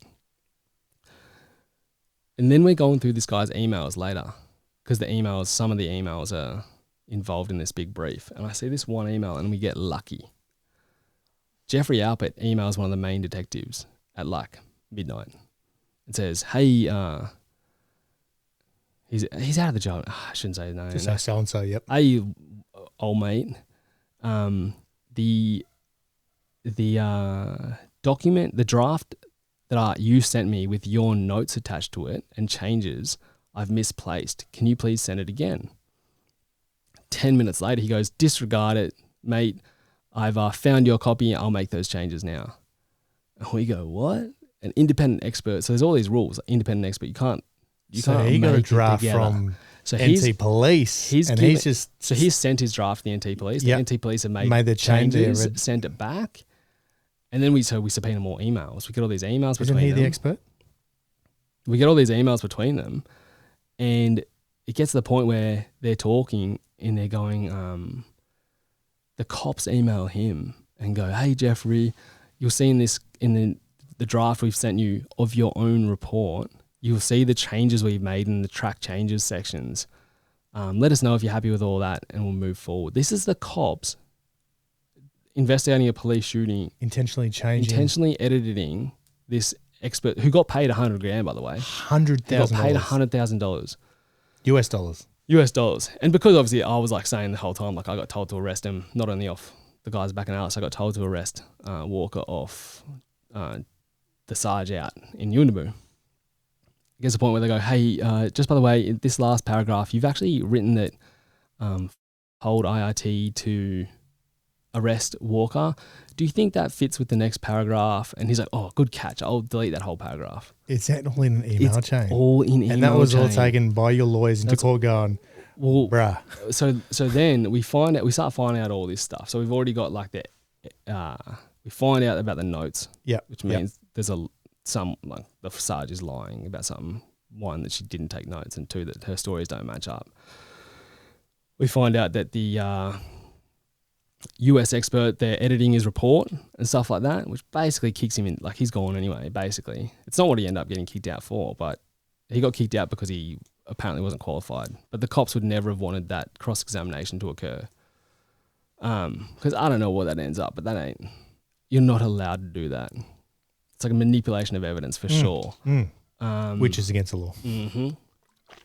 And then you have this NT use of force guy. And then so we're moving, so September, I get committed to trial, September 2021, and the trial's not booked until like August the following year. And amongst that time, we start hearing rumours of this Coronial report going on, that there's someone in the NT, and the Coronial report's been happening, and we need to look into it. Something's occurring up there. I might just have a piss, and then I'll tell you the next bit about this. Yeah.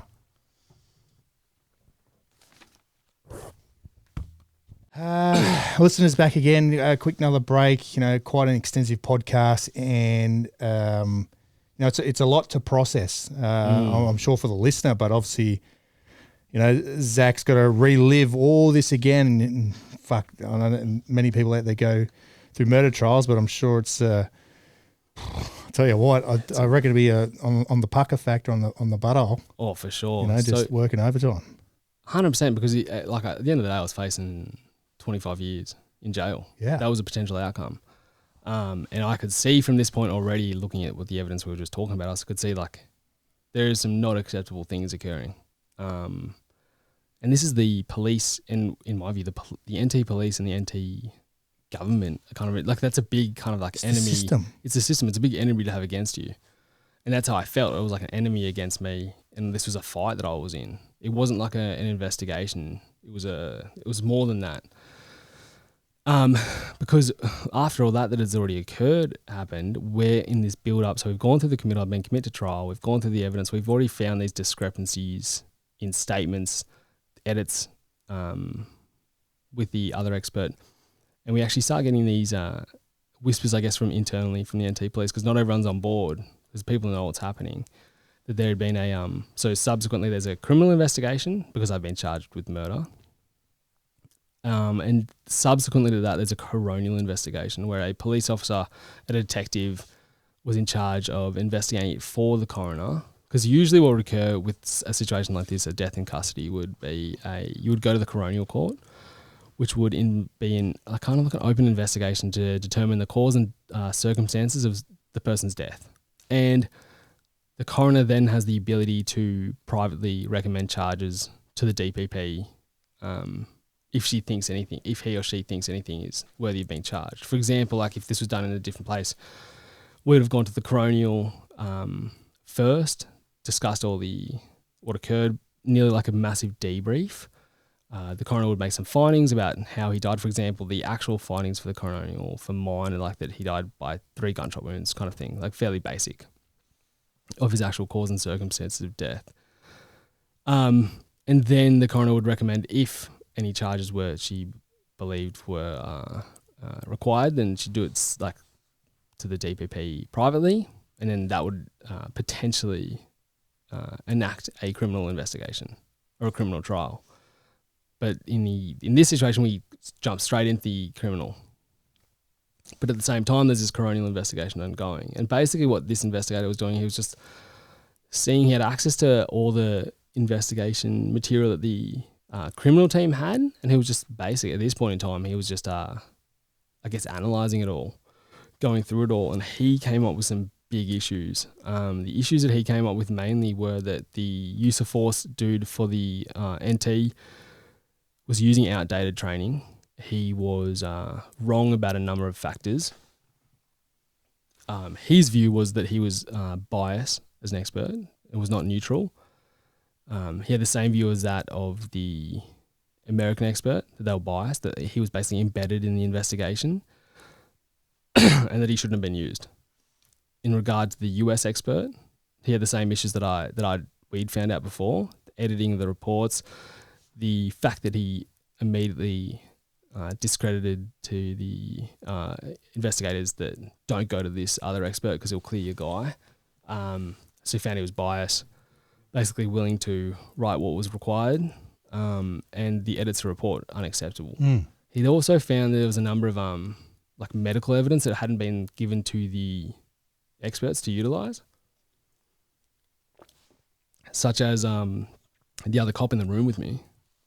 He had a cut in his shirt and he had a cut on his chest, and the medical expert determined that was likely caused by a bladed weapon, like a pair of scissors. He was never interviewed about this, never asked about the injury to his chest, and that evidence was never passed on to the experts. And this Coronial investigator is going, this evidence is there that supports Rolfe's narrative that he was stabbing me, he was stabbing you, because there's an injury in the area that Rolfe was saying that this stabbing was occurring, caused by what looks to be a bladed weapon, and the experts weren't passed on that information. He gets to the point where he says, later he says, this was the most biased investigation that he's ever seen. In the report, he says that there was a finding a few decades ago, there was a police shooting in the NT where the judge, I think, actually found that the investigation was so biased in favour of the police officer that you won't really determine what had actually occurred, and there should be internal discipline at minimum for that investigation. And he says, 30 or 40 years on, the situation is the exact same but reversed. This is the bias in this situation is against the police officer. And then he gets kicked off the case. He puts forward this report and he puts forward his issues with the criminal investigation. He's like, hey, I'm worried that there is evidence that's being not utilised. He's like, I'm not saying that it's not that it's on purpose, but I'm just wanting to let you know to the head of the investigation team. And they blow up at him, accuse him of trying to sink the criminal trial. He's been a detective for ages. He was I don't know, I know his name obviously, but I don't know who he is. I've never met him. But he was highly spoken of. And then all of a sudden he's being berated by the executive to the point where he's kicked off the case and then he's on sick leave. They replace him with someone. And so we start requesting these documents through the court system. We put subpoenas in place, and the commissioner of police at the time, he fights them in court, refuses to give us them, requests a suppression order that they even exist. The judge luckily gives them to us. And what's occurred is you can see all the drafts of the Coronial report. So it's basically this guy's report, which is obviously says all that stuff about the investigation, it's biased, the experts are unqualified, they're using the wrong information, all this stuff. And then he gets kicked off, and then a completely new Coronial report gets put in by a new guy that mentions none of it. But then on the date that there's proof that we found out that this report exists from him, they start putting the information back in because they knew that we knew. So if we never found out, it would have been completely snuck. They re-added it. They re-added it because they knew they found out that they'd been caught. This is this is the bosses of the NT cops and detectives doing this. Amateur hour, but also the corruption involved is, in my eyes, insane. Whose tracks are they covering though? Here's what I think happened. I think the most likely explanation is that the charges began off potentially noble cause corruption. They thought they were doing the right thing, basically for the wrong reasons. I think they thought, okay, if we arrest him, we appease one group. And then if he gets cleared, we appease another group. But then they realized, you can't arrest people just because you feel like it. And then they started thinking, oh God, we, the detectives, the executive who have been very highly involved in it, including the head of ICAC, including the head of Aboriginal Justice who now works for police, and potentially the Chief Minister. We're all involved, and now we're going to cover it up for our own sake. So that's what I think may have occurred. And then I think that at some point they've forced themselves to believe it, because if you're a cop and you're doing all this dirty stuff against another cop just to sink them, like, how do you show up to work? So we find out about all this as well, on top of all what we've already found out about. And then I'm still waiting to go to trial. So during this time, I'm like, I know that all this corruption's ongoing. I'm sitting at home. There's no, like, I'm trying to work at, like, a volunteer at homeless shelters, at warehouses, trying to stay busy, but there's no reason for me to get up. There's no, like, I've got a couple of dogs. That's the only thing getting me up in bed from morning. So I'm trying to be like strong through it, obviously. But there's some days, man, where I feel like you feel like a loser, because you got this big enemy up in the NT, and they're like trying to not just fuck with my life, but fuck with my family's life, like unlawfully, I believe, and in a corrupt manner. And it's the government. And like you and me, we're trained. If we have an enemy in front of us like that, we attack it. But you are powerless against them. You cannot do a thing. So I'm just sitting at home, like, feeling like a loser. And I'm in a house that's obviously not mine, because I'm bailed to my parents' house. In Alice Springs, like, I had my own house. Yep. I had my mates. I had my job. I could walk into the police station and I know I was good at my job. And everyone, like, we had a good team, and I was respected and utilised, and I was good. And then I'm back home. My purpose is taken away from me. You can't really go out. Can't really go out because it's like a public thing. So I can't really go out. I'm like, my place, my castle, my house is taken away from me. My purpose is taken away from me. My community is taken away from me. I'm staying at my parents' house, which is lovely, and they're good to go, like, but it's not mine. And I'm a visitor there. And I remember, like, fucking male too. You don't want to be living in your parents' house. Exactly right. And then I'm going to a gym, like, I'm doing the right things, because I always do. Like, I get up, and no matter how, like, shit I feel, I get up, I walk the dogs, I handle responsibilities, I go work out, but I'm feeling like shit. I go to the gym, like, I'm going to, like, the BJJ gym as much as I can. But I don't want to go. Like, I don't want to go talk to people. If I'm gonna have a conversation with someone, I won't have to lie to them. Like, if they don't, like, what do you do? Like, if they don't recognize me. And I remember driving home from work one day with all this stuff going on in the background. And I remember driving home from the gym one day. So from the gym where, like, I felt like a visitor, because even in Alice, I had my gym that I was, like, part of the community with. So I'm driving back in Canberra from the gym where I felt like a visitor to a house that I feel like a visitor. And that's when my heart just starts hammering, like proper panic attack. First time in my life. I knew what was happening because my heart was just going like a million miles an hour. I knew why it was happening, because I was feeling like adrift, like, for the reasons I just said. Like, I didn't belong where I was at. I shouldn't be where I was at. And all this other stuff was going on in the background. But luckily, like with my other training, I knew what it was. Like, I knew, I'm having a panic attack. So I pulled over and I did what I had to do. Like, I just box breathe. I knew that if I slow my breathing down, eventually my heart will follow, because my body's just wigging out right now. I knew that if I could sip some water, my body would start trying to, like, figure out, because it's under, like, this high hectic level of stress. It doesn't know why it's under this stress, if it's like the stuff in my head or if we're being chased by a lion. But if I, like, start breathing slower, sip some water, it'll go, oh, if we were running from a lion, we wouldn't be sipping water. So it's start, like, trying to, like, do the right things to trick myself out of the panic attack. So I do those things for a few minutes. I know 5-10 minutes, wait till it's all passed. And I was like, like, what do you do? Like, that was a panic attack. That's just what it is. I go drive back home and get on with my day. So that happened, like, I think that happened twice in the lead up to the trial, because there's other stresses going on as well. Because throughout this whole period, I'm getting like internal investigations and stuff against me coming in through like old jobs are being reopened that have all been cleared.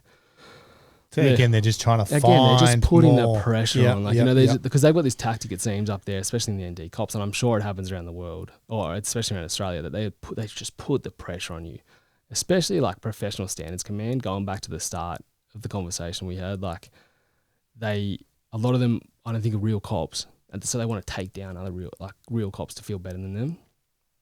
And then there are, and in the NT, there's lads and lasses in PSC who get put there, for example, for they've been given a DVO.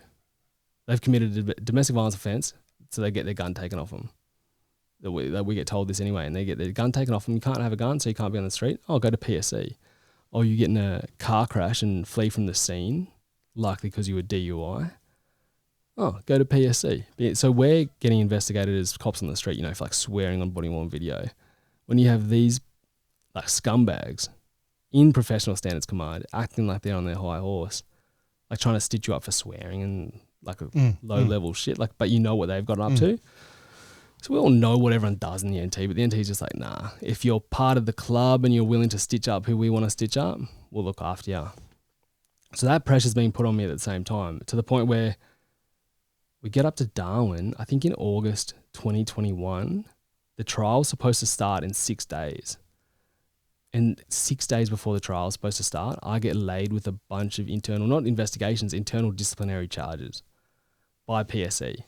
6 days before the murder trial is supposed to start. So you're talking about like pressure, like I'm prepping for this, and then you're still laying that on the week beforehand.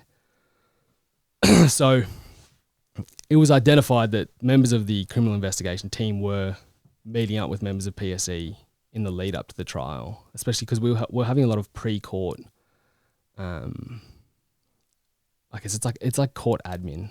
What's going to happen? What defenses are there? Obviously, throughout the whole defense. So I was charged. I ended up getting extra charges laid on me because there was murder. Automatically attached to murder is manslaughter in the NT. So they don't need to charge me with that. But despite that, in the lead up to the trial, they charged me with manslaughter and violent acts causing death. Just to, put the pressure on, just to add the media game up again. Then there's this one. So and then we've talked about what their case was about the second and third shots. I have a number of defenses. I have self-defense, which everyone has. So I have self-defense. There's this one, it's like a law enforcement officer defense, whereas if I'm acting in my duty reasonably, I'm clear. And they all kind of overlap. So there's self-defense, which is like everyone's got. There's a law enforcement officer one, which is as long as I'm acting in my duty, and I'm saying in layman's terms, as long as I'm acting in my duty reasonably, I'm clear. And then there's a good faith defense, which is like the lowest bar, like so it gives me the most protection. So it says as long as I'm acting in my duty and basically in good faith, the reasonableness doesn't even really come into it. As long as I'm in good faith, that's always been there.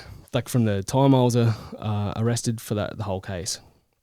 At one of the pre-court hearings, the judge sent forward questions to the Supreme Court asking, basically clarifying that defense, the good faith defense, which all police have.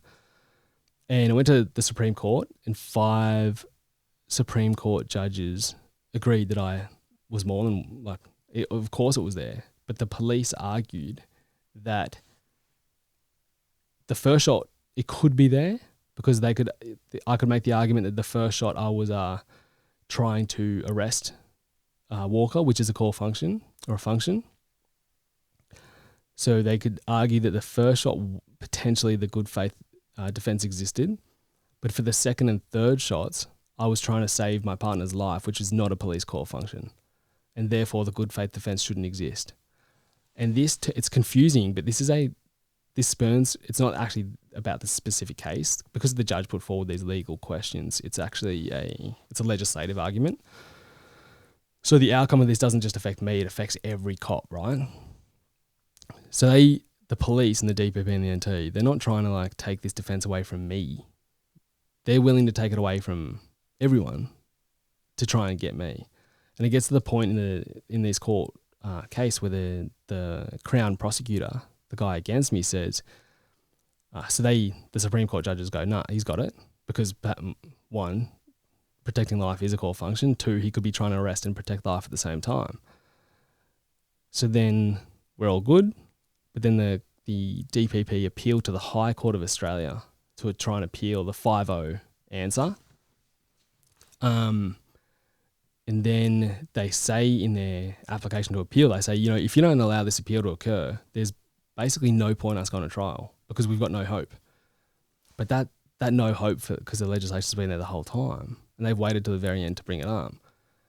He says in himself, and the words are basically, there's no reasonable prospect of conviction if this good faith defense exists, which has always existed. So you're only supposed to ever charge someone with reasonable prospects of conviction. And he's basically admitting that it's never been there. Anyway, they appeal to High Court. The High Court's like, we'll think about it. 6 days before the trial is supposed to start, I get internal charges against me. The morning the trial is supposed to start, I'm getting buttoned up in Darwin, ready to walk to the trial. Half an hour beforehand, get a call. The High Court's accepted the appeal. The trial's delayed. So you're like thinking about that pressure, like that build up, like I'm prepping. August, delayed again. Goes to High Court. The High Court agrees with us. We're still all sweet. And then in, I think, February 2022, we finally get to the trial. So obviously, you look at it mentally for you as well, and obviously for your family. Like it's 100%. They put the pressure on, they let the pressure off. They put the pressure on, they let the pressure off. And for you, it's just a fucking roller coaster. Well, and the thing you want, like the thing we're there the whole time, we're trying to get to trial because we're ready. Of course, you've got everything. Usually it's reversed. Usually it's the usually it's the defense They're trying to pressure postpone. Yep. Prosecution's like, come on. In this case, the prosecution was they were responsible for every delay. Like even the committal was like extended further than it should. So it's just a bit reverse. And my family, like for me, obviously rough. And my family's such a good support base and they were so strong throughout. But it's so much harder for them because at least I had the power. Like I did have power to an extent. It was about me. I knew that I could, I knew what had happened.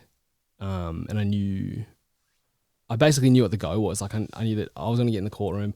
It was a fight. I had to win the fight, but they had to like sit back and watch and they were kind of helpless. It's like, like when, I don't know. It's just hard. It seems, in a way it's harder for the family and they can't, and they were. The hard part too is your mum understands all this. Yeah. And she I think in a way she's like so brokenhearted from the justice system because that was what she was a part of. And well, that's what I mean. She understands the whole process and looking at the paperwork, she's going, "What do you mean? This is like going like this is not lying." Fair. And she's like, "This is what I was a part of, and it's wrong. It's rotten." And so it was really, really hard for the parent, like so hard. And in a way, for me, I wish I could have at the start of the whole process, sent them on a holiday for 3 years, and then deal with it all and let them come. Oh, it turns out to be 6 years now. Let them come back at the end and it'll all be done and dusted and then just have a good time. But they were all there and they did what they were. They were there for me the whole time. But then we get up to Darwin and we finally start the trial. And this is March 2022. Yes. Yeah, March 2022 we start the trial. And even then there's more stuff that we find out that the cops have done.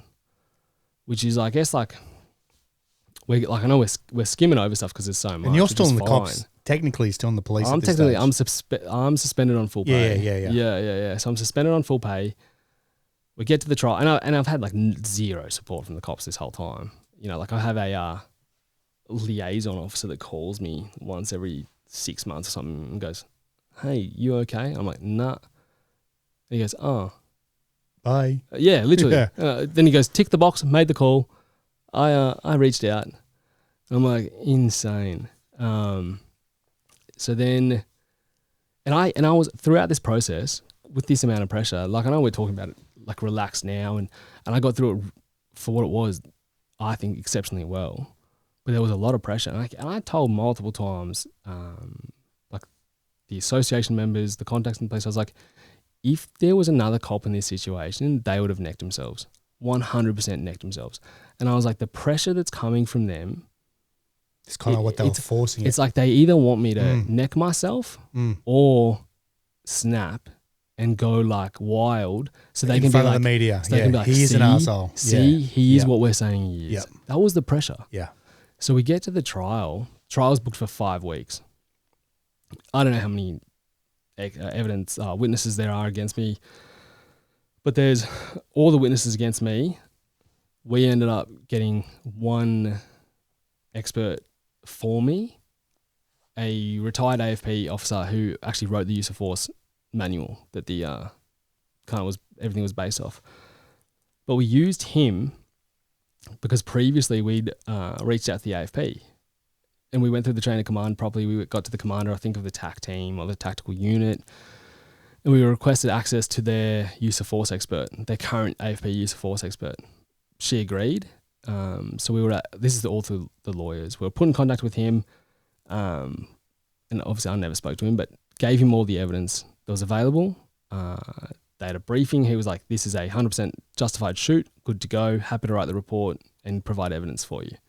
So we put that request into the AFP. It gets all the way up to Reece Kershaw, who was the commissioner at the time, and we get a letter back on, "Oh, we can't release him because there could be a conflict of interest or a perceived conflict of interest." So I'm seeing all this corruption behaviour from the NT police, like, like witness shopping, expert shopping, and then it gets to the point where they're like obviously like accepting lies, and then in the trial it turns out they're hiding evidence from us, which they've already been doing with the Coronial report, which they hid.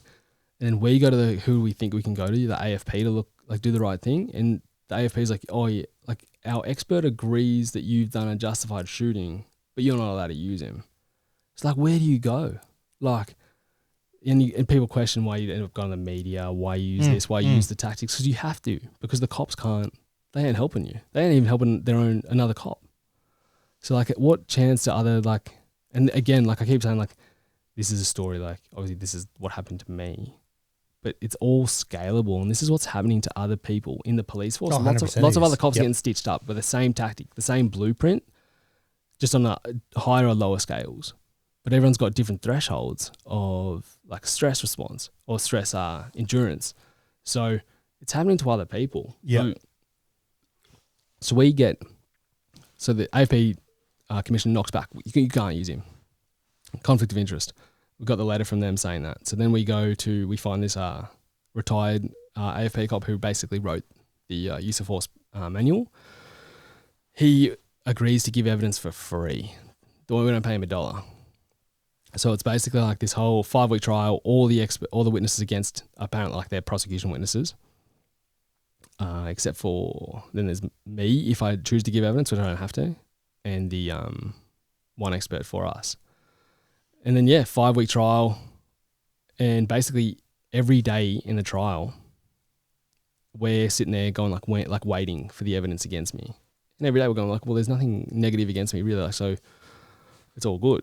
But then the media is reporting every day. The media is reporting like it looks like bad day for Zac in court, bad day in court, bad day in court. Throughout to the end of the trial, everyone was shocked that I got found not guilty, according to the media, because their reporting was so proper wrong about what had occurred. Because there was one day, like their use of force, their use of force expert, because the American guy got kicked out, so it's just their use of force, the NT guy. There was one day when he obviously went through his statement with their prosecutor, and it's obviously that's a negative day about me. There was part of another day where they used a pathologist. This is the hectic part. They got a pathologist, this NT woman, I believe, to give evidence about the lethality of the pair of scissors. And she basically she goes, based off looking at the scissors, basically, she says that the scissors aren't lethal at all and couldn't cause any injury.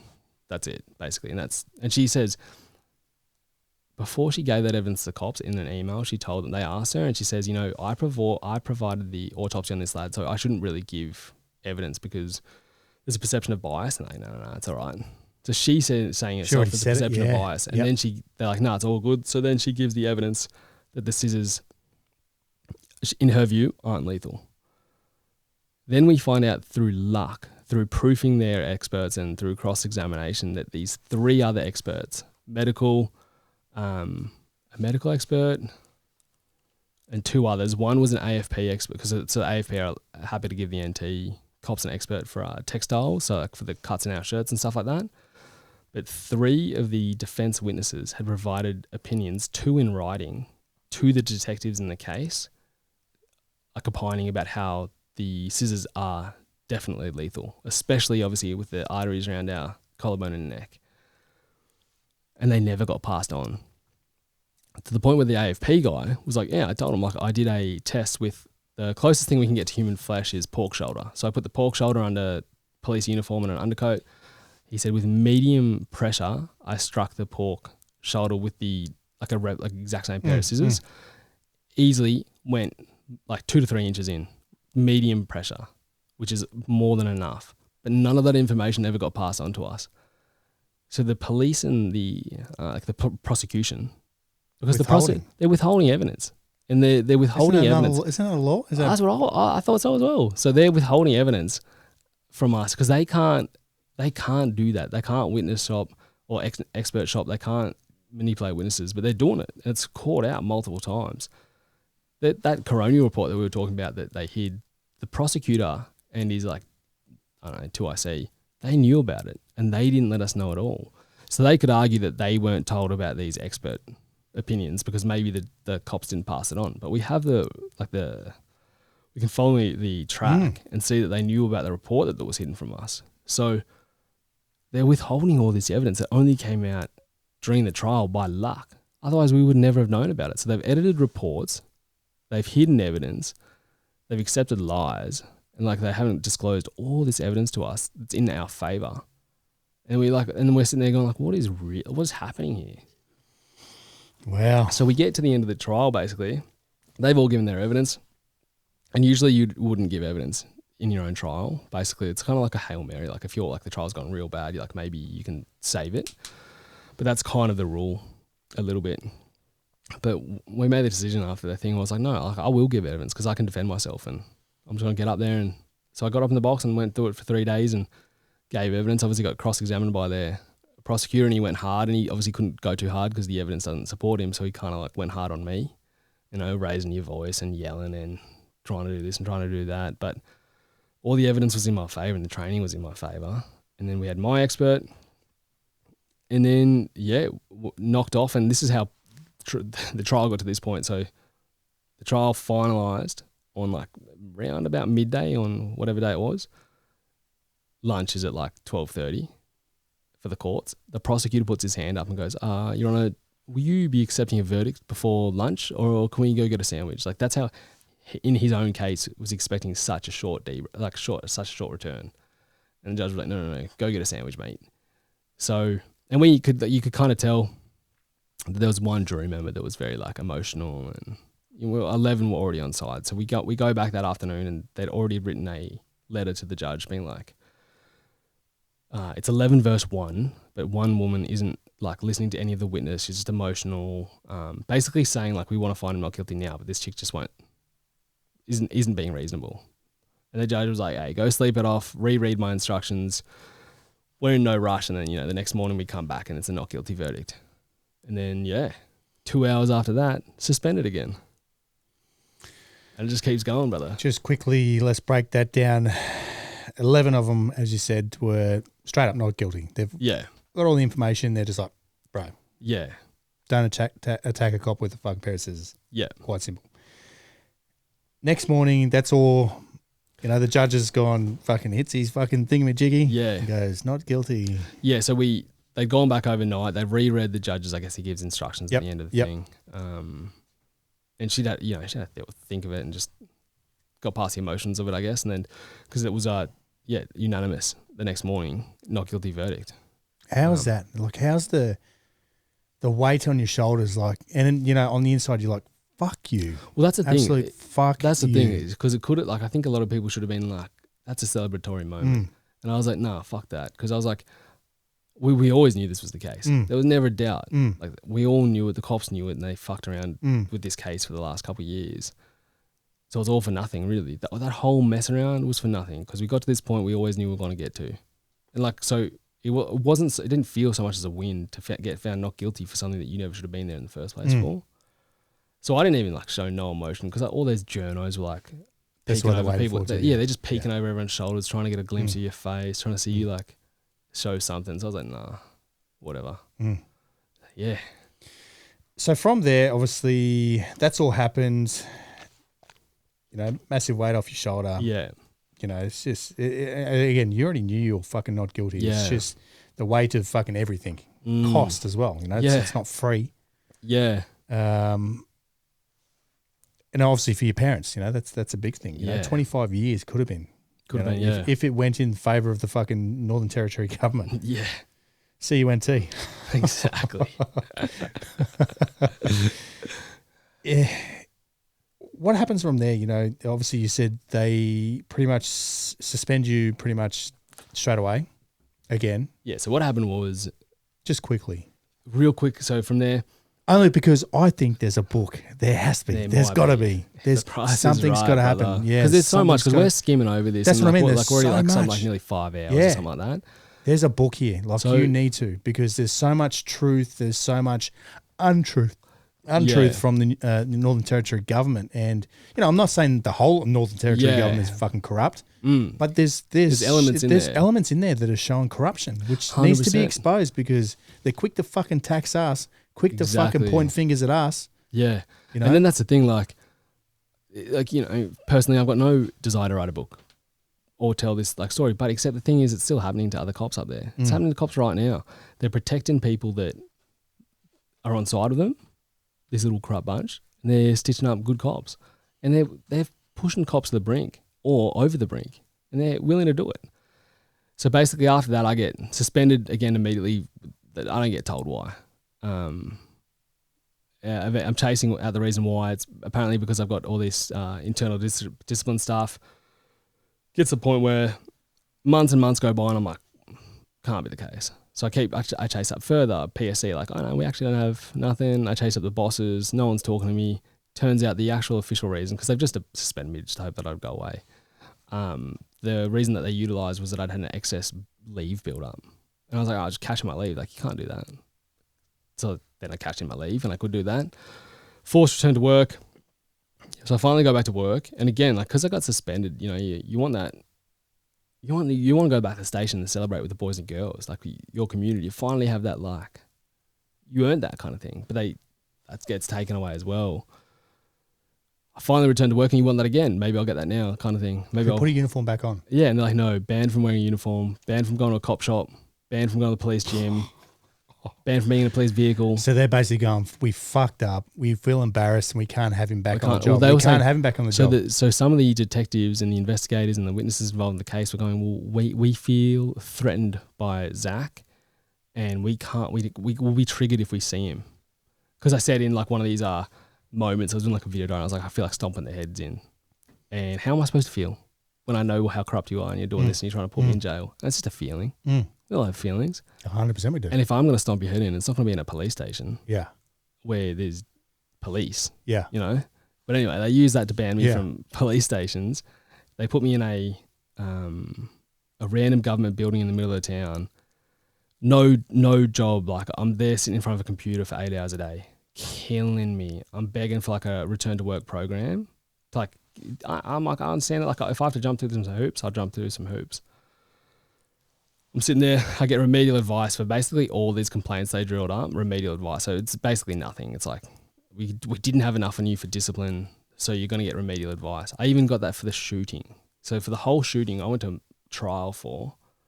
The end result internally is an email with remedial advice, being like, doesn't even reach my actions don't even reach the level of discipline. Then we come up to the Coronial, which has only just recently finished, and basically, so I'm sitting at work, I'm losing my mind because they're trying to fire me. I got put to a psych to get like, basically they wanted me like medically discharged, and the psych was like, well, I can't tell. Because you'll need to give him a return to work program first to see how he copes. And they refused to. They were just like, we're going to fire. And I was like, you know what? I saw the new police report that they were putting before the Coronial. And this is where they basically like released my text messages. Yeah. And just this is where they go, to cover up basically all I've been saying, the investigation, the corruption and all that kind of stuff. They're like, we're going to go smear campaign. And the media ate it up. Of course they did. Yeah. They're like, it got away with in the trial. He's all these text messages. He's a racist. He's violent. Yeah. He's all this kind of stuff. Gets to the point where, you know, we're going through the Coronial. They've made their mind up. The point where like 5 senior cops in the Coronial lie on stat decks about some of the evidence I gave. And I was like, and I told him like, I gave some evidence, and I was like, I'm getting recorded. It's all like live on YouTube. I give some evidence about like how the evidence against me is basically a lie. And I'm like, and just so you're aware, like, I have evidence of this. And then these 5 senior cops write statements like that night or the night after saying that I'm a liar, this and that. Nothing to say here. And I'm like, boys, I said I have evidence. So then I present the evidence. Clear as day, they've lied on stat decks. And there's information to suggest that they were like, that's a crime to lie on a stat deck. For a court. Yeah. It's a crime that people are being charged for. One cop at the moment is being charged for like a dishonesty offence for something way less. And they're charging this cop at the moment for dishonesty offences. Yet these 5 cops do it live on national TV. So obviously lie as well. Like, all the evidence is there. They're cleared. They're covered up by like ICAC's like, we'll investigate, but under the guise that everything, the rules are that all evidence remains anonymous, therefore can't be used in court. And their basic findings like, oh yeah, they lied, but we can't do anything about it. And the cop's like, oh, well, they cleared them. But these cops lied, and there's info to suggest that they did that in like they colluded together. And they colluded with potentially members of the NT police executive, which turns it from lying on a stat deck to conspiracy. Yet the story is it's all gone to racism, which means like none of the problems from this whole thing, because there's all these problems that could be fixed, things that could have been done better, but they just went down the racism pathway, made the smear campaign, and everyone just drank the Kool-Aid and just went hard. And like that's a whole nother, you know how we've been talking for like what? Hours just about the criminal trial. There's more, there's hours and hours left. That's why like potentially there is a book, you know, and if there's a incentive for it, I think you should. Then it'll happen. But there's so much more. There is. This is just the surface. You've been talking to 5 hours to an Asian. Insane. I feel threatened. Jesus Christ. Yeah. Like it's just absolute. And the Coronial's just wrapped up now. It's just wrapped up. So it's basically technically that's the end of it. Technically, that's the end of it. Basically, the outcome of the Coronial is that, you know, I'm a racist. And even though the Coronial says, I can't determine if racism was involved, I find that in the shooting, I find that Zac was a racist. And then she accepts all the evidence that we knew she would because she's gone down the narrative of the Kool-Aid drinking narrative. But the NT cops have also copped it from her because they got in bed with her knowing that, like, they just didn't think far enough ahead. So they've just made poor decision after poor decision. But the Coronial's over now, which should be the end of it. The coroner is under investigation currently under investigation for like bias in the matter in the Coronial. So we'll see. Yeah, right. Yeah, so we'll see what happens because she delivered her findings. Throughout the Coronial, we made a bias application to her. We made like a bias application saying like, you are biased. You need to recuse yourself for these reasons. Because some of them she'd gone out to Yuendamu during the Coronial, met with the locals, met with the family, like painted herself up. And then she'd had conversations with the locals about like spearing me and spearing the criminal judge from Canberra. There's evidence to say that they had these conversations with the locals, like, we want the judge speared, we want Zac speared, and we want the criminal trial redone. And there's no information to suggest that like there was any correction given, being like, this is Australia, this is the law, this is what can happen, this is what can't happen.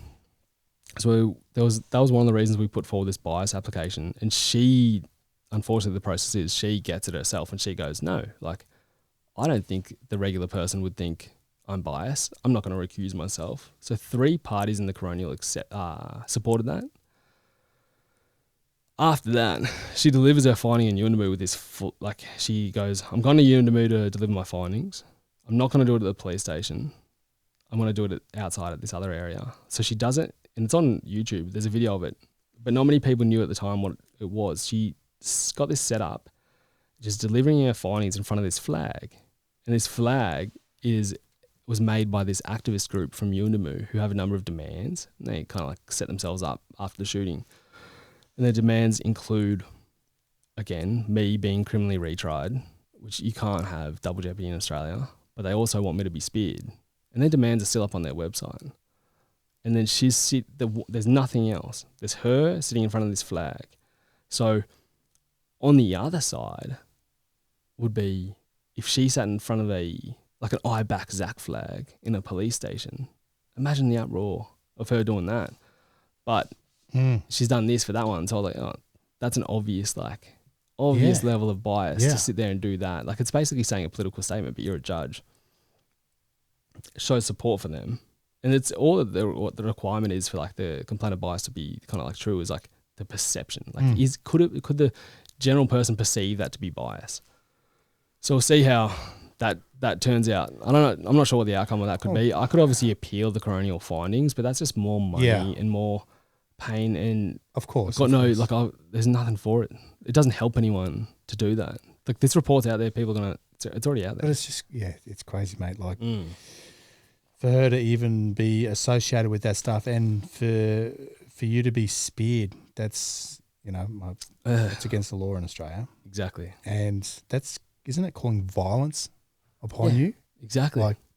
Exactly. But, you have the... I understand it might be cultural, tribal, Aboriginal stuff, but, we all operate under the British Commonwealth. Exactly. So man, It's crazy. So that's where we're at now. But as you know, throughout this whole period, there's obviously been a lot of other struggles that would be more like you just have to go in through with the book and stuff of like trying to get work and all that kind of stuff. But I've set up my own business when I just couldn't get work. I was kept knocking on doors to get work, and they were always closing my face. So I set up myself, and now I'm in this like little intel world and providing a lot of intel work for a lot of security companies. And it's going well. Like we're doing some work together, and some celebs are using it. It's going good. So just now living on the beach with my missus and the dogs and working, man, and through it. And, you know, I guess, like, just quickly, you know, could you, with all the evidence out there of all this, a documentation that's been changed, and is there a way to, you know, go, you know, I don't know. So you generally, I would have thought, and I still thought, like, I thought this would have been the easiest case for, like, you know, you sue the cops for malicious prosecution. Easiest. Well, wrongfully charged as well. Wrongfully charged, unlawful arrest. Yeah. Based off the evidence, because everything I've said here today might sound far-fetched, but everything I've said is based off evidence that I have and notes and stuff that I have made from other people. So I thought the same as you. Like, yeah, there's all this stuff there, but I kept, like, you know, talking to these lawyers, and I don't know what it is. I was spending time with lawyers, and for the lawyers that I spoke to, some were like, yeah, 100%, let's do it, we can do it. But the process was just hard. It got to the point where it was like this. There's like a story about this snake, and the snake is like crawling through a dark shed, and he runs into a handsaw, but he can't see it. He doesn't know what it is. So he like wraps himself around the handsaw and starts biting the handsaw. And the more he bites it, the more he wraps himself around it, the more injured he's becoming. So he thinks it's the fight's getting harder, so he fights harder. But the more he fights, like, he's getting cut to the point that the snake actually kills himself on this handsaw. And honestly, that's how I kind of felt. Like, I felt like that with the court and the legal process. Like, it was easier for me to go, let it go and walk away and start healing up, because just holding on to it, being in that court process, these lawyers, they just, like, most of them just want money. They're just extending the process. It's not healthy. So I was like, I know what I did was right. I know who I am. And I can move forward. Like, I'm good with where I'm at. Like, ideally, like, yeah, it should be, you would think that based off what we've just discussed, and because the evidence, there's a case towards everything that I've said, the cops have in their hands and others, because it's all their evidence, you'd think that would just like kind of happen naturally, that the next step would be in a real investigation. You wouldn't think that, unfortunately, like, it would be like something that I would have to bring forward with the lawyer. But like, because I've made these complaints about these actions to like ICAC, the cops, and they just cover it up. So is it worth it?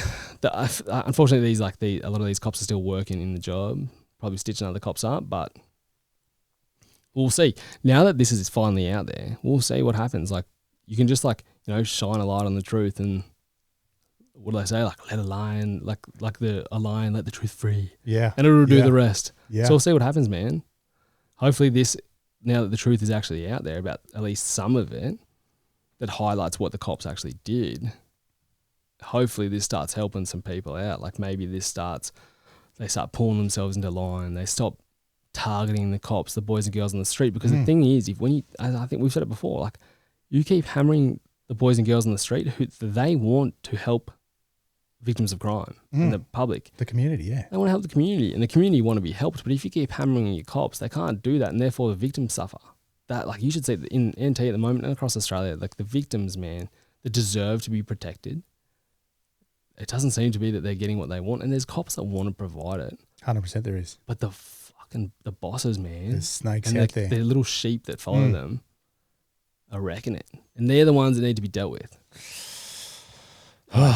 Wow. Yeah. It's just so much to take on and to that level, because like, this is not a normal scenario. No, it's not. You know, we've seen this in the United States on multiple occasions. You know, again, I had the officer part of the Breonna Taylor incident, and, you know, they were thrown on the bus straight away. Same thing, just straight under, because it was that climate that they were in. You know, it's always sad to see the loss of life, you know, 100%. Especially, you know, Walker. I'm sure he was a good kid. I'm sure there were stages where he was a good kid, you know, for sure. But that's what drugs and alcohol can do. Yeah.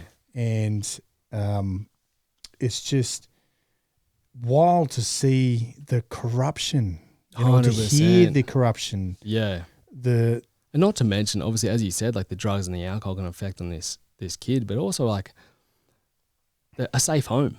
yeah, Provide your children a safe home. Like, don't wait to the point where they are nearly beyond saving, no, and then don't wait till he gets into it, potentially gets into a tragic situation like this, and he passes away, and then show all your love for him yeah, or her.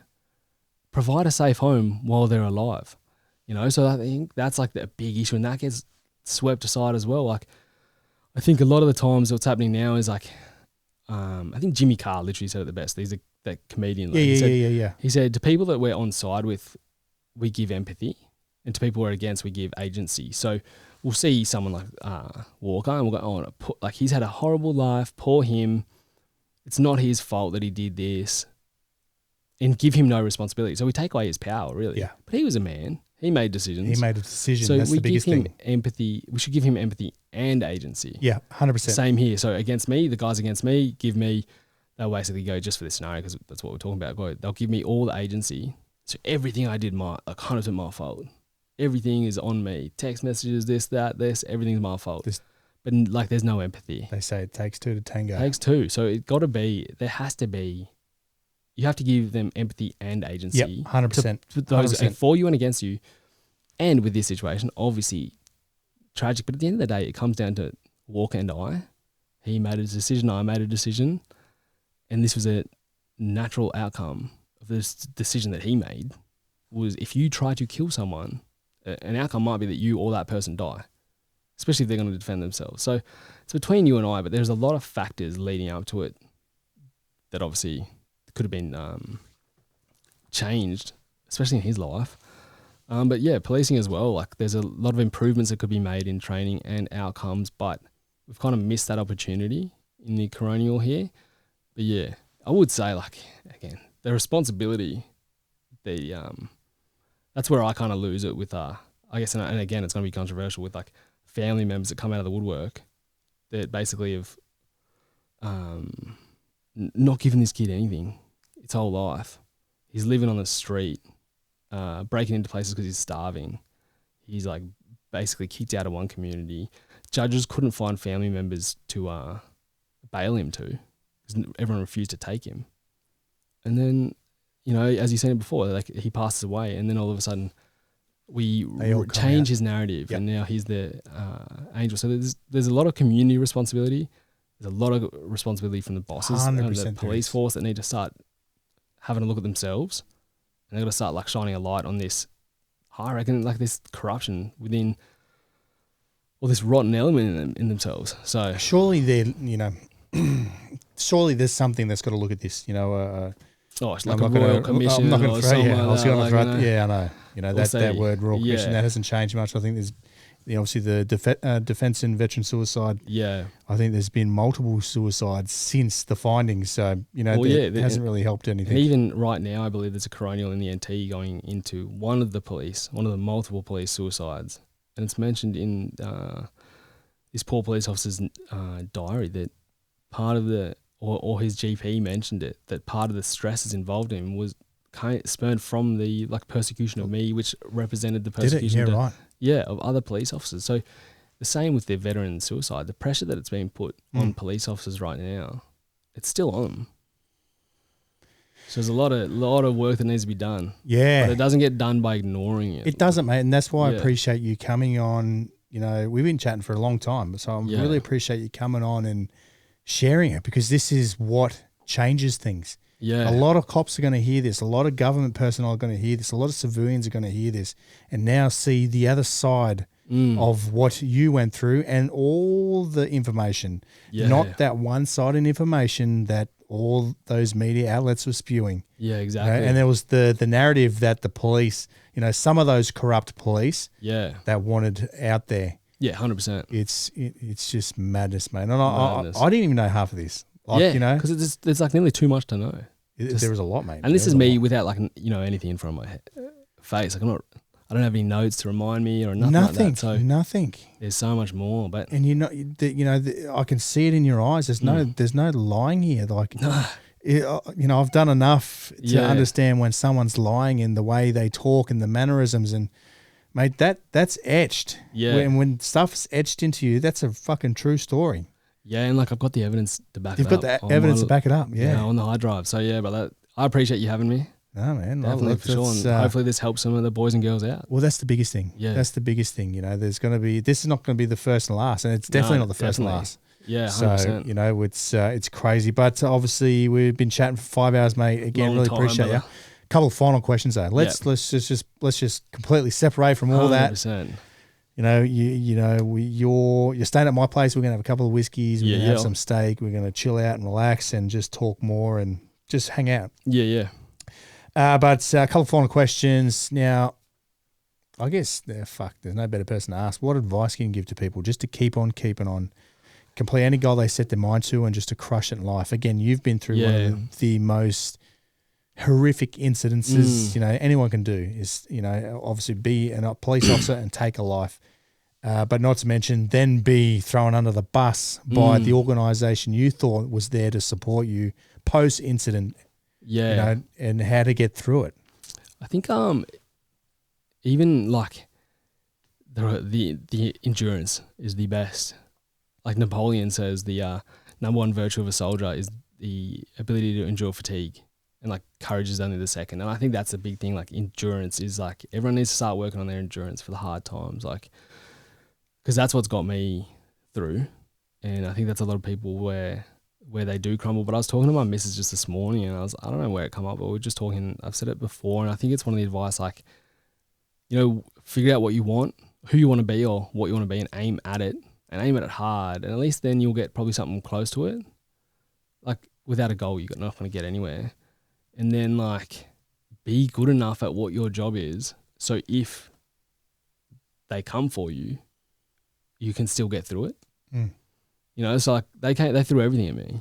You backed yourself. I backed myself, and my performance backed me, and got out of all that with no convictions at all. So yeah, I would say be good at your job, and like work hard and be good at your job. Be the best you can be. And we spoke about this, exactly. in the first hour of the podcast about you trying to be the best you can be, and for any advice out there, be the best you can be. Exactly.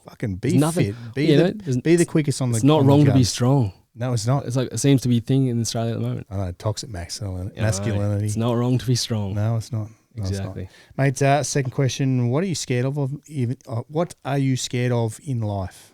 Like, what are you afraid of? Brother, do you know a weird one? In Singo, I was like the most scared of those green tree frogs in the dunnies. And it's a weird one, right? But get this. You know those cold dunnies you go to, and like the back of the cubicles, they can like hop through the windowsills. Yeah. There was this one, brother, and I would like try to go take a shit in the morning. I swear, he would hop from one to the, and I was like, nah, I can't, because you're watching me, it's weird. It would hop to the next one, and honest to God, one day it cocked its head at me. And I was like, well, what do you know that I don't know? And it launched itself at me, bro, like a green tree frog. So since that day, I'm not about them. No, I'm not about green tree frogs. So I'm sorry if you wanted a serious answer. I'm sorry.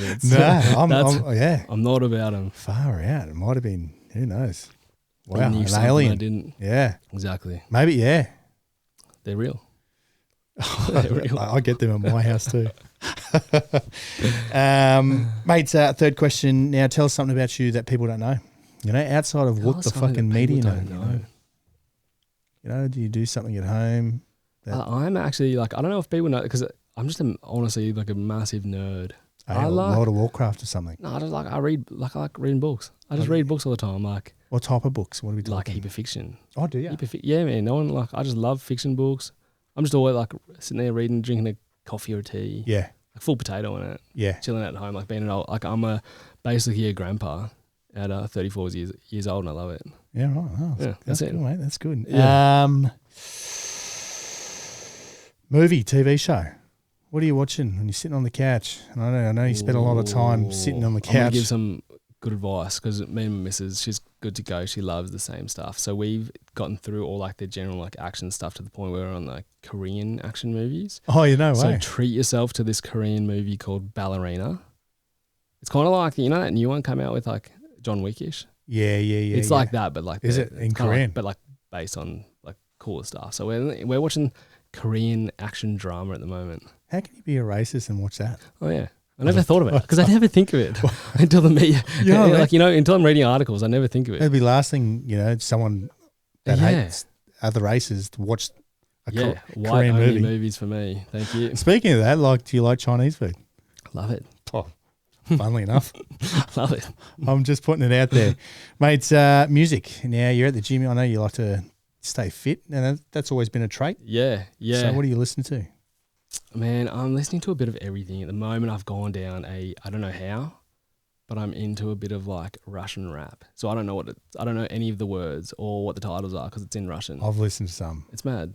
I've been listening to a lot of, funnily enough, Korean rap. All right. Yeah. That's my next one. Is it? Yeah. I'll get into it. Yeah, and there's a Korean pop star named Jay Park that I listen to. I think I've heard of Jay Park. Yeah, he's like the Korean Justin Timberlake. Yeah, the man. But I listen to the Korean version. I've got no idea what he's saying, but it sounds cooler. I don't know what it is. It just sounds way cooler. Yeah, I'm into it. Yeah, right. That's me. Yeah, interesting, mate. Far out.